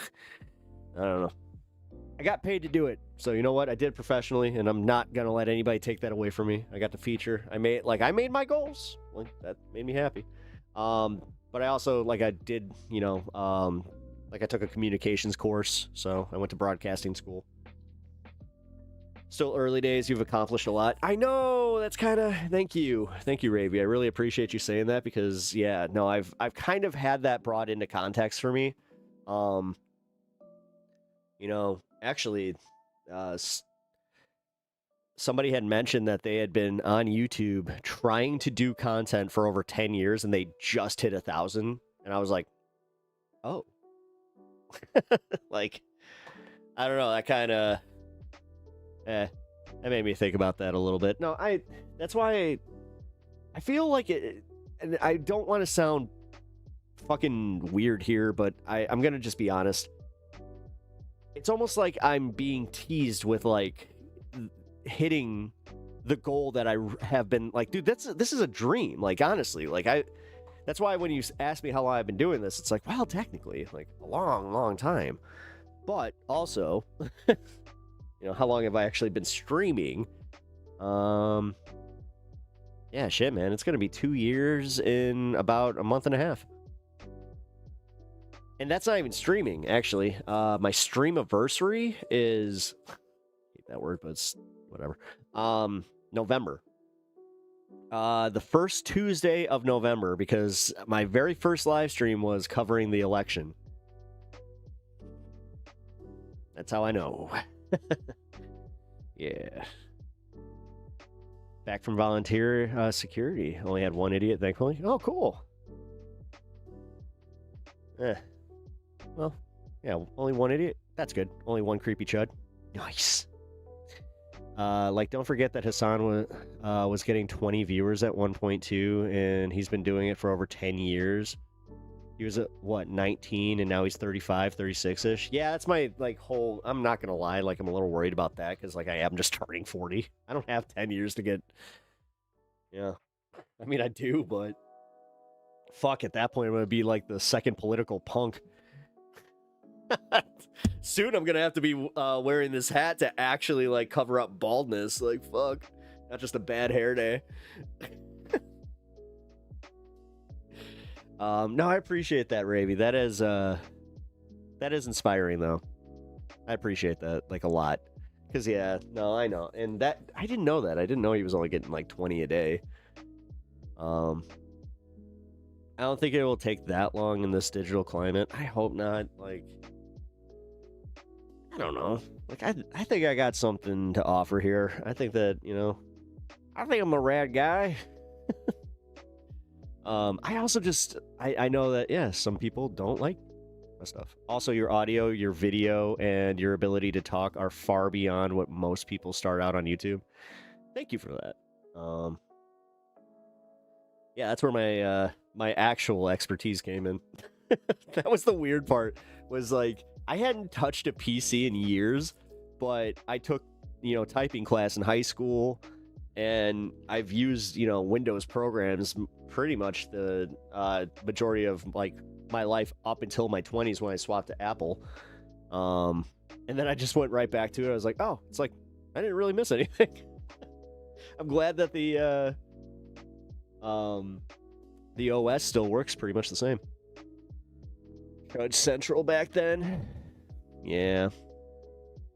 Yeah, the broadcasting knowledge shows. I appreciate that. I mean, the thing is, I was really scared that I wasted, that cost me $10,000. I had to get a loan from my aunt for that. Which, thank God, it was so weird too, because it was my aunt that doesn't really... She's never shown me any interest in she's never shown any interest in anything I've ever done, anything any of us have ever done. And then, yeah, it was really, really random. Like, she had heard that I was going to school, But my dad, which shows you how much confidence he had in me, he didn't want to pay for me to go to broadcasting school. He thought it was stupid because he was just like, oh, wait, so is this like you just buying a degree? It's like, no, I'm learning. Like, I have to go to school. Like, it's not like a degree mill. Hey, good honor. Yeah. And then, like, she just, like, pulled me aside. She's like, I heard your dad doesn't want to pay for your school. And she's just like, here, who do I make the check out to? I was like, oh, shit. That was crazy. I got to go to the school the next day and drop that check in the admissions office, and that felt really good. I mean, I had you suggested by Live Tab and stuck around. More people are doing that now. Cool. Hey, yeah, Ravy. See, now that means fuck, man.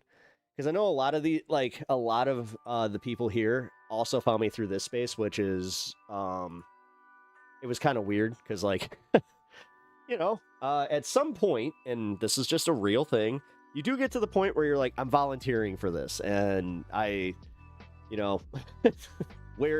where are we going with it? What do we do with it? And then I'm glad that, like, we have had these talks, and I also had it, brought to my attention that, yeah, I pretty much gained my audience from this space. So it's like, yeah, okay, good enough for me. The exposure did work, and also I just fucking love having something like that. I love having a project like that. Like, I've always liked this kind of shit. Like, I love being involved in something like that. And also, I love the freedom that they give me to do my content the way I want to do it. Like, it's really cool. LeMayo, why does he sleep like that? I don't know. He sleeps like a we call him dead horse. Son, are you pulling a Rashad Richie? I saw you come into AG Live a while back. Oh, yeah, that's right. Yeah. Yeah, AG platformed me, too. Yeah, super grateful to this space. It was before you went vertical. Yeah, that's right. Yeah, that's right. That was right around the time. Yeah. Fuck, yeah, that vertical switch. I think I did that in, December? Yeah. It's definitely been, it's been cool. I miss it, though. I'll be honest. I do kind of miss just having my one stream, my horizontal stream, where everybody hung out together. Now, I hate how YouTube does it, where if YouTube could tie the two chats together, that would work out perfectly. But when I first did vertical, it was insane. Yes, it was. God, I remember. Yeah, dude, wait a minute. Yeah, because I started my vertical, and, like, it was 2 or 3 streams later is when the Renee good thing happened, and that's when I hit 100K. I remember Jake going vertical. It seemed to be a success. Yeah, well, that was the thing. He even told, like, I'm not speaking out of turn on this one. He told me I inspired him to do that, because he's just like, I was kind of on the fence, and then I saw how it worked for you, and then all of a sudden, all of them were trying it. I feel bad because Letterhack did it, and all of a sudden he was getting a lot of trolls. I was like, ooh. Because Matt is a lot nicer than I am. Matt is just a sweet dude. Like, he's a very kind-hearted person. I don't think he really has, like, I know he can, like, spill the tea, but he realistically is just a good dude. So, yeah. Not the best thing to happen to him. I remember the first attempt at vertical broke everything. Yes, it did. Yeah, dude, that's also right. Yeah, it broke my OBS.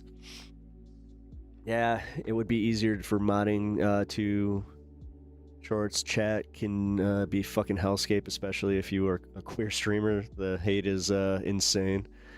I mean, I'm not even a queer streamer, and they come in here thinking I am. I mean, the bi lighting and, the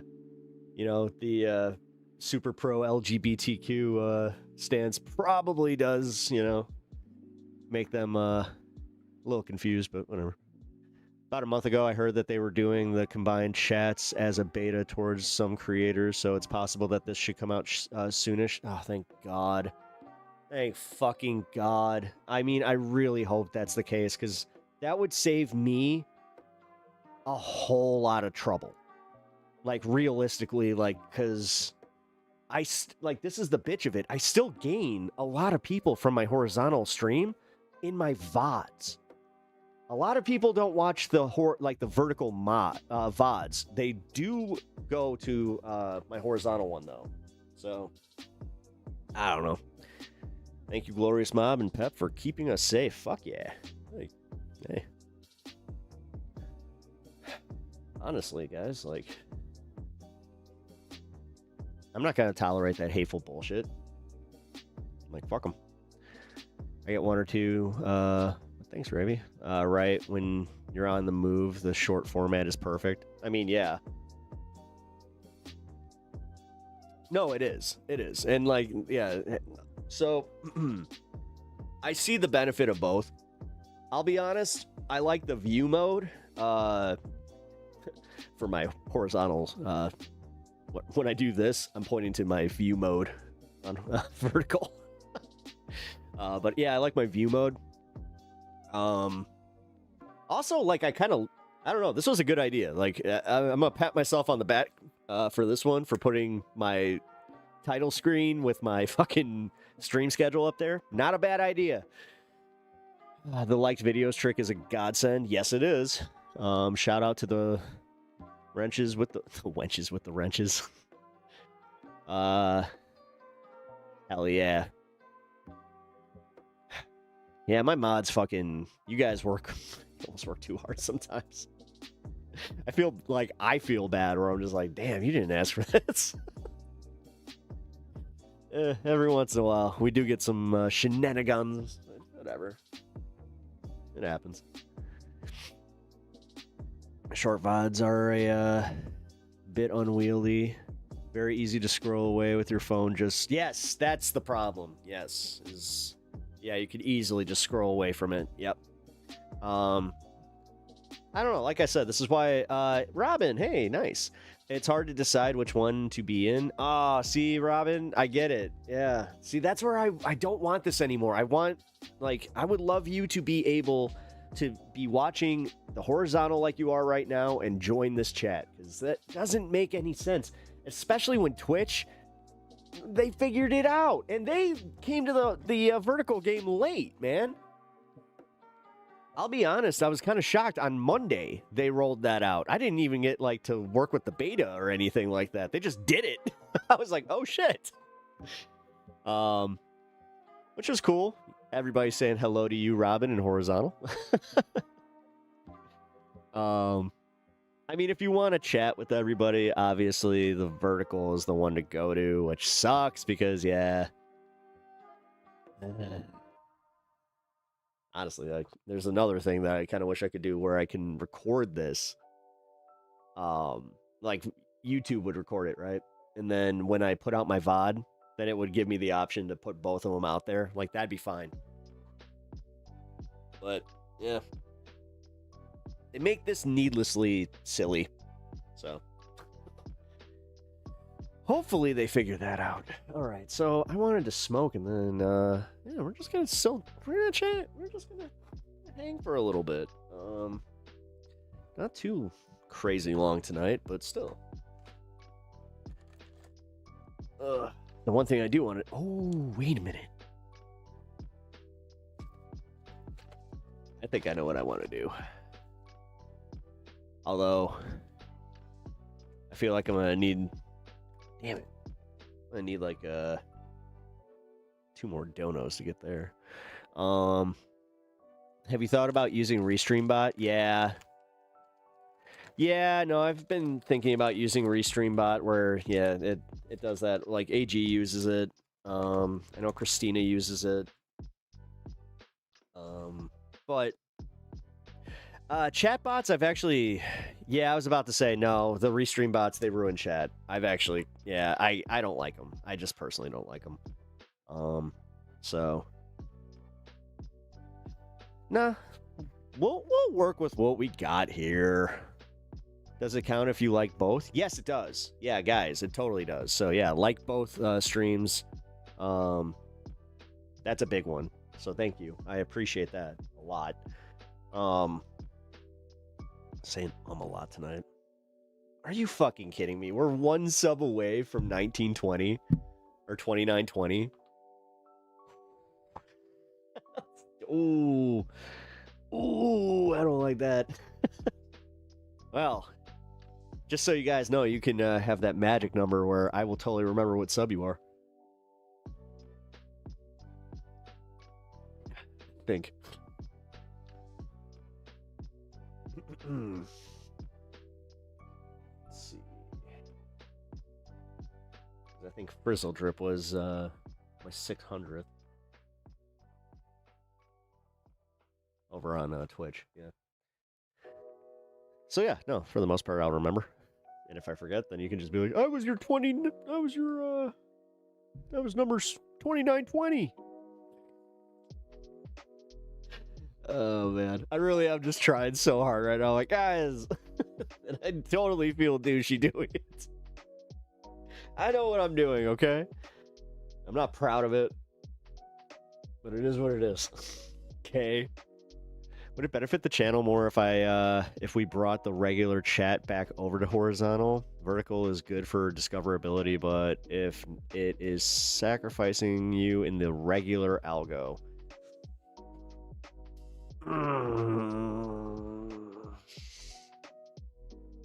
That's a hard question.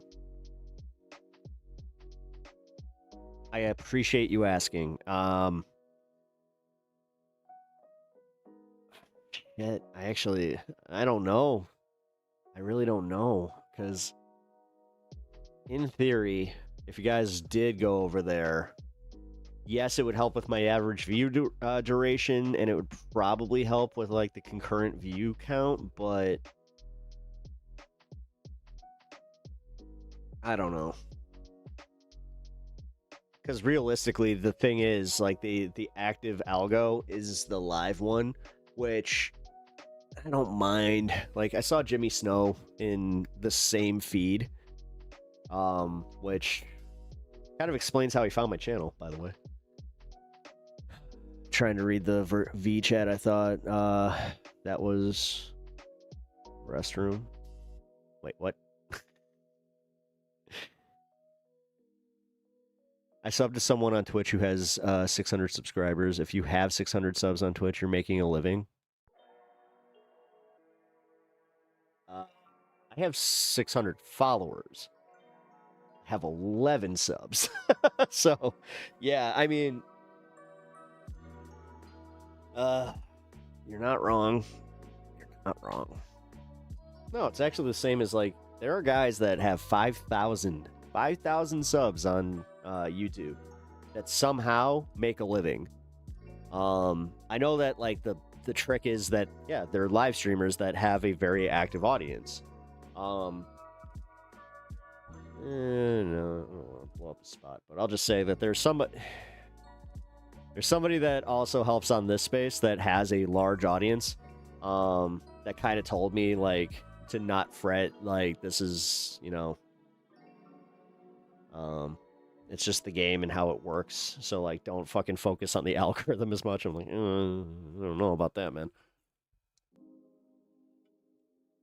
Ad rev. Yes, ad rev. Exactly. Yeah, if you guys have noticed, too, I do have my ads on now. They've been kind of pushing that.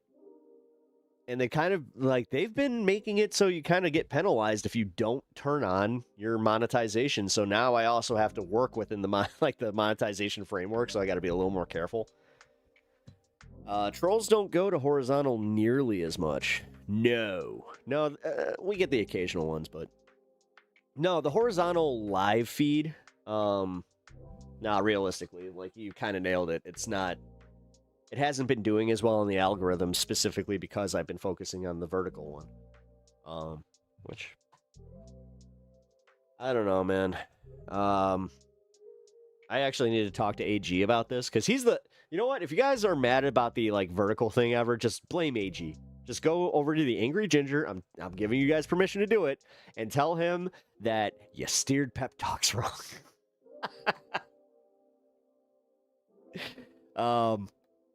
No, it's actually funny. I mean, I'm totally joking, by the way.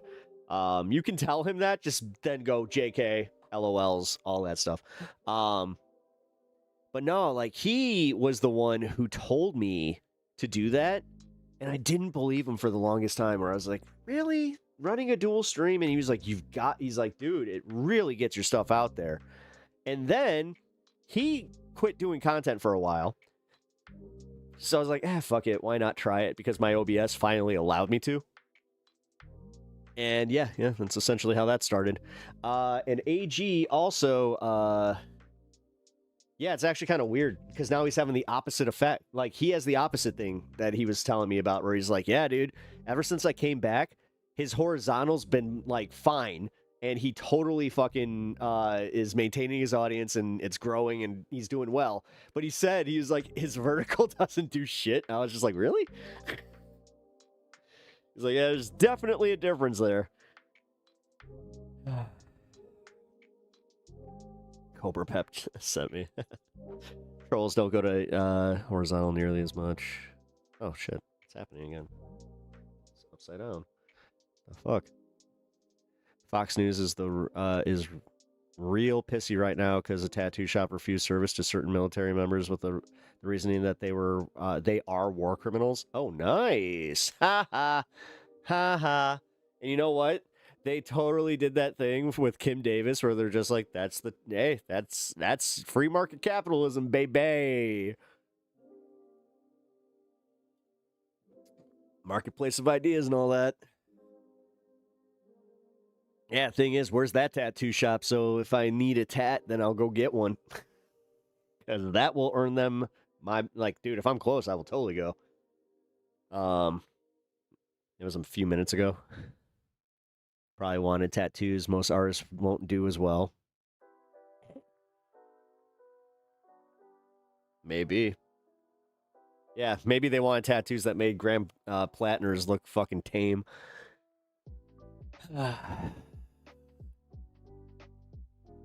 Right, some edgelord shit. Yeah, it probably was. It's a picture of Nick Fuentes' face. Exactly. They'll get more business now. Yeah, that's how I see it.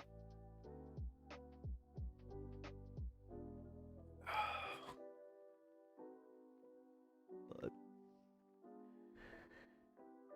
that's going to mirror the gay cake case. No, that's what I mean. Yeah. No, like, that's why I said Kim Davis, because that's who that is, by the way, if you don't know. Oh, look, the cat took the bed. Leto. Leto is king now. I'm the king now. It is my birthday. It's not your birthday. The way he just looked at me like, the fuck you talking about?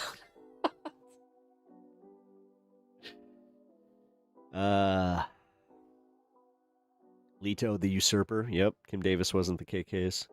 She was the marriage license. Oh, right. She was the marriage license refuser. All right. Okay. Yeah. You told I did mix up those two. Yeah. The gay cakes was in Colorado, right? Yeah, because she was in Kentucky. Okay. Yeah. Okay. I appreciate that. Cutest anti-pope ever. He really is just. He's falling asleep, like sitting up too. It's kind of cute.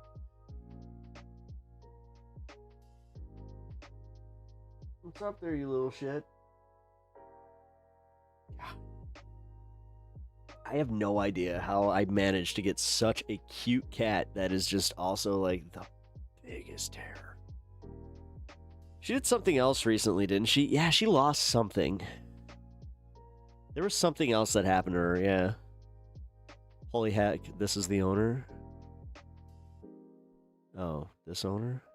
Masterpiece Cake Shop?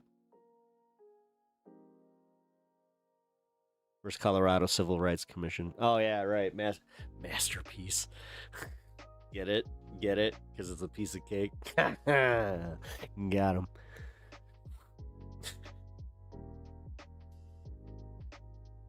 Bless you.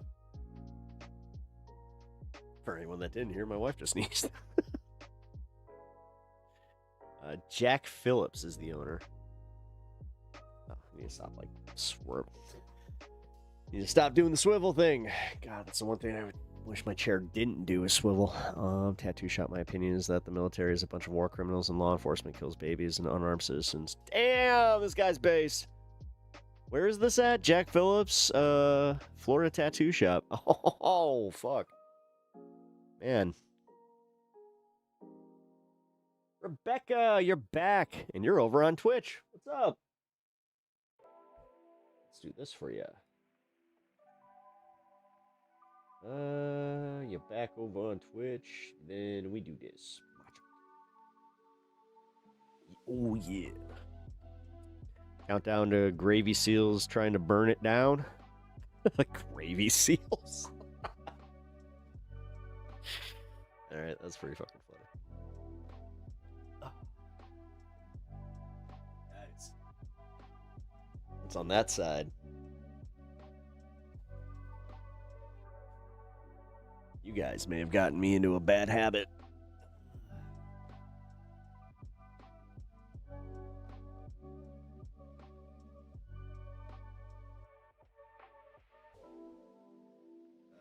Yeah, there's a certain 3-foot apparatus that is sitting right next to me that is about to get a nice little schmokatoke. Rebecca.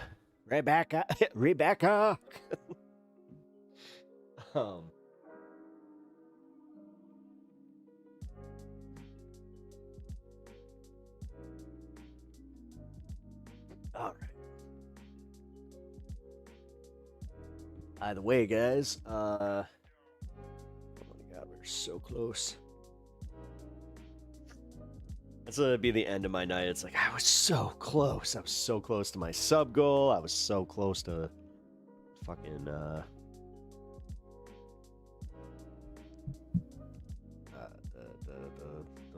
cancer recovery goal. There we go. Which I should just probably, like, start listing that as, like, okay, let's start doing a weekly goal or something. I don't know. I don't know, guys.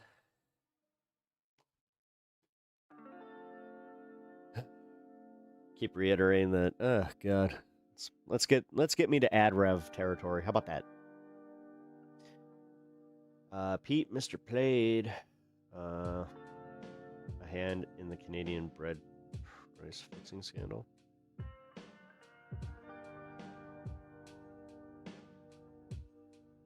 Wait, Pete wait, oh, Buttigieg. Oh, okay. Interesting. The fuck can't. Ooh. Yeah, maybe I should just, like, turn. Yeah, that'd be actually a good one. The fuck cancer fund, because, yeah, all this stuff, yeah. It, yeah. I'll have one too. The doctor was stressful. I hope everything's okay. I hate, like, oh god, I hate doctors, like, because it's, like, again. It was like with Stans. Like, dude, why did it have to be a routine? Like, that was the thing with Stans, like, when they found his cancer. Like, fucking, it was during a routine fucking allergy checkup. Dude, still so upset about that.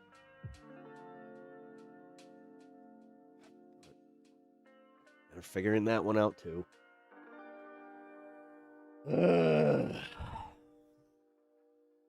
But you know what? I got this. Okay, so I'm gonna, like, scoot over here, like, off camera. You're just gonna probably hear me over here, off camera.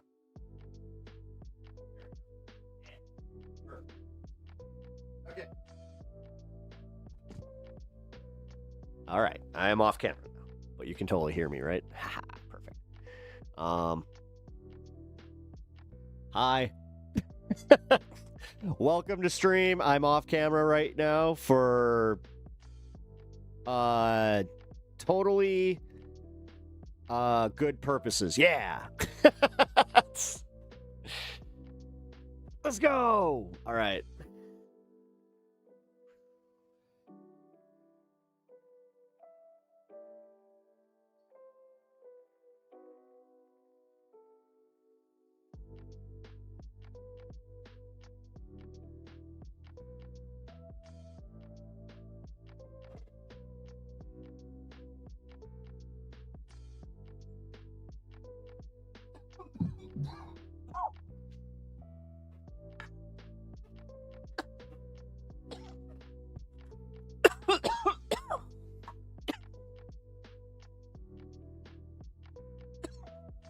God.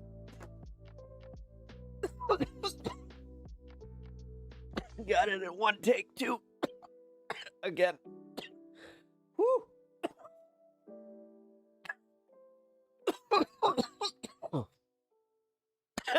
The cloud. Was a pretty good cloud, right?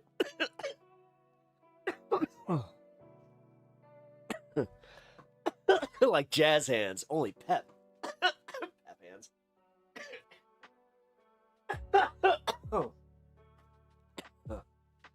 Woo! God damn.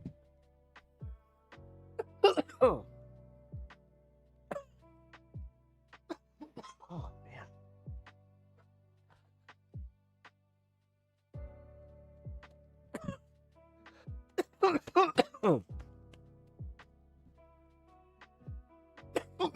All good. That cough says it all. Oh, it got hot. Woo! Oh. Yeah.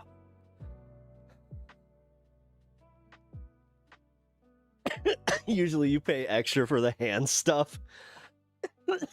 Oh, man.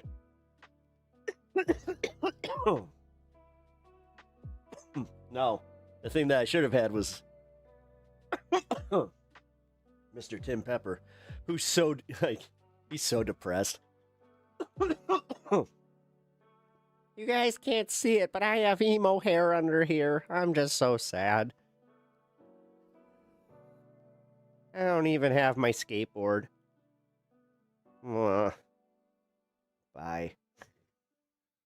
Well. Oh.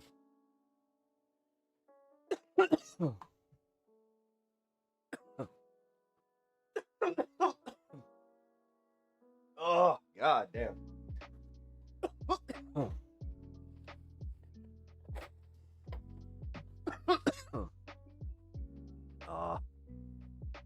Why is Tim Pepper so sad? Because Tim Pool is irrelevant right now. So he hasn't had much of a reason to come on. Fuck. Woo. Let's see. I've never done this. Let's do one after I take a... All right, let's see. If I can get to 3K, I think I think that'll be good.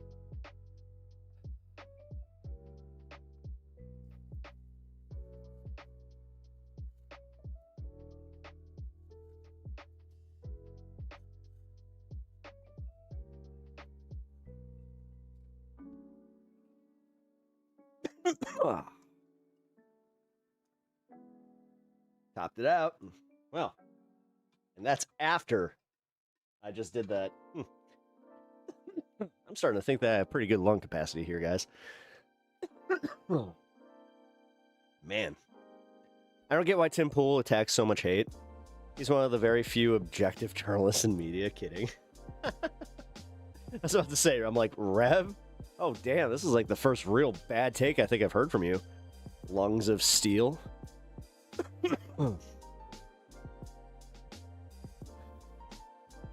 That's what that says. The cough emote. You have baby lungs. Yeah, I'm pretty sure that me and the missus could totally win competitions, like both of us. We Casey Troning. Oh, I could outsmoke Casey Tron any fucking day. The only one that I think might be able to like take me on is Smoke a Tide Pod. You know, that guy, he does like he actually like he has the bag, and like he dude, the way that he fucking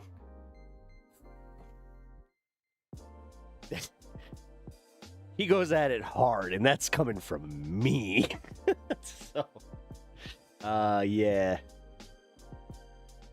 Extremely. Oh, nice. Twitch smoke off with. Ah, dude. Yeah, dude, I gotta do that. I gotta reach out to him. Yeah, you just made me realize I gotta get a hold of him. There's a few guys I gotta get a hold of. Actually, I gotta fucking reach out to AG too. Although I don't know, man. I don't want to fucking like pressure him into anything. Like, he's doing his own thing, and like if he, wants to get back into like the space stuff and doing collabs and all that, that'd be awesome. Matt, you got to bounce? All right, bud. Bud. Excuse me. I am breaking so many rules just by coughing right into the mic. But we do a different type of show here, so yeah. Guys gotta try chillums sometime. Dude, I do chillums for like, I don't know. Very rarely. I don't know, man. I like having, water, and if I don't have water, then I'll roll me up something. Yeah. I just do flour now. I can't with vapes anymore. Yeah, dude, like I'm kind of getting to that point where I might do the same, because I've been feeling it. Like the lungs have a lot of capacity, but ooh, I don't know. Occasionally, it's actually this. It's like my throat hurts. I get that like scratchy throat from it, which I don't get with flour. So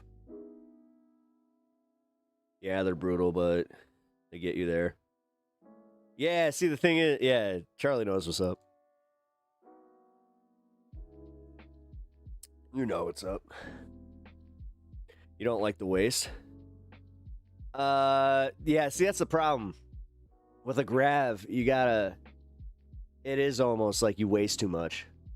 I mean, just to get to that point, like, yeah. Whew, oh, man.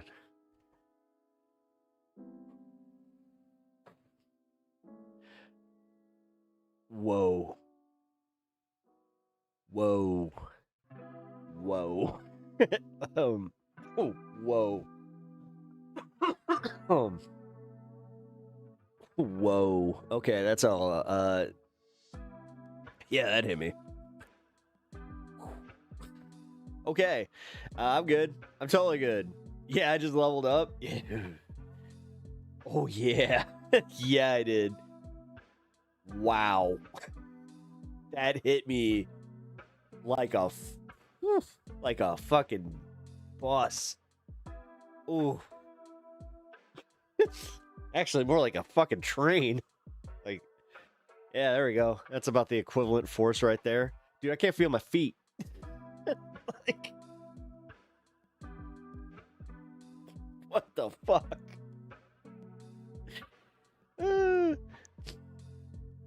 If I didn't just do what I just did, I'd probably be worried.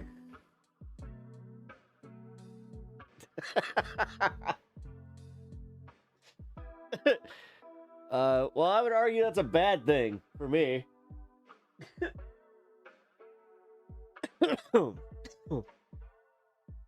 You do? Oh, geez. Yeah, Hermit's going for it. Yeah, I like that. I got my volcano. I like my little volcano. The thing's cool. Well, I don't think that one's technically. I mean, it is and it isn't. Whatever. Love Snoop. God, he's so disappointing though. Snoop like did the whole like MAGA thing, and he's just like, hey, for shizzle dizzle, like I just want to be part of the podizzle. Oh, dude, can you imagine that conversation though? Fucking Donald Trump just like, what's up, Snoop? How you doing? It's good to see you. I'm so glad that you came here. Why do you smell very funny? I've never smelled that. What is that smell? It smells very close to me, but I don't know. There's something else to it. It's almost like a sweet smell. I don't know. I'm not sure if I like it or not. Snoop, is that you? Shizzle dizzle. You're the Pret. Oh shit. You're the Zizzle. Oh. I lost it. Pret Dizzle, yeah. You're the Pret Dizzle. I don't know what you said, but I do agree. I am the Pret. I'm the Pret Dizzle. That's me. He called me the Pret Dizzle. I love it. I absolutely love it. This guy over here, he's got a great presence about him. I love him. Kid Rock Bottom. The random Dembot showing up is funny as fuck. We could get Snoop to do, I mean... he sneaks him in Eddie. That'd be funny. He just gets up and he's just like, guys, wow. I've never felt this way before. It's almost like I have a warm, fuzzy feeling. I don't know if this is... I can't really feel my teeth. Hold on. I'm sinking. I'm not sure if that's my diaper or if that's the couch. JD, what did you do to this thing? I told you to keep JD out of here because he keeps making these divots, and every time he makes the divot, I start falling, and now this is a real problem because now I feel like I'm falling into the divot. Holy crap. Why is everything spinning? Dude, he just... Why is everything in this room gold? Whose idea was this? He just all of a sudden becomes super self-aware.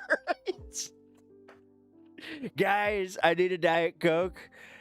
You know, that'd be great. Also, some Cheetos. Unironically, I know everybody expects me to have them, and I totally do.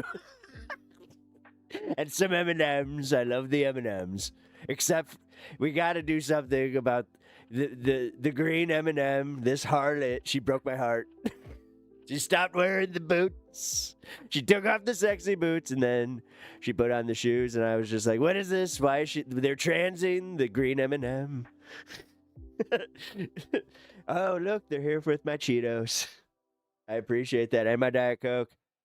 Guys, I don't know what's going on, but I just have to say, I appreciate... Is that the word? Appreciate. I think, wow. I feel... Do I like you? I think I actually might like you. Hold on. Caroline Levitt. I'm not hitting on you. Wait a minute. What's going on here? I always thought you were a bit of a butterface, but now I'm looking at you and you have a certain beauty to you. She's just like, thanks. What's up with Scott Bessenat? That's, you got a weird word that, you got a weird name there, Scott. Why do you look like the mayor of Whoville? You know what I said, central casting. I wasn't talking about Whoville, but you know what? Whatever. I guess I'll get over it. You just have you have a weird lip, and you're just, I don't know. What are you chewing on?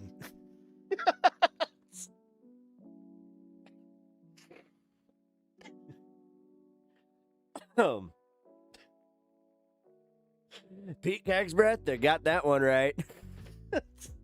Jesus, dude, I thought you'd actually be self-aware enough to take a mint, but nope. Here he is. Oh my god, he'd be so annoying. Guys. He just does that thing. Guys.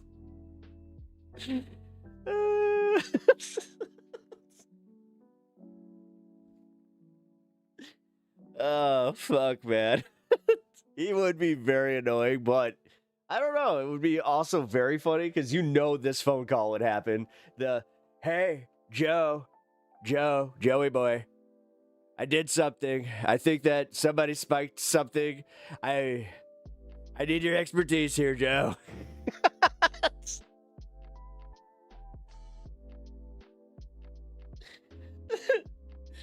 Oh my god. His this entire thing just ends with him. He's like, am I the bad guy? And then he fucking, everything calms down and he's just like, whoa, that was fucking weird. All right. What was I doing? Oh, fuck, man. JD, can you peel this burger for me? The wrapper feels like sand. It's freaking me out, JD.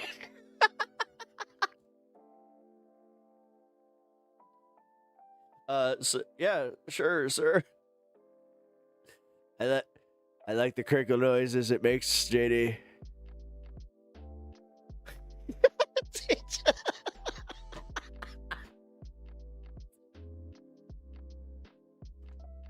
Fucking good.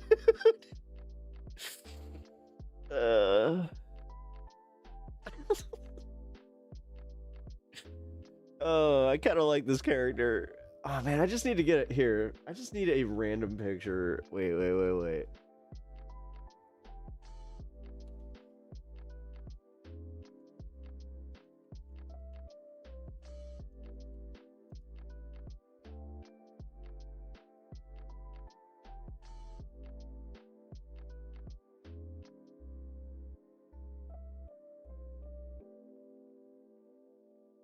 There we go.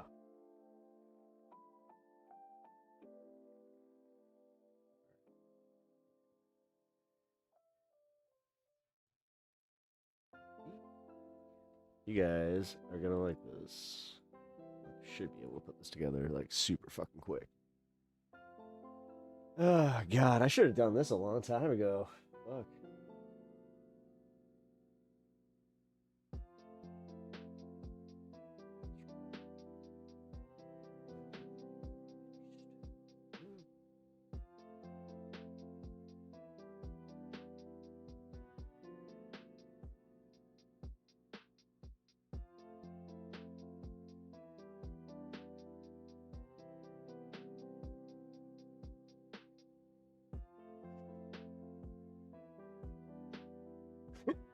How do I peel this burger? Hey, hamburger. Wait a minute, I've been here before. Wait a minute. I remember now. I remember what Covfefe was about. Holy crap. Now I remember. Guys, I remember the codes. Covfefe, I told everybody in the military, I told them my nuclear codes. I don't know what I was thinking when I sent out my nuclear codes. Holy shit, guys.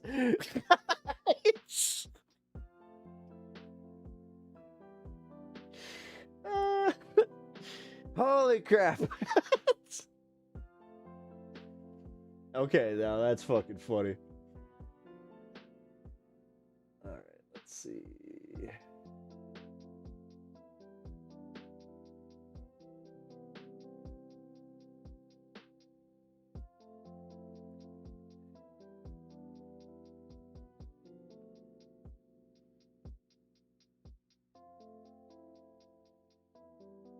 There we go. Holy crap, guys. Wow. My hand. Okay. I'm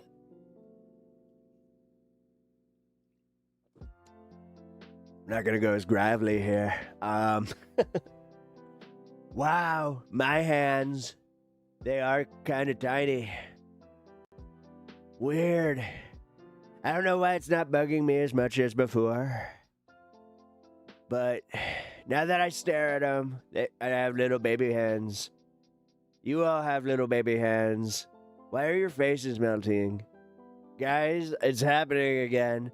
Something's happening again. I'm also starting to feel something. I don't know. It's now when I hear the YMCA, now I really want to dance.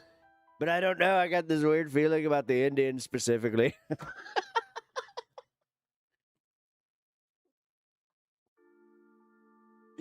Guys, why does everybody look so funny? His earth. Everybody says that I have the best lips, but I can tell you right now, like I said, I cannot feel my teeth. I believe they're there, but I'm not sure. As I said, the funniest bit is he probably would. He'd be kind of funny. I don't know. And then he does. You catch him doing this. Like in his chair the way that he does, but he does it really bad. Like he's got a Snickers bar, just like.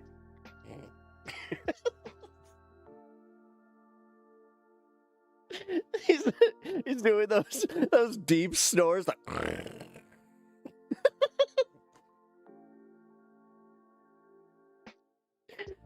Oh my god. Oh my god. And behind all of it, you have Donald Trump Jr. that was just like, hey, guys, have you seen my Snickers bars? Those were my special Snickers bars. Oh, no. Dad! Dad! Whoa, what's up? What's up? He's just got chocolate all over his face. Whoa, that's crazy. That's crazy.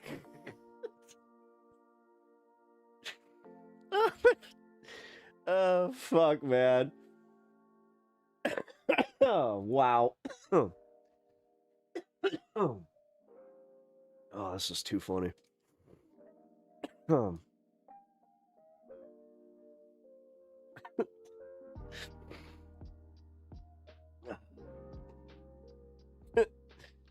The ballroom. Why do they call it a ballroom? And bringing it back to the Winnie the Pooh, he just ends up with no pants on. Guys, this is why they call it a ballroom. Nuts out.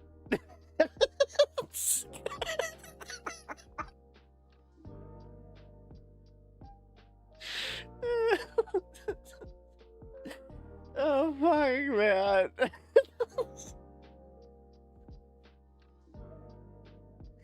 Everybody get Marco Rubio just you got fucking Hank said that's already fucking his pants are down like a little boy. Yes, sir.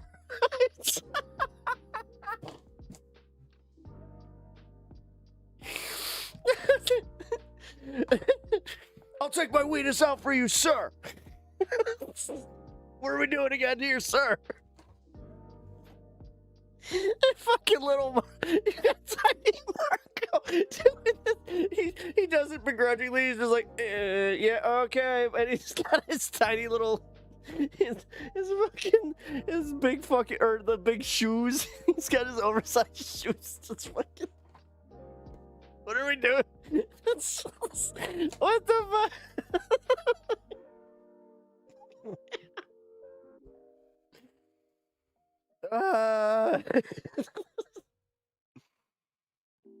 Okay, that's just fucking.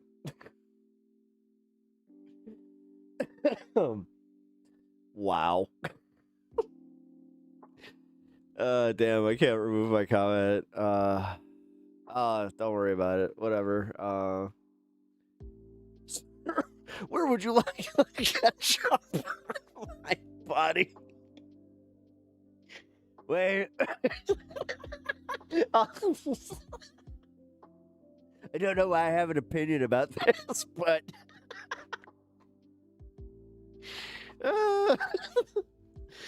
oh my god, dude. Oh god. Okay, so my favorite thing. All right, so obviously you'd be like, okay, guys, I have this really good idea. So I'm hungry. I know you're all hungry.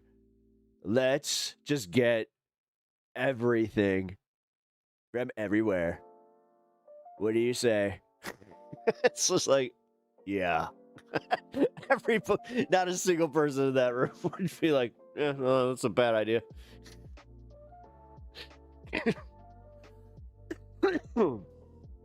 Oh my god. He really is just... He's a fucking cartoon character. I mean, look at him. Look at this guy. Like, oh, yeah, here. Right, forgot. My bad. Should probably do that so you guys can see this ridiculousness. Look at this. Look at this. Look at this guy. He's so ridiculous. He really, dude, he's so fucking ridiculous. I don't know. This picture's funny because it really is just, yeah.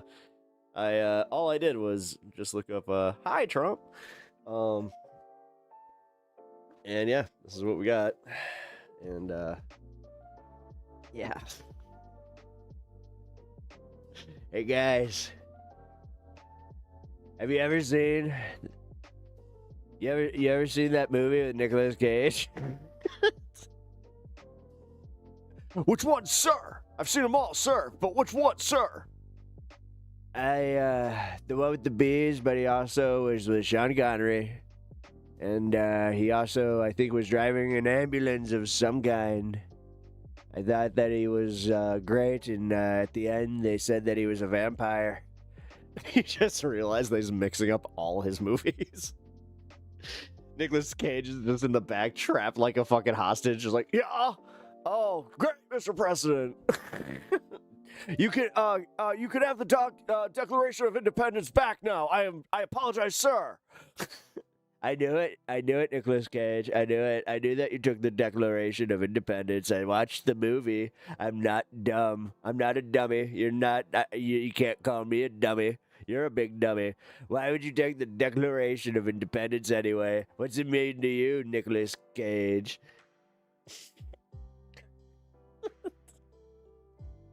You just have Nicolas Cage sitting in the back like, oh. Like, what the fuck?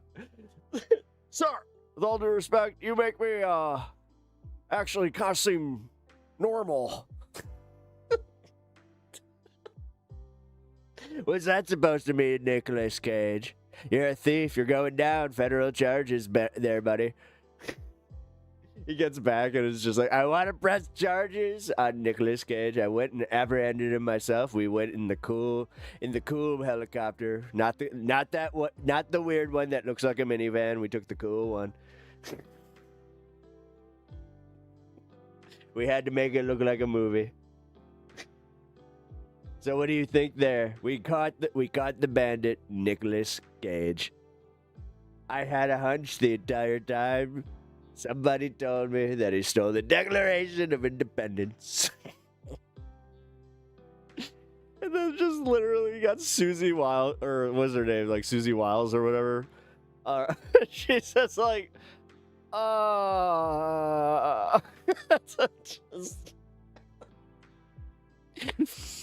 Oh, fuck. And Todd Blanche just comes in just like, sir. Sir. Who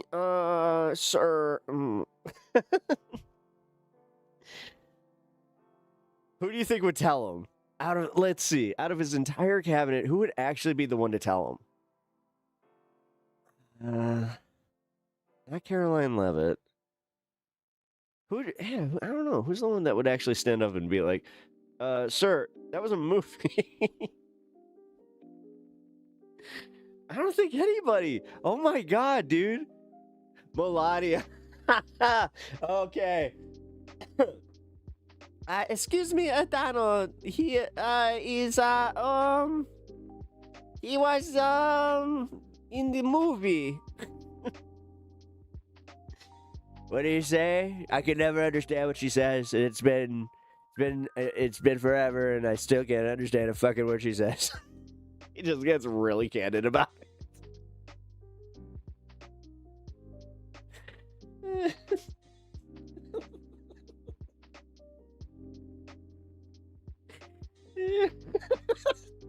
Oh my god. Oh fuck, dude. She would just smile side smile. Why does she keep smiling at me like that? Oh no, it would be Cash Patel. You're right. He would totally do it by accident. Yeah. Oh, you're right. No, you're right. Okay. No, I like that. He totally would. He would just... he would just fucking break. Ah!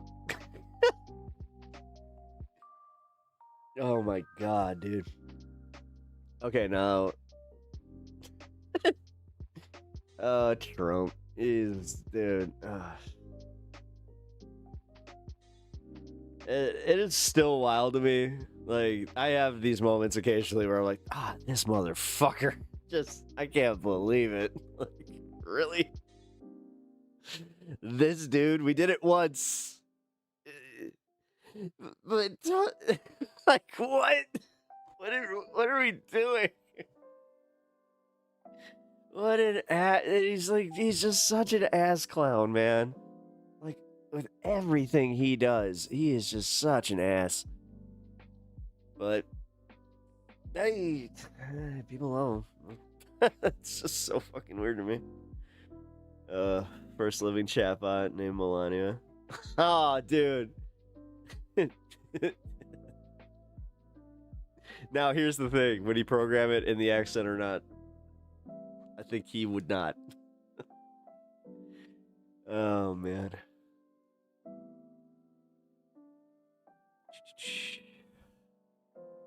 One of Trump's lesser crimes is running the National Treasures. Or ruining the National Treasure movies.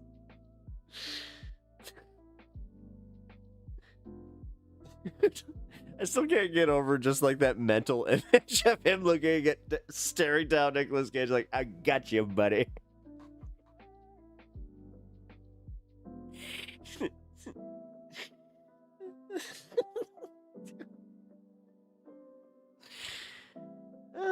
Oh no, that's what would happen though, because it would be like because he's got the Declaration of Independence like literally in his or like the replica or whatever the fuck hanging up, so it's the real thing. I remember that one too. What do you mean it's a replica? No, it's not. It's the real thing. It's like, no, it's not. Okay. Whatever you say there, buddy. I just love how his entire cabinet treats him like a child. They're all just like, just do it. Just go along with it. Whatever. What's it hurt? Except America's reputation. Musk programs her speech pattern. Oh, God. I don't know if I can do a Musk, like, really, outside of just, that. It's essentially my Danzig. Only listens to Danzig.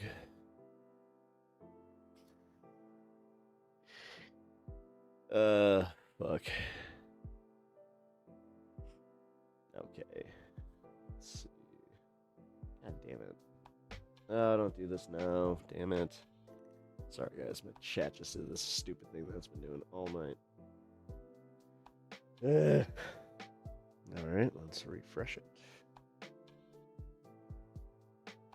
Did you get did you practice the Nick Cage? Because, oh, thanks.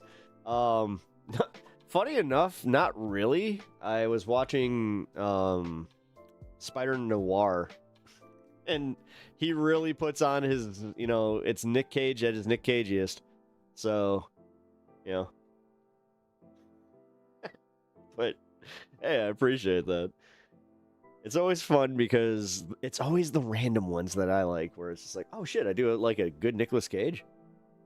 Wow, who knew? That's crazy. Elon is basically a low. Oh, wait a minute. Wait. Like, oh my god. She's, a very, she's kind of a bitch, right? And I think that I could probably program her, but if, she were to retaliate, I guess that would be a problem. So I would just have to, I think I would have to find a way to make a copy of her brain and scan it. And I don't know. I find this to be very feasible because I have watched so many sci-fi movies, and I've read so many books. So many books. I've read more books than you could even comprehend. You know, I have so much time to read these books, but I also don't because I sleep on the floor, as you know, of SpaceX. And I've noticed that he does that. It's gross. Oh, fuck. He's gonna come for me. Like, that's the guy that's gonna end up... Wow. The guy who what took down Pep Talks. His Elon Musk impression.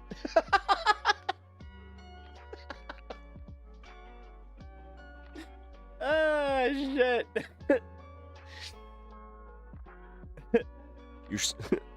He's sitting across from me. You thought you were funny, Pep Talks. Well, who's laughing now?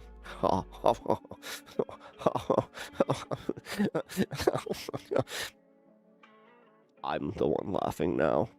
I'm the one who makes the jokes. Okay. Okay. Are you getting more German? I don't want to fucking hear it from you, big lips.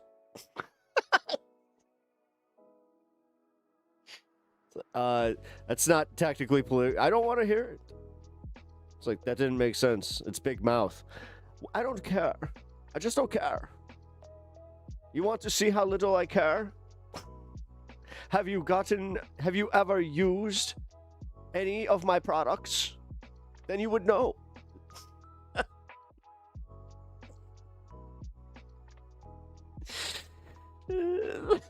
Yes, this guy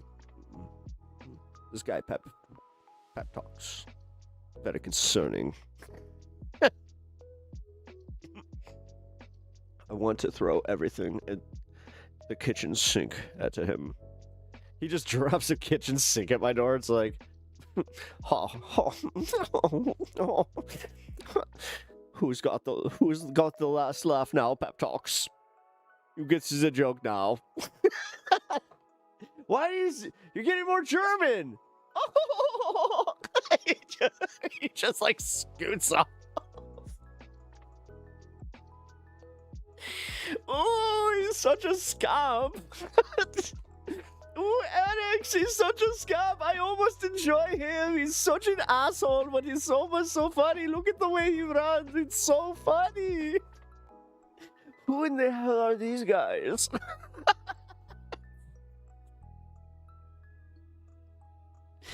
Yeah, we just want an autograph. It just happens to look like a check. Don't pay any attention to that, okay? We also have a contract here, and you've also been served.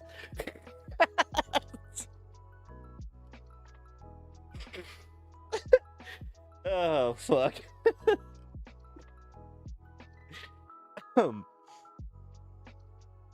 Oh, God. Now I need an Elon picture. Fuck. Oh, God damn it, man.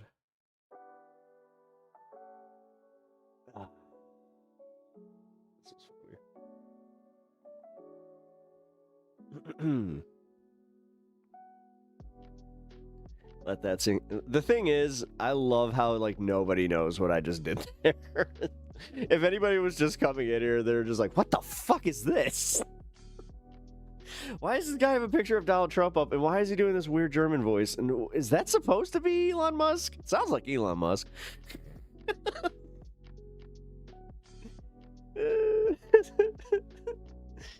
Oh my god. Nihilism is very concerning.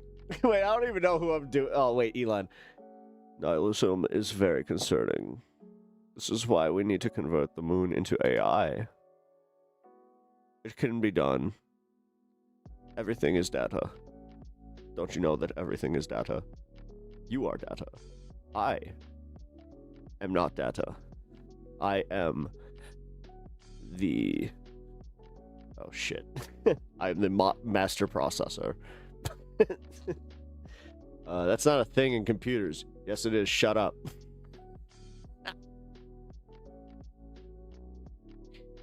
Oh my god. This actually fits. Him just being a moron, actually. There you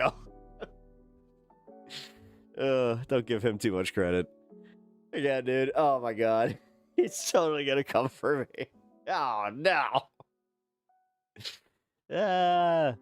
Again, all this time they're just like, oh look at this lefty. He's all scared that Donald Trump's gonna come for him. Oh, because of his lefty stuff. Lefty. Woo-hoo. Well, no. It's gonna just be literally be me pissing off Elon Musk. Someone showing him, like, clipping this and showing it to him on it, like, and tagging him on Twitter, and then him seeing that I have a Twitter. Oh, look at you signed the TOS. Haha, who's laughing now?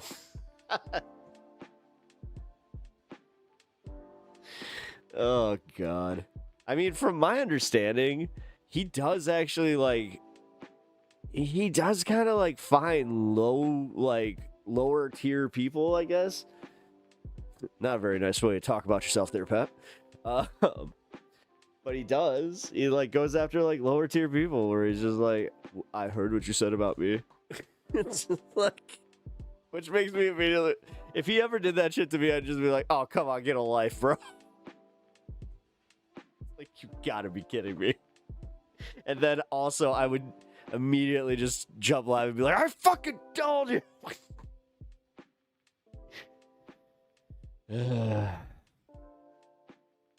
Oh yeah, he's destroyed some people's lives by boosting hate brigades onto small creators. Oh yeah, dude, yeah.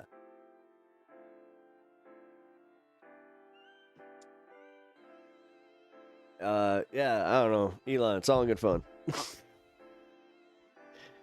You know, we're pals, right? It's all in good fun. Yeah, good. Just talking. No, I'm not doing that. Nah. I mean, well, one way to grow. That's one way to grow the channel. Oh, damn. Natch figured it out. Oh, no. Hey, I guess you gotta take some risks. Oh, no. Oh, God. No, that grok bots. Dude. Oh, my God. It would literally be, like, no different than all the trolls that come through my chat anyway. So I'd just be like, oh, hey. Why is he impenetrable? Why do I sound... Hi. You don't sound like me. You're right. I don't sound like you. I don't know who I sound like anymore. I don't have an identity. He just breaks down into code. Oh, dude. Whoa. Big twist. A big twist. Oh my god. He turned himself into nanoparticles. After you have beaten the bots multiple times, you will crush them. This is totally not how I fight. Whoa! Just add a Mario noise to that. The what? That would be like the most humiliating way to get beaten, like any real life fight. Have somebody that has that like preloaded on their phone and they do it to you. What? What the fuck? You gotta feel like you feel yourself getting knocked out, but before you do, you're just that split second of what the fuck.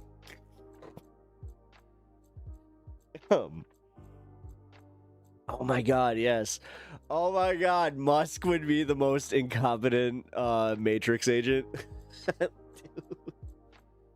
He'd be standing there all awkward with this weird fucking barrel fucking chest and like no legs. Like, dude, that guy's got bird legs like you got birds out there that are like, dude. Like, what? So, Fucking. Wearing his. I mean, he literally tries to dress like he is from The Matrix, which. Oh my god. Oh my god. Oh my god. He's the guy from Grandma's Boy. Oh my. I am a robot. Mm-mm. Do not listen to them.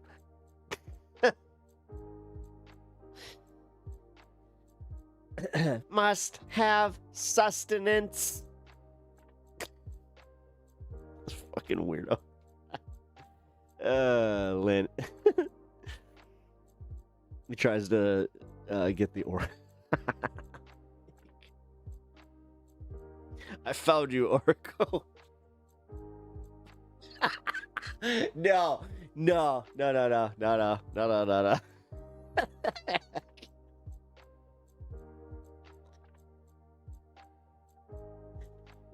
There's so many ways that could go. Oh, fuck. The funniest one would be... Oh, no. He thinks that... Because he thinks he's Neo. They all turn into ice agents. They're just like... Donald Trump has revoked your papers. He's just like, what?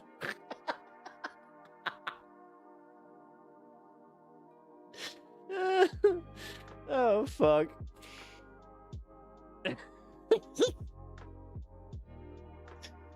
Confused lady with... Just a confused lady with a cookie. Just...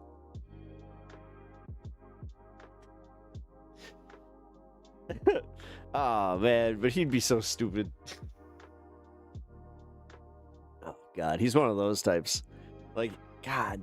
I hate these types of villains. The ones that you, like, know will totally... do the worst thing possible because they're just so dumb. Ugh. A lot of those lately in media. Gee, wonder who they're basing that off of. Totally not me. I don't know what you're talking about. I'm still kind of feeling a little bit funny there, guys. That's how I laugh. Dude, again, I've heard Donald Trump laugh like twice, and it is so jarring where you're just like, I've never actually heard him laugh. Like, he's always done his little chuckle like that.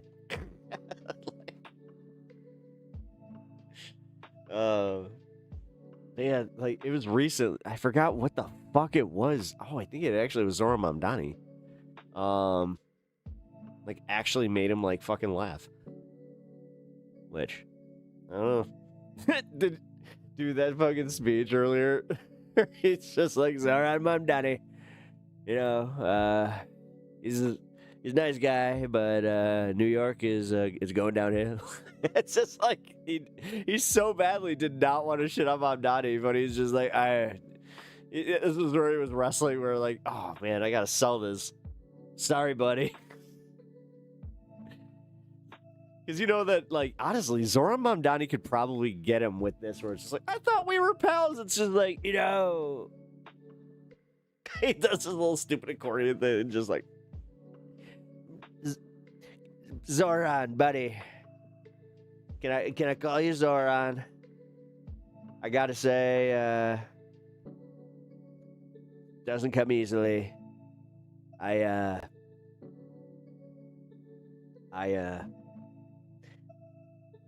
You're sorry? You said it, not me. Just let the record show I never said it. He said it. But it's what I meant. He's so smitten with him. Oh, yeah, dude. Oh, yeah. Yeah, he really is. Because, like, I think he recognizes, like, game recognizes game. You know? So when it comes to, like, somebody that recognizes media talent and fucking being able to, like, just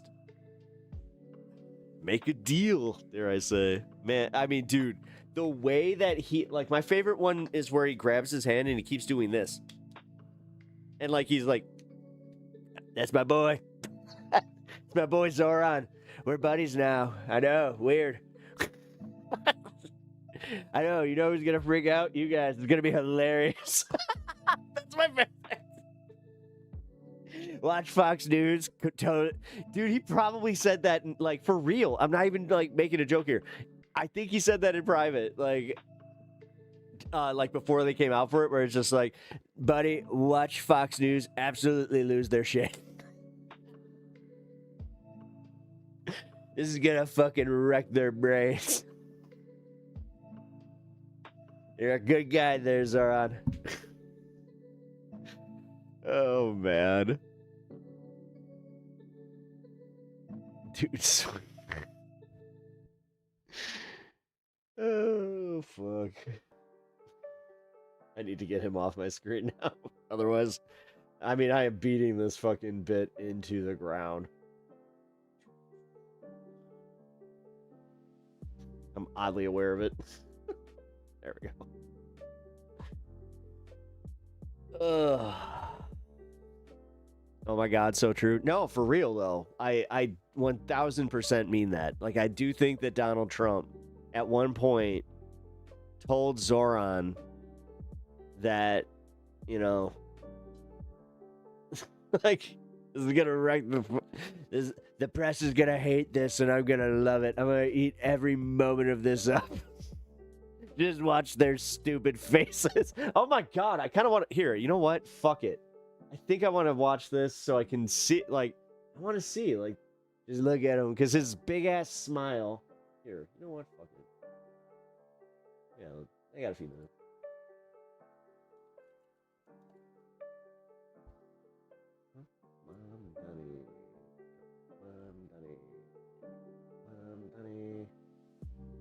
Mamdani. There's Trump Mamdani. That's not Trump Mamdani. That's him talking about Mamdani, but not Trump Mamdani. So there we go. This is Trump and Mamdani. There we go. This is it. And Mamdani. I should probably use it from here. From Channel 7. Seems like it's pretty fair. Okay. 7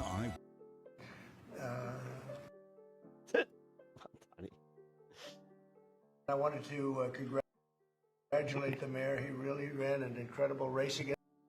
Okay. I need a shot of the press is what I need. Okay, go to the press. Let's see. We're not going to get a shot of the press here, are we? Fuck. No, because they are the press. God damn it. No, there was a shot here where they actually had it. Fuck. All right, well, that's not going to work. Well, fuck it. Well, that's done. I put too much work into it.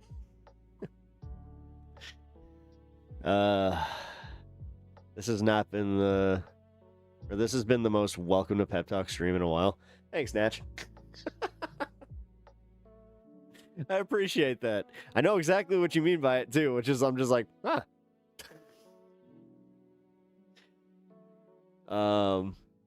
Yeah, I'm definitely feeling it. I'll say that much. Okay, so let's go watch mode.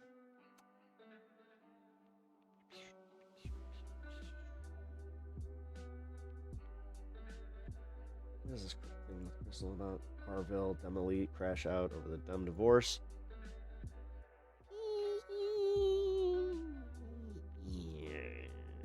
I don't know. I mean, I'm still down to talk politics, but I'm not really. I don't know. I want to watch politics? Not necessarily. No politic here. Yeah. Yeah. I agree. We're cool. And I mean, honestly, I don't think I'd be able to pay attention. Like, I'm kind of like a little, you know, baked. Oh, man. How long is AG going tonight? Because I think I'm going to try and raid into his channel if I can. Seems like he's going for a little bit tonight.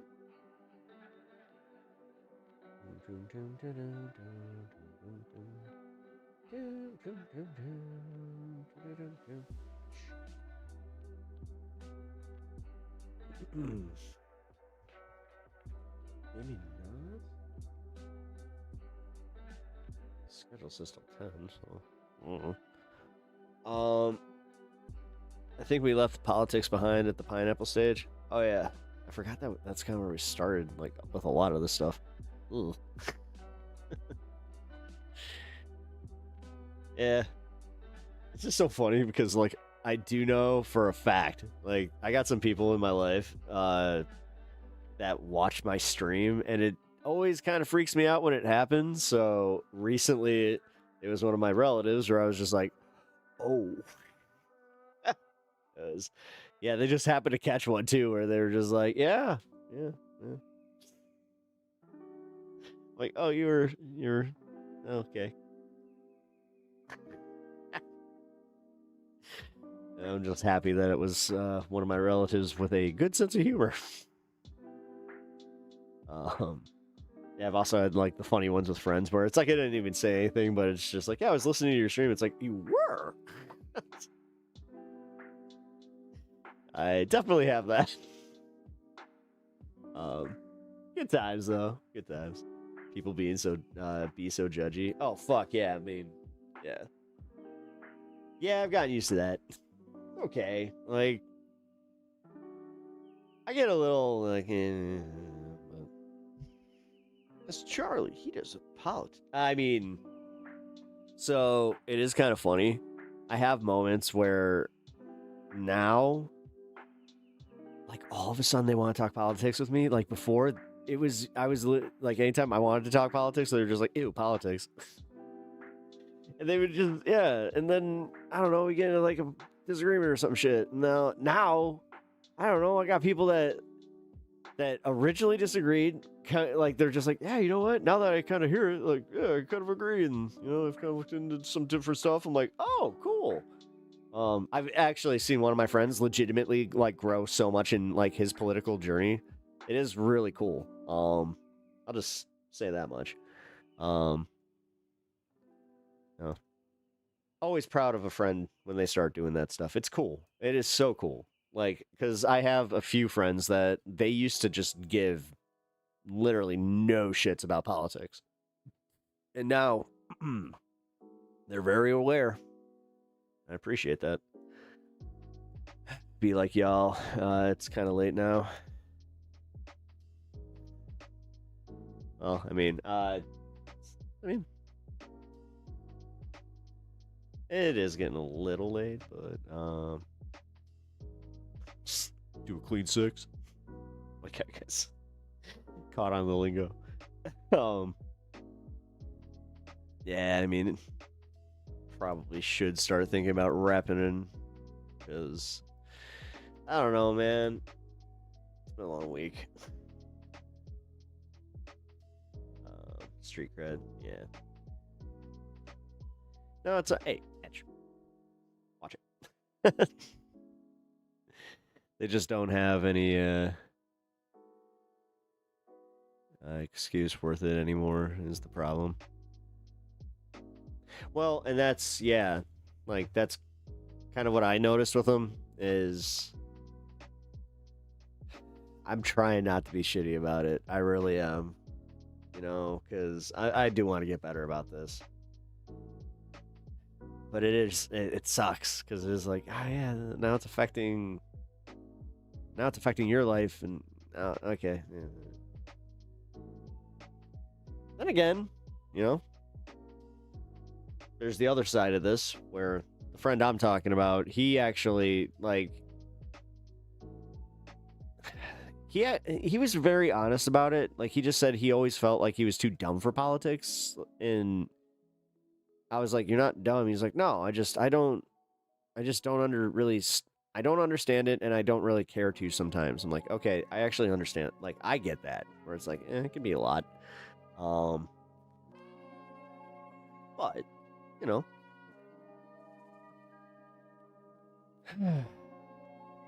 Like I said, it was just kind of refreshing to see him actually start caring and, like, have, you know, I guess I don't know how to say this, like a cause. You know, like, or a political cause. There we go. To have a political cause. Because, yeah, man, like, it was cool. I just had a hiccup on stream. That was weird. That was really weird. I'm really slow catching on, Bear. Hey, I'm sorry if there's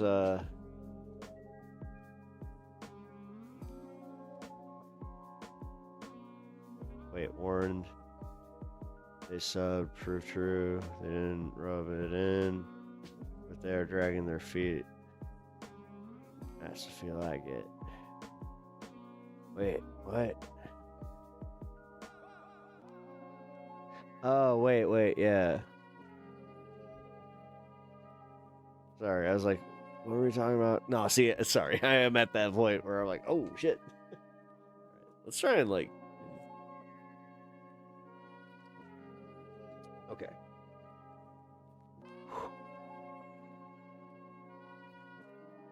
It is usually that easy for me, where I can just, like, reset. It's like, okay, ooh, okay. I am definitely a little...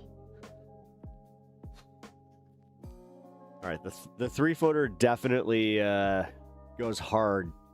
Like, I'm used to it again, which is crazy. I've only done 3, and yeah. Today was the 3rd. I'm too dumb for the debates and word games. I have what I believe, where I want us to go, and try to help in small ways.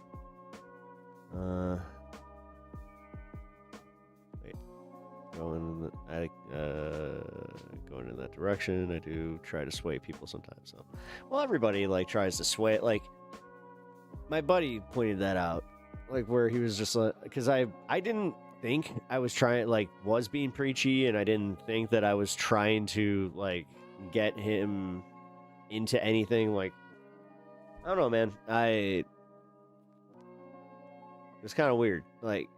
And then he even said, he's just like, yeah, but you kind of are, you know. And I'm like, well, I guess that is just kind of how this goes, though, where, yeah, at some point I am going to at least try to sell you on my ideas. That's kind of what a conversation is, at least specifically about politics and things like that. But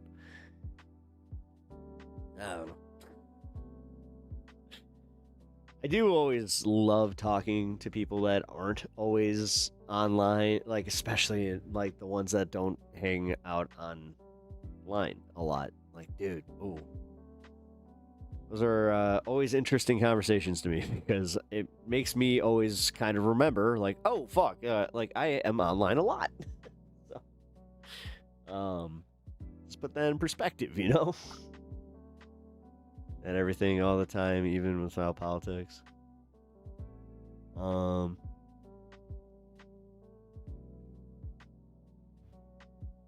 wait, literally on purpose. They keep people from... Oh, yeah. Yeah, no, I feel that way about law.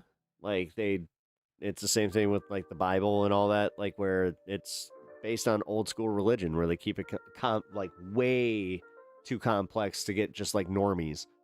They want the elite of the elite. And then they want to mold you.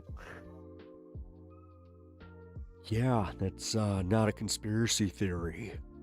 That's actually facts. That's what he's talking over here. Pep talks, yeah.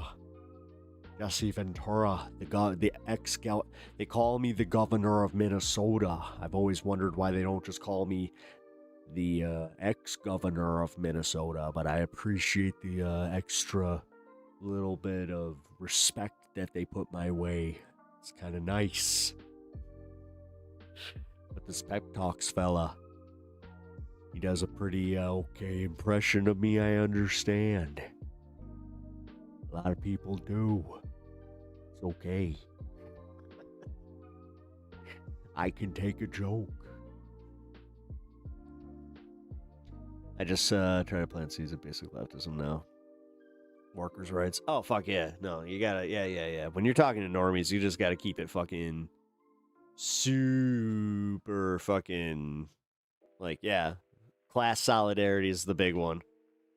Like you said, workers' rights, but class solidarity, like, dude, I'm telling you, I'm just gonna say, after the whole Luigi thing, I saw people that I never thought I would see talking about this the way that they were, where I was like, what the fuck? Like, dude, so many people were just like, I get it. Like, I get it. It was, tragic. It was tragic. Because, yeah, man. The biggest one was my buddy's mom.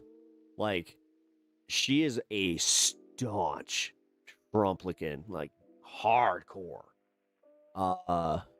And it was so crazy to hear her say that. I was like, what the fuck? And it was so funny because my buddy was just like, yeah, right. Yeah.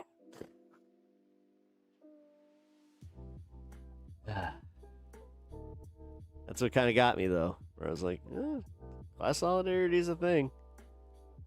When you deal with when you deal with health insurance and then you start getting the bills, you're just like, oh, fuck.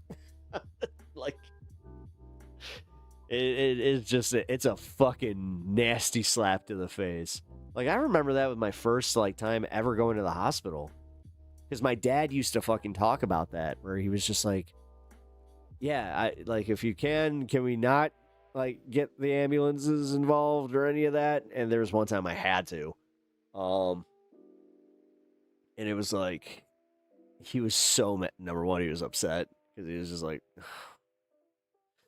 why did you need to take the ambulance? I was like, well, I blacked out. Somebody kind of called them. And turned out I had a pretty nasty flu bug, and yeah, didn't even really. It's one of those ones where I was more fatigued and I just started sweating and I just remember blacking out. I was like, oh, okay, and yeah, woke up in the ambulance just like, what the fuck.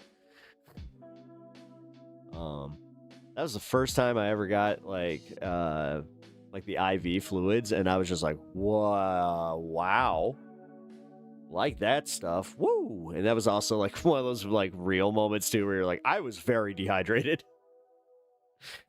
So that probably played it was probably a factor, but he was so mad because they had to take me into the hospital for an evaluation too.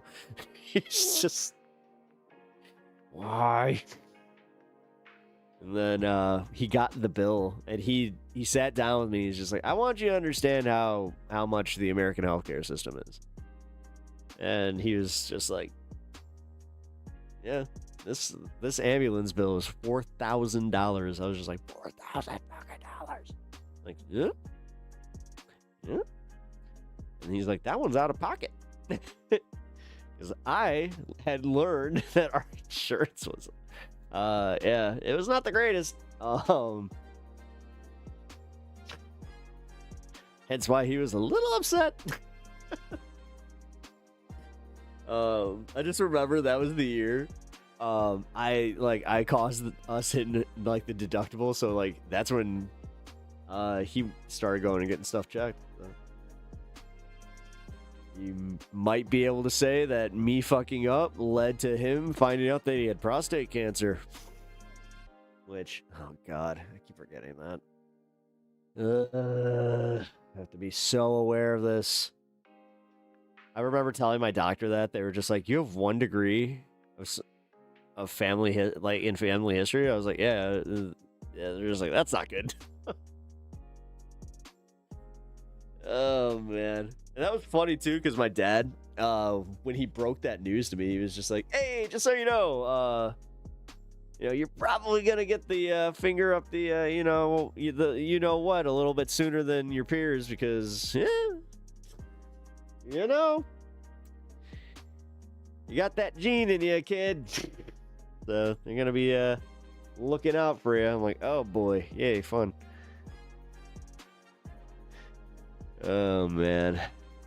Ooh, silver line. I mean, no, realistically, that was kind of my dad was not the best at going to the doctor, so that was kind of cool though. I gotta say, like, that was when he went. Like, you ever been proud of your parent, or you're just like, I'm proud of you? I had that with him, where I was just like, aw, look at you going to the doctor like a big boy. Comes out with his little life option.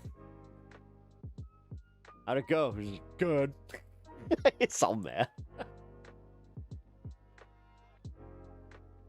Oh man, the few times that I've had to pick my dad up from a hospital, dude, he's always got the same attitude of just like, my favorite one, he got up from the wheelchair and they were yelling at him, just sit down before I got the car up. He's just like, why do I need to sit down? I wasn't even in here for anything that I need a fucking wheelchair for. It's procedure, sir. He's like, your procedure sucks. He's like, I've been cooped up in this fucking hospital for over a week. I want to stand. I want to take the... I heard him say, I want to take in the air. It's liability. I know. My dad, whatever. He's just... The thing is, I was like 16. Like, this was like right when I got my car. And I was just like, I got this.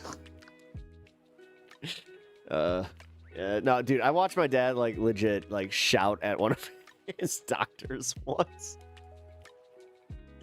He's like, what do you mean I have high blood pressure? But he's yelling at the fucking doctor, dude. That was hilarious. My sister was there with me, and we're just looking at each other like... And then the doctor's asking, like, is he always like this? And we're just like, yes. Yes.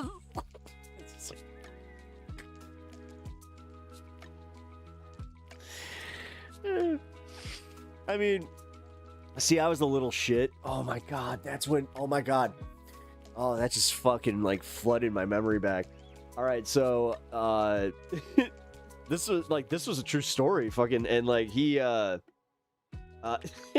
like, me and my sister sitting there, and this was weird, because it was one of those times where, like, they just didn't even, like, we were in the exam room with him, and we were just like, what the fuck? And the doctor asking us questions was just like, it just made us so fucking nervous, man. Like, you don't want to rat on your dad. And then I totally did. Because my dad's just, he's asking him, like, oh, have you had any outbursts of rage lately? And he's just like, no, nothing out of the ordinary. I was just like, Dad, you threw your phone out of the window. He's just like, and he did. We were driving in a fucking giant blue Suburban. I'll never forget this shit. We were on the fucking tollway, and he's not speeding, but definitely, he like to speed a little. Dude, it was so funny because, like, he was on the phone with, like, just, I guess, like, a client or some shit that was just like fucking just it had him to the end. It just, yeah. It's one of those Motorola fucking like earlier, like it was like a flip phone, but it like had the bigger battery on the back.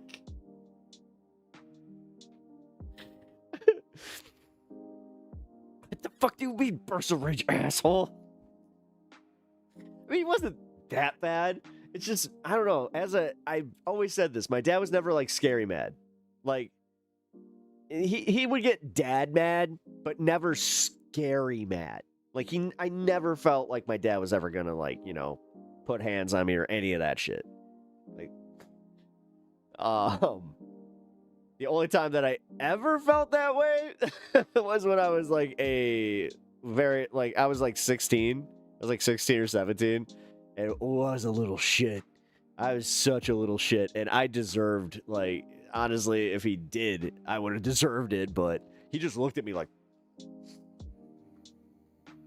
oh, and he just said, if you weren't my fucking kid. I was just like,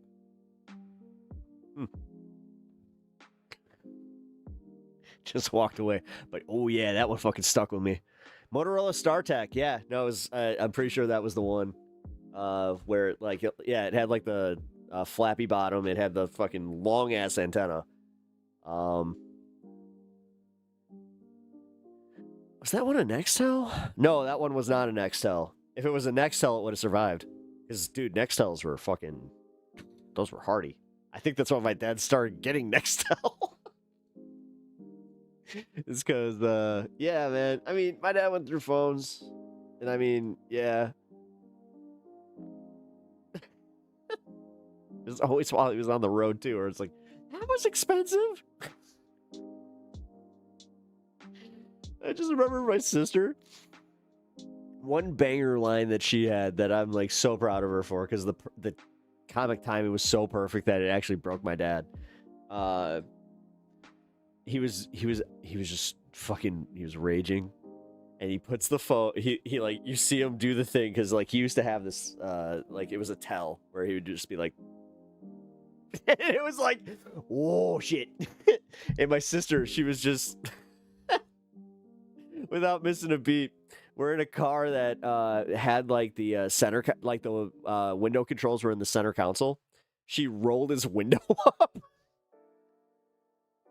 And she just says, I'm saving you from yourself. It's just like... That was incredible. Because my dad just went...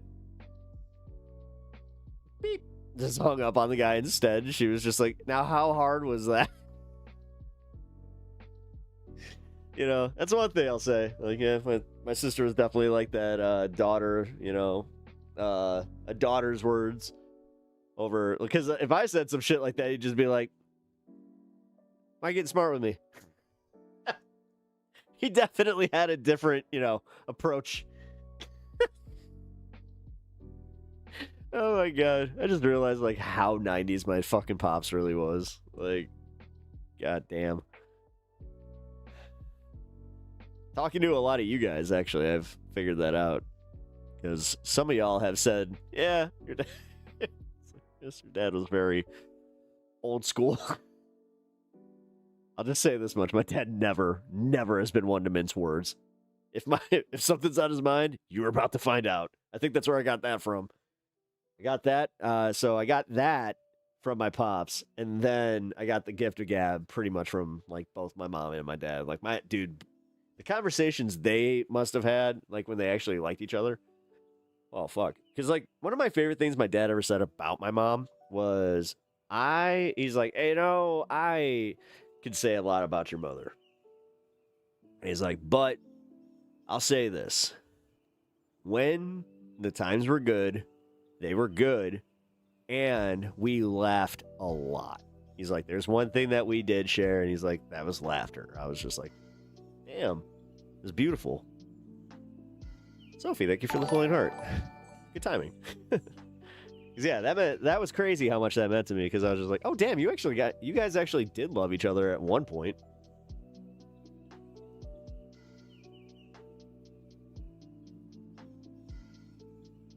Which, again, all jokes aside, legitimately, me and my sister were just like, how the fuck did they ever get married?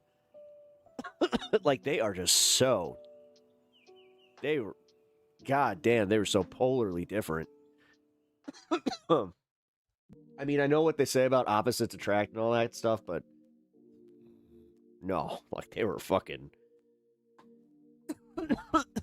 My dad was, like, business numbers, fucking, you know... responsibility. My mom was free spirit, you know, go with the flow, artist, ballerina. You know? Like... She is very much, if free spirit was a thing, that is my mother. Pep talks made from laughs. I mean, really. I think that's why, like, if I am the culmination of anything, You know, between my parents and just all that. Oh no! I just lost one of my streams. The fuck? That was weird. Oh no! Lost it again. Not receiving. What?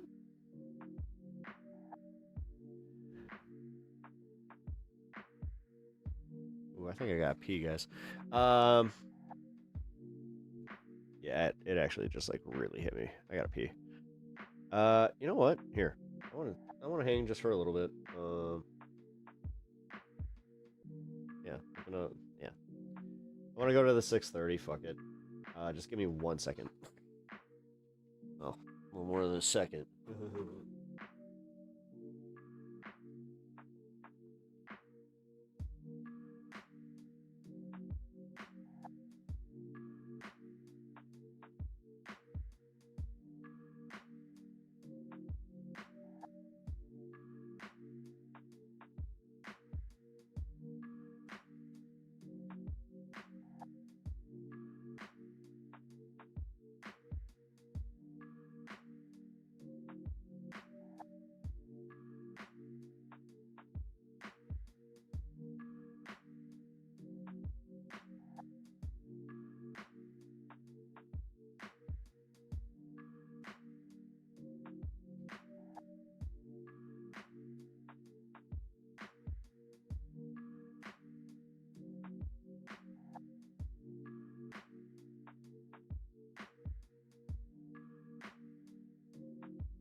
Oh. Okay. Now I feel like I'm not gonna die. Whew. That was one of those ones that hit me late where I was just like, oh, gotta go.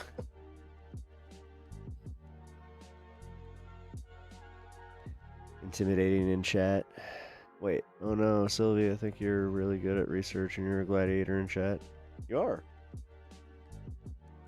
My medical issues make it too hard to really get good at anything. Oh.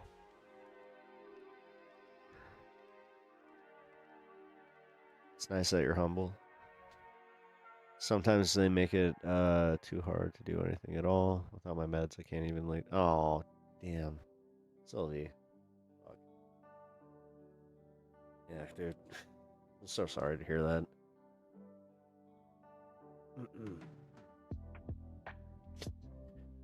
I hate the fact that it's like, all I can really say is like, I've had intense back pain.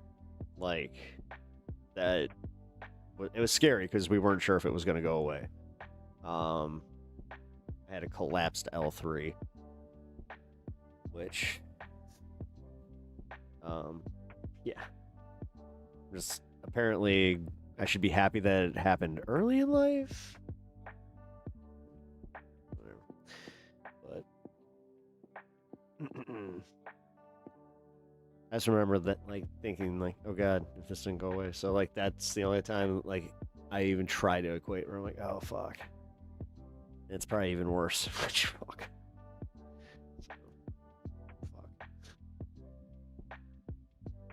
The aches have been really bad ever since my second Ooh, that sucks. Fuck. Yeah, my brother has. I talked about this a few times where my brother, like, he suffers from long COVID and yeah.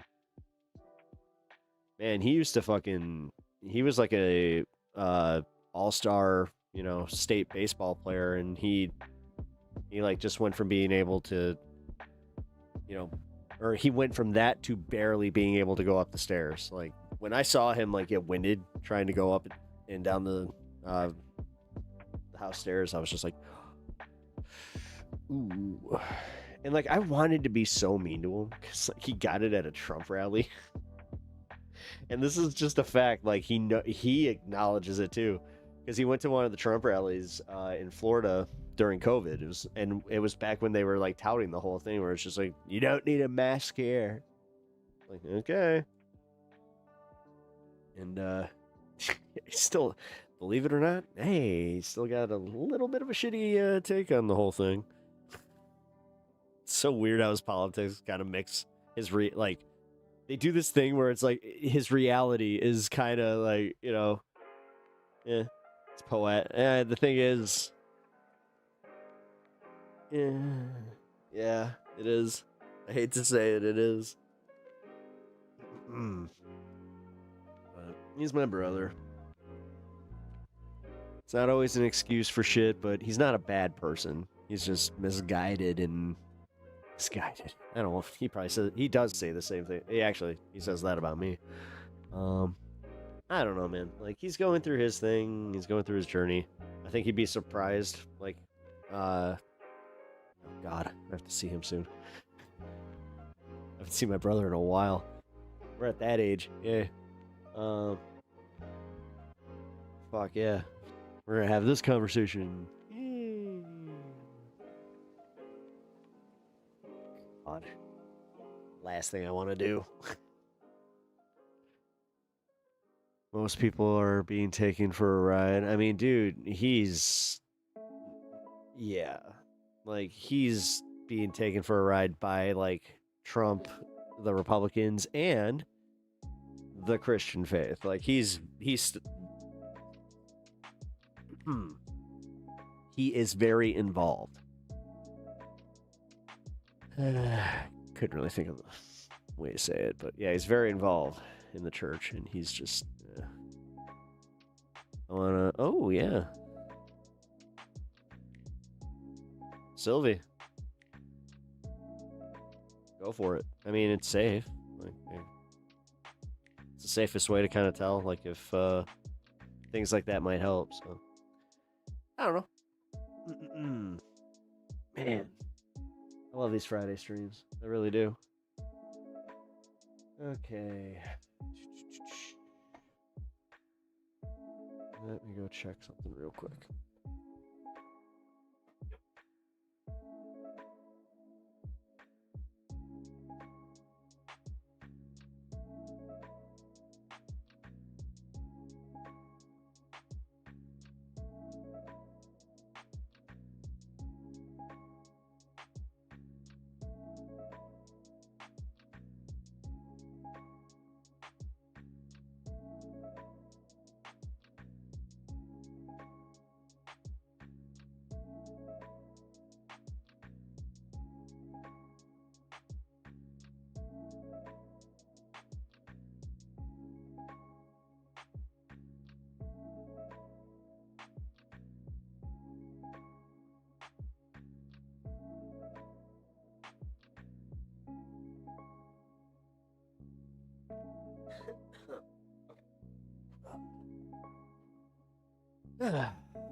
Just gotta get my place cleaned up.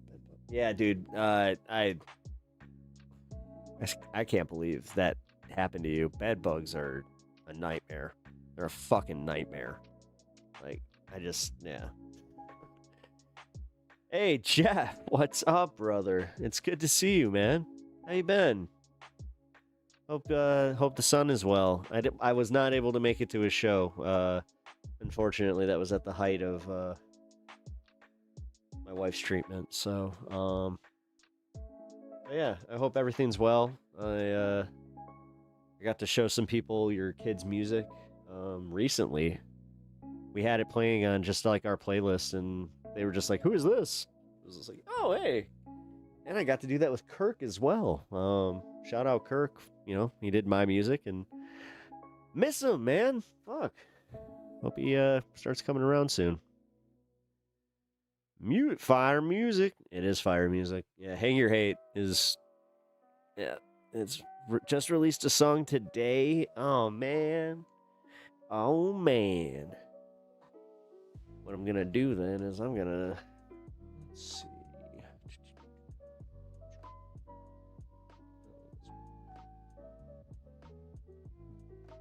Excuse me. Don't even rate that one, Natch. But, Jeff, also, yeah, man, how are you? It's been a minute.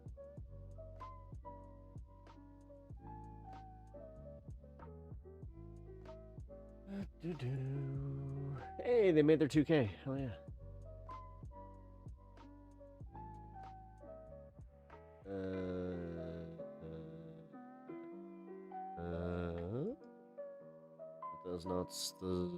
Does not. There is not anything on new from their YouTubes.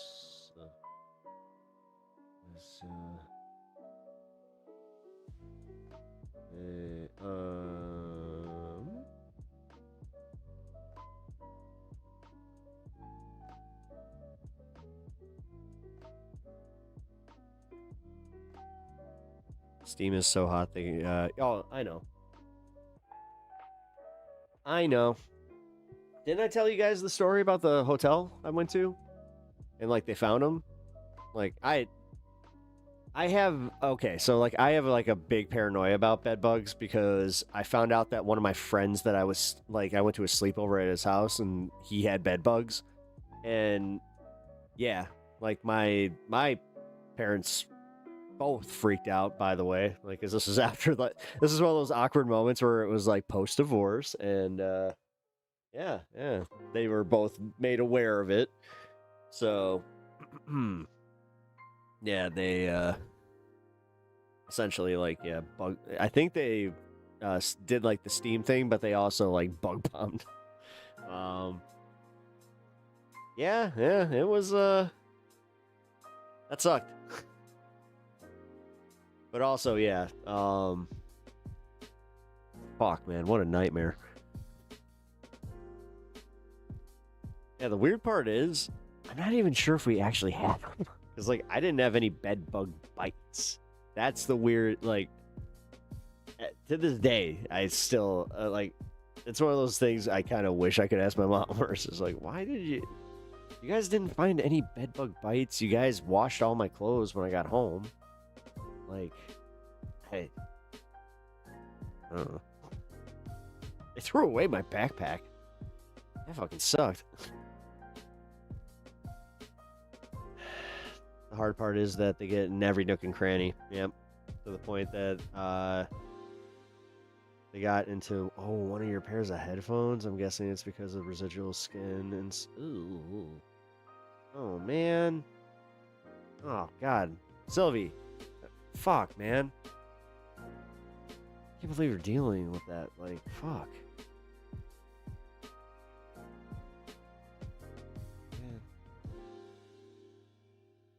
Aw. I wish I could help. By the way, yeah, Jeff, I can't find this new song that they released. I'm looking at their YouTube page and there's nothing. They have an audio song from one day ago.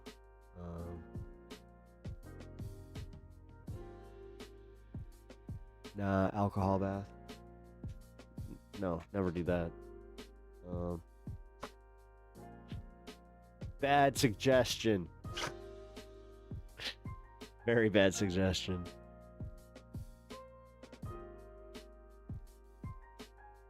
I mean, the big thing that I would do, I mean, if you know you got them, then you need to check your stuff and just make sure, you know, I mean, oof. Give streamer new fear. Check. Yeah. That's a new one. Yay.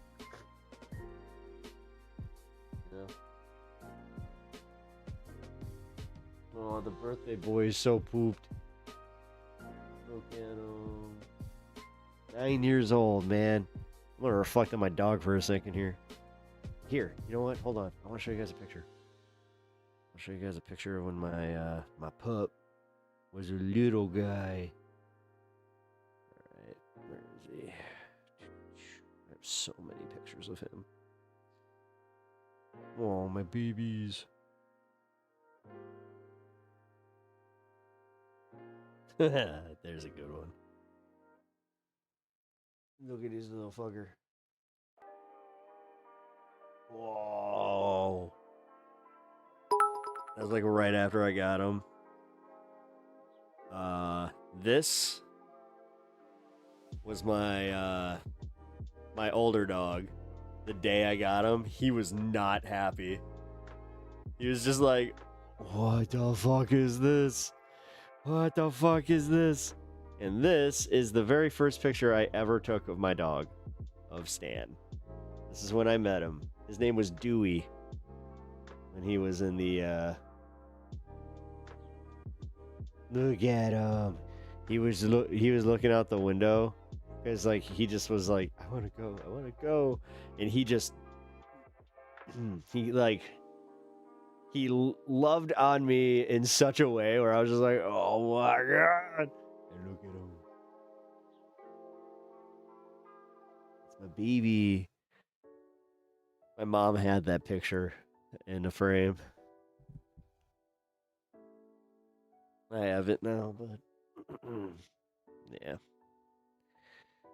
He was, I mean, dude, he was so small. I know. Yeah, dude. He was so tiny.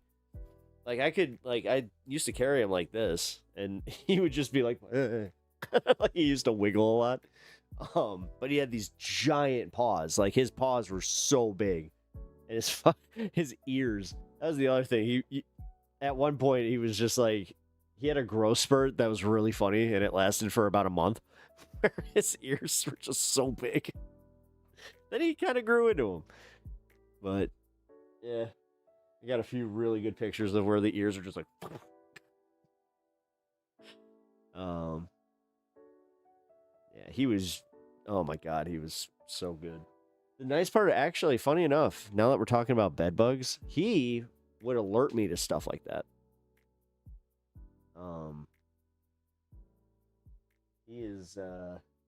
He's definitely got that nose. Because, like, that's how I found out, like, that I had, like, even ants, where I was just like, oh, shit. Like, he took me right to where the ants were coming in. That's pretty cool. I feel like your hat is the Jolly Roger. A pirate crew. Yar.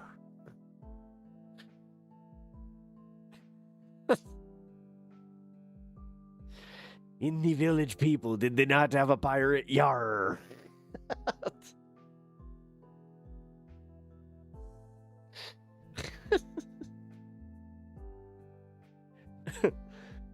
The worst.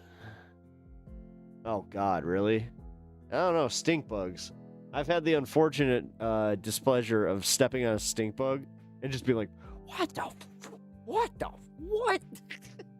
It is a special type of, like, holy crap. It does. It literally smells like a fucking, like a bear took a shit. It's rough. And it's immediate too, where you're just like, what the f? Oh, big stretch. Let me dip those claws there, buddy. It's time. Oh. I have to do one claw at a time. I might be able to get two. Especially if he's asleep. No. I'd have to get him like in the middle of the night. You ever crushed a fully formed bed bug in between your fingers? It's so nasty I gag every time. No, I haven't. No, I don't want to gag. Oh, that's ow.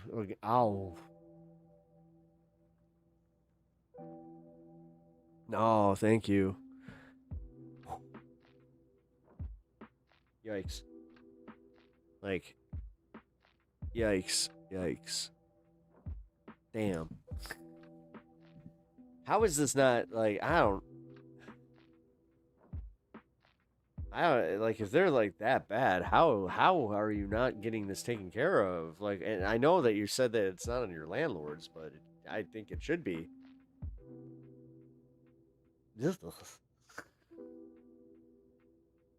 Oh, God, yeah. Okay, put that one on the list. Centipedes are my number one. I hate centipedes. It's just like all them creepy, crawly legs. We get those a lot, like, around here. And, yeah, I find them down here occasionally. I'm just like, why? Did it have to be a centipede? Ugh. How did we get here? I don't know.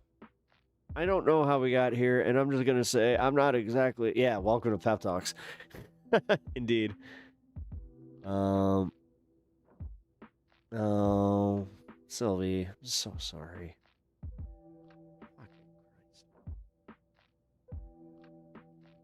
Fuck. Well, no, I mean... I feel like this should be on your landlords, like, to do this. Because the thing is... Alright, so this is what I would do. You can... Yeah. It's my advice, take it or leave it. I was about to say something like that. But no, for real. What you could do is explain to your landlords that they need to do something about it. Otherwise, like, you'll just go throughout the building and just be like, hey, you have bed bugs because I have it. This is how these units work. Do you live in a unit? I should have asked.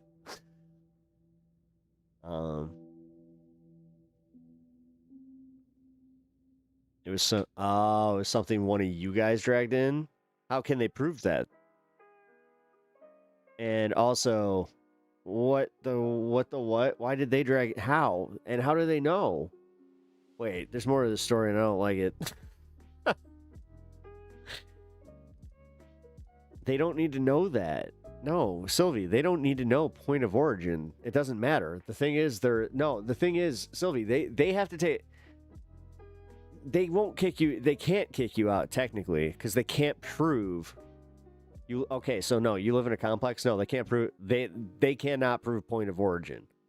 Even if, like, your buddy, or your buddy, they fucking called roommates. Jesus Christ, I just had one of those moments. Roommates. Landlords have all the power in this situation. They can say whatever they want to. We don't know where they came from. Then if you don't know where they came from, then you cannot say that you brought them into the building. No. So if you live in a complex, what you do is you contact...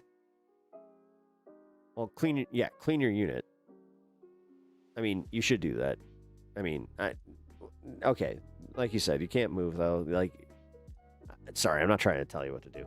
I'm just saying, like, okay. Well, wait a minute. Is your roommate disabled? Like, no. Like, hold on. Hold on. No. Because, like, honestly, this is important.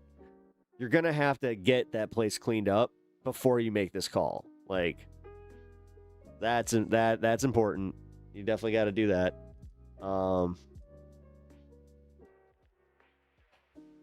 But also, you blame it on a friend who... The thing is... Yeah, I mean, you could. All right, you got plans. No, cool. Because I was about to say, yeah, the one that I would do, seriously, is just contact the landlord and just be like, hey, so there are bed bugs confirmed in this unit, and that means that they are everywhere else as well. Like... Especially if you're finding, like, the fully formed, like, and you're doing that. No, yeah. They're all over that building. Because, like, that's just how they get around, man. Like, yeah. Especially if you've, like, walked outside in any capacity, there's a good chance that you've, like, just shed them, and it's okay. They don't need to know it. No, we definitely care about your well-being. That's going understated here. Like, no, we want to make sure that you're not on the hook for this. That's the big thing. I don't want you on the hook for this. You could definitely get everything treated, because the thing is, they're going to have to go unit by unit, so it's literally something that falls on the landlord and his insurance, or their insurance. I don't know who your landlord is, but that's how it works, though. Because, like, this is why, like, again, this is why they have insurance, and this is why they have to do this. Like, pest control is a big one, because they're gonna have to at some point try to sell, or, like, to rent their other units. Like, this is just how it goes. Like, and I mean, it depends on how you want to handle it, but I it depends on what kind of relationship you have with them. Like, if you have the same contentious relationship I had with my landlord, or had with my landlord, then I would probably do it the way where it's just like, hey, if I have them, they have them, and I'm going to make sure that they know they have them if you don't do something about this, which you should probably let them know that they have them.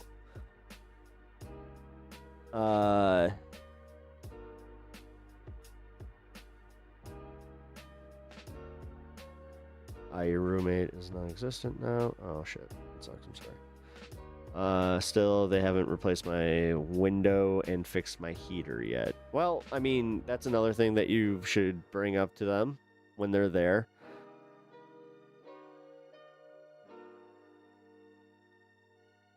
No, they will. No, Sylvie, I'm not even kidding. Like, I watched this happen with a friend of mine where he had the guy that, you know, shed some stuff in my fucking house, asshole. Again, dude, like, I have training with this shit. Like, my mom, she even said, she's like, anytime you take that trash out, you make sure you do not wear those shoes inside. It's like, got it.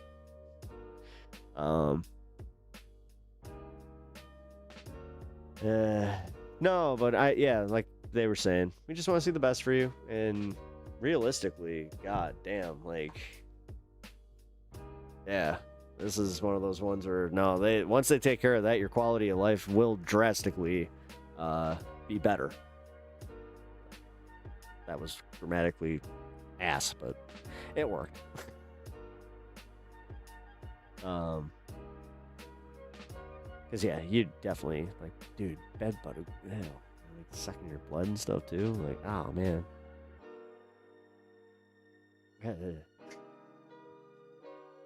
That's one of the ones that just. And yes, also, I do know this, that they're also responsible for the follow-up. So, yeah. Like, if you do, like, find any live ones, like, just make sure that you report it, like, right away. Otherwise, yeah, they could do that thing where, they deny it. I learned that one the hard way, because I had a roommate that was kind of scared of my landlord. Like, he didn't want to rock the boat. Which, you know. Needed one of us to have a good relationship with her, apparently. She sucked. I hated that landlord so much. Anyway, I'm rambling.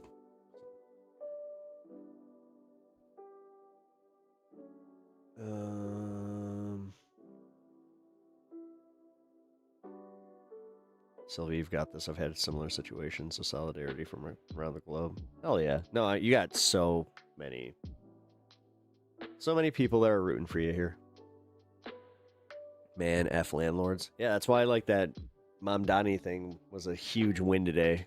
Like, I'm gonna just say it. Like, no. Karma, bitches. I don't care. I do not care.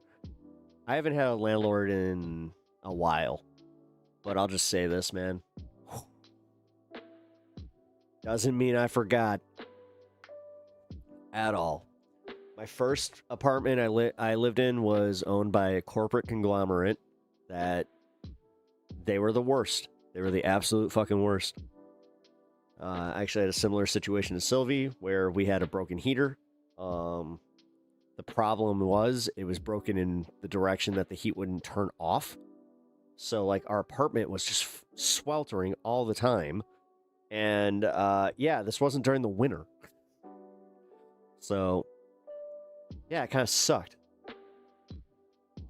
And then we had one of those situations where, because we used so much energy, because we were trying to, use fans and also our AC unit at the same time to fucking try to cool it off. Yeah. They tried to, like, tell us that we went over, like, our contracted allotment or whatever the fuck.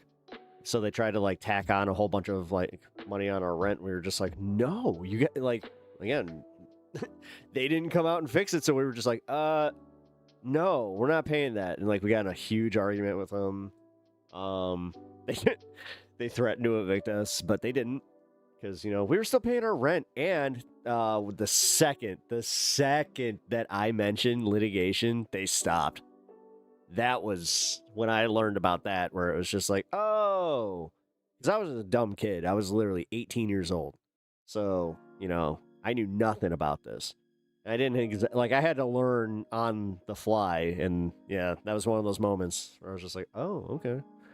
Always have that one in your back pocket.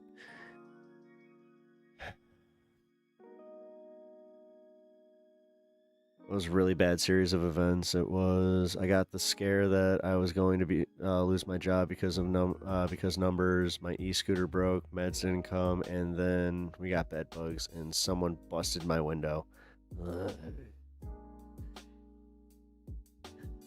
Actually, the busting of the busted window also, you could argue, is technically it's a liability. It doesn't matter what floor it's on. You could be on the 3rd floor and it's still technically a liability. Because what if a bird were to fly into it? Or something, like, whatever. I don't know, man. I know tenants' rights. Pep Law knows tenants' rights. At Pep Law, we have a partner. I don't know why I just turned the gotta pee thing on. At Pep Law, we got a partner that knows tenants' rights. You should know your rights. As a tenant, tenants' rights. Or you fall out. Yeah. I mean, yeah. It wouldn't be your fault. Oh, man. We joke. If it was my bedroom window and it was my bedroom window and they're not even going to do it for free, they're still going to charge me. That's technically not the wait. What? How is that? Sylvie, I don't know how you got signed into like the worst fucking contract with the worst rent in the worst like situation I've ever heard.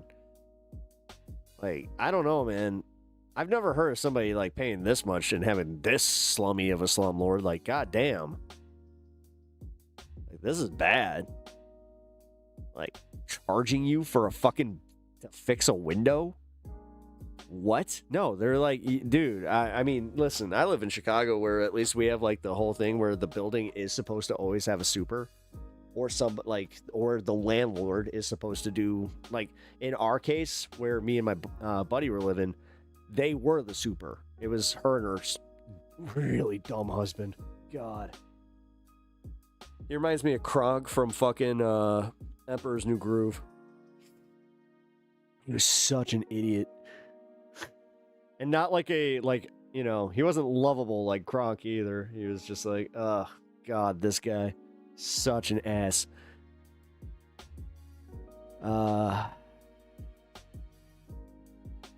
It might be this. Pull the lever. Round the lever. I love that fucking movie so much. Oh,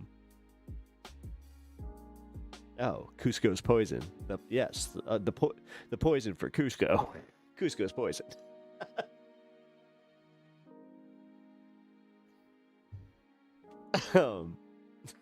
Where he's trying to fucking buy time.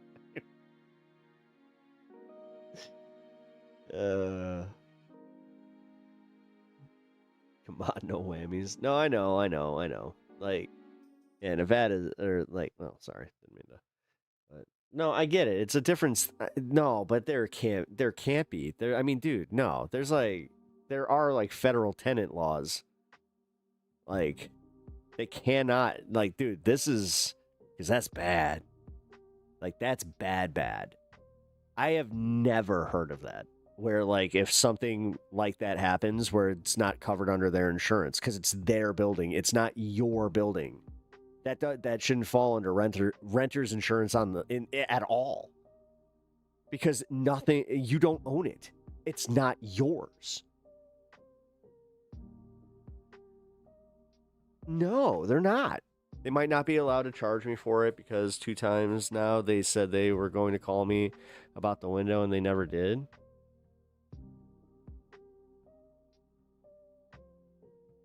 Yeah.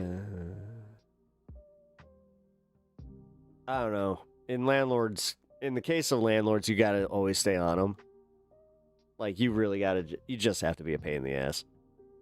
It is that, and you, like... Oh, cool. You don't want to be, like, too much of a pain in the ass. Obviously, you don't want to, like, get yourself, like, booted out of your lease. So you got to keep it within, like, the parameter, like, goddamn, like, you're dangerously close to that, like, actually, like, no joke, needing to talk to, like, a lawyer of some kind, or, like, look this up. With a, oh, God, I hate to say, like, a legal AI, but fucking A. Like, that's not, No. They cannot charge you. They cannot charge you. That's just, I'm telling you, like, there are tenant protections. So, yeah.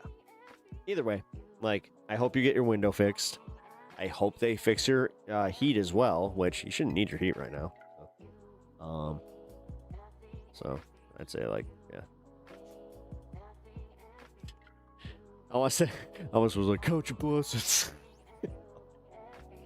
No, but the bedbug one, like, they're gonna have to, like, they don't understand, like, that's an immediate thing. I'm telling you, because if that fucking problem gets out of control, it's the entire building, which then they will have the reputation of being that building. Which, good luck getting new tenants. You might not, like, you might be like, oh, I mean, I couldn't even touch them. You're better than me. So I just say that, like, if it was me, I'd be like, no.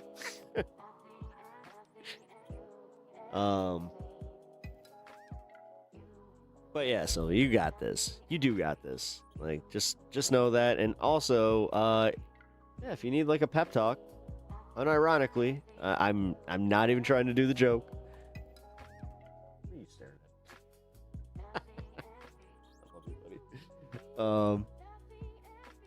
No, for real. Then you guys, like, just, pop into chat. We'll be here for you.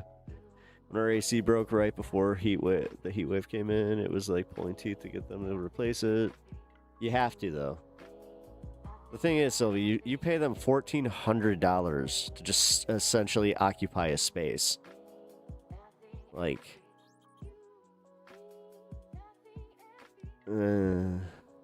they sound like complete asswads. Most landlords are like this, though. This is the reason I think I am actually, like, kind of passionate about, like, trying to take care of this issue for you, is because they remind me so much of what I went through. And if that's the case, I know exactly what you're going through. And fuck them. No. And they don't get to treat you like this. They're not landlords. You don't know. They're land people. They own land. They're land owners. They own the land. They own the building. Fuck them. They're not important. They made a good financial decision-ish. And if they can't actually commit to it, then that means they have no business doing what they're doing. So, ooh. Again, that's why I'm so happy about what happened in New York, because, yeah, screw them. Like, seriously, screw them. Sorry, I got a special passion for calling out landlords. I really do. That's what my show should be, is just, like, exposing bad land. Dude, I was thinking about something like that, but unfortunately, I live in a two-party, like, consent state or whatever the fuck it's called, where... That sounds weird, but... Is that what it's called? I think that's what it is called, as far as recording. Which... I think that's why you don't see a lot of candid videos from Chicago. Yeah, I could keep going on about the problems I've had with them. Well, I'm sure you got a lot, but the thing is, Sylvie, they're going to get solved because, like I said, I hope we've inspired you to own your power here. Like, even though you feel like you can't even get out of bed, I'm going to just say this much, like, at least this is the power you got right now. don't let that, don't let that get the best of you, okay? But that being said, guys, I have been on for 7 hours now. Now I really do gotta go. I'm gonna go hang with the missus before we gotta go to bed. So, I appreciate you guys hanging out. Also, hey, he's back. Oh, look at him steeping. Everybody, wish Stan one more happy birthday. Really appreciate that.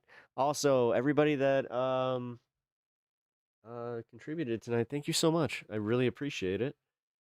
Did I add that one? I feel like I didn't. Mamdani, $2. Shit, no, I didn't. Okay. Let me get that. Otherwise, okay. Are we really doing this? Sorry, guys. I knew there was an issue. Knew it. All right. Okay, 4.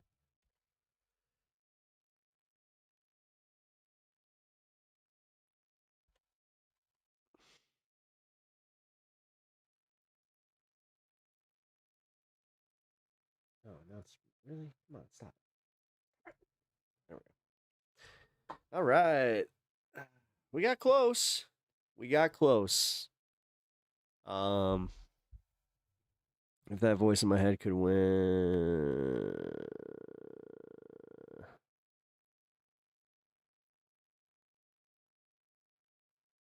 Well, yeah. I feel that.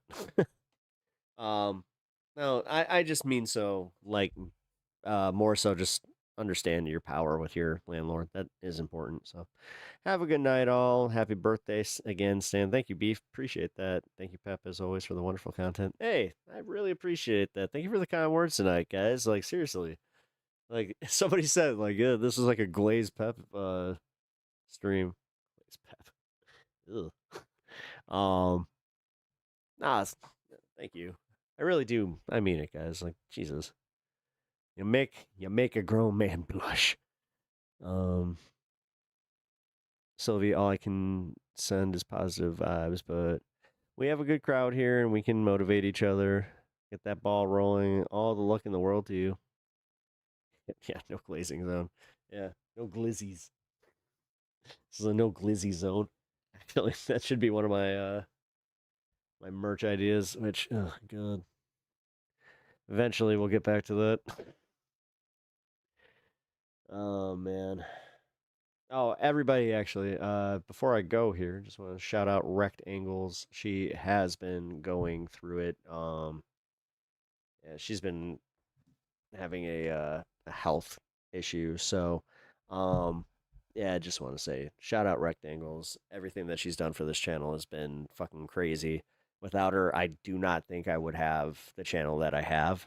And she also inspired me, like, while I was making content. So, yeah, she is a big help, and I know that she watches like the VODs, and she occasionally pops in. So I just wanted to make sure that nobody forgets that she was one of, like, the OG mods, and just in general somebody that has contributed a lot to this channel. And yeah, like I said, she's going through some health stuff. So also why we do not have the merch coming out, because it happened, in the middle of that. So, but yes, she is fucking awesome. And yeah, deserves to have that. All right, guys. Well, I appreciate y'all hanging out. Happy Friday, guys. So have a good weekend. I am probably not going to be streaming this weekend. I think I'm going to be taking the next 2 days off. So, but hey, if a surprise stream happens, a surprise stream happens. That's why we do the thing in the description there. And very worst case, I will see you guys on Monday. Alrighty? Take care of yourselves. Good night. Who the heck is Pep Talks? I'm not gay, but I fantasize about Marco Rubio. Pep Talks. Pep Talks. Pep Talks. Let's eradicate the Kung Flu. I'm literally coming. Pep Talks. Pep Talks. Who the heck is Pep Talk? They want our women. They want our children. Pep talks. Sometimes no means yes. Grab them by the pep talk. Grab them by the Marco Rubio. Obama is a racist. Pep talks. I'm literally coming. I'm Pep literally coming. Pep talks. We found weapons of mass Pep destruction. My fellow Americans, it has been confirmed today from Pep Talks that we are indeed all high on politics.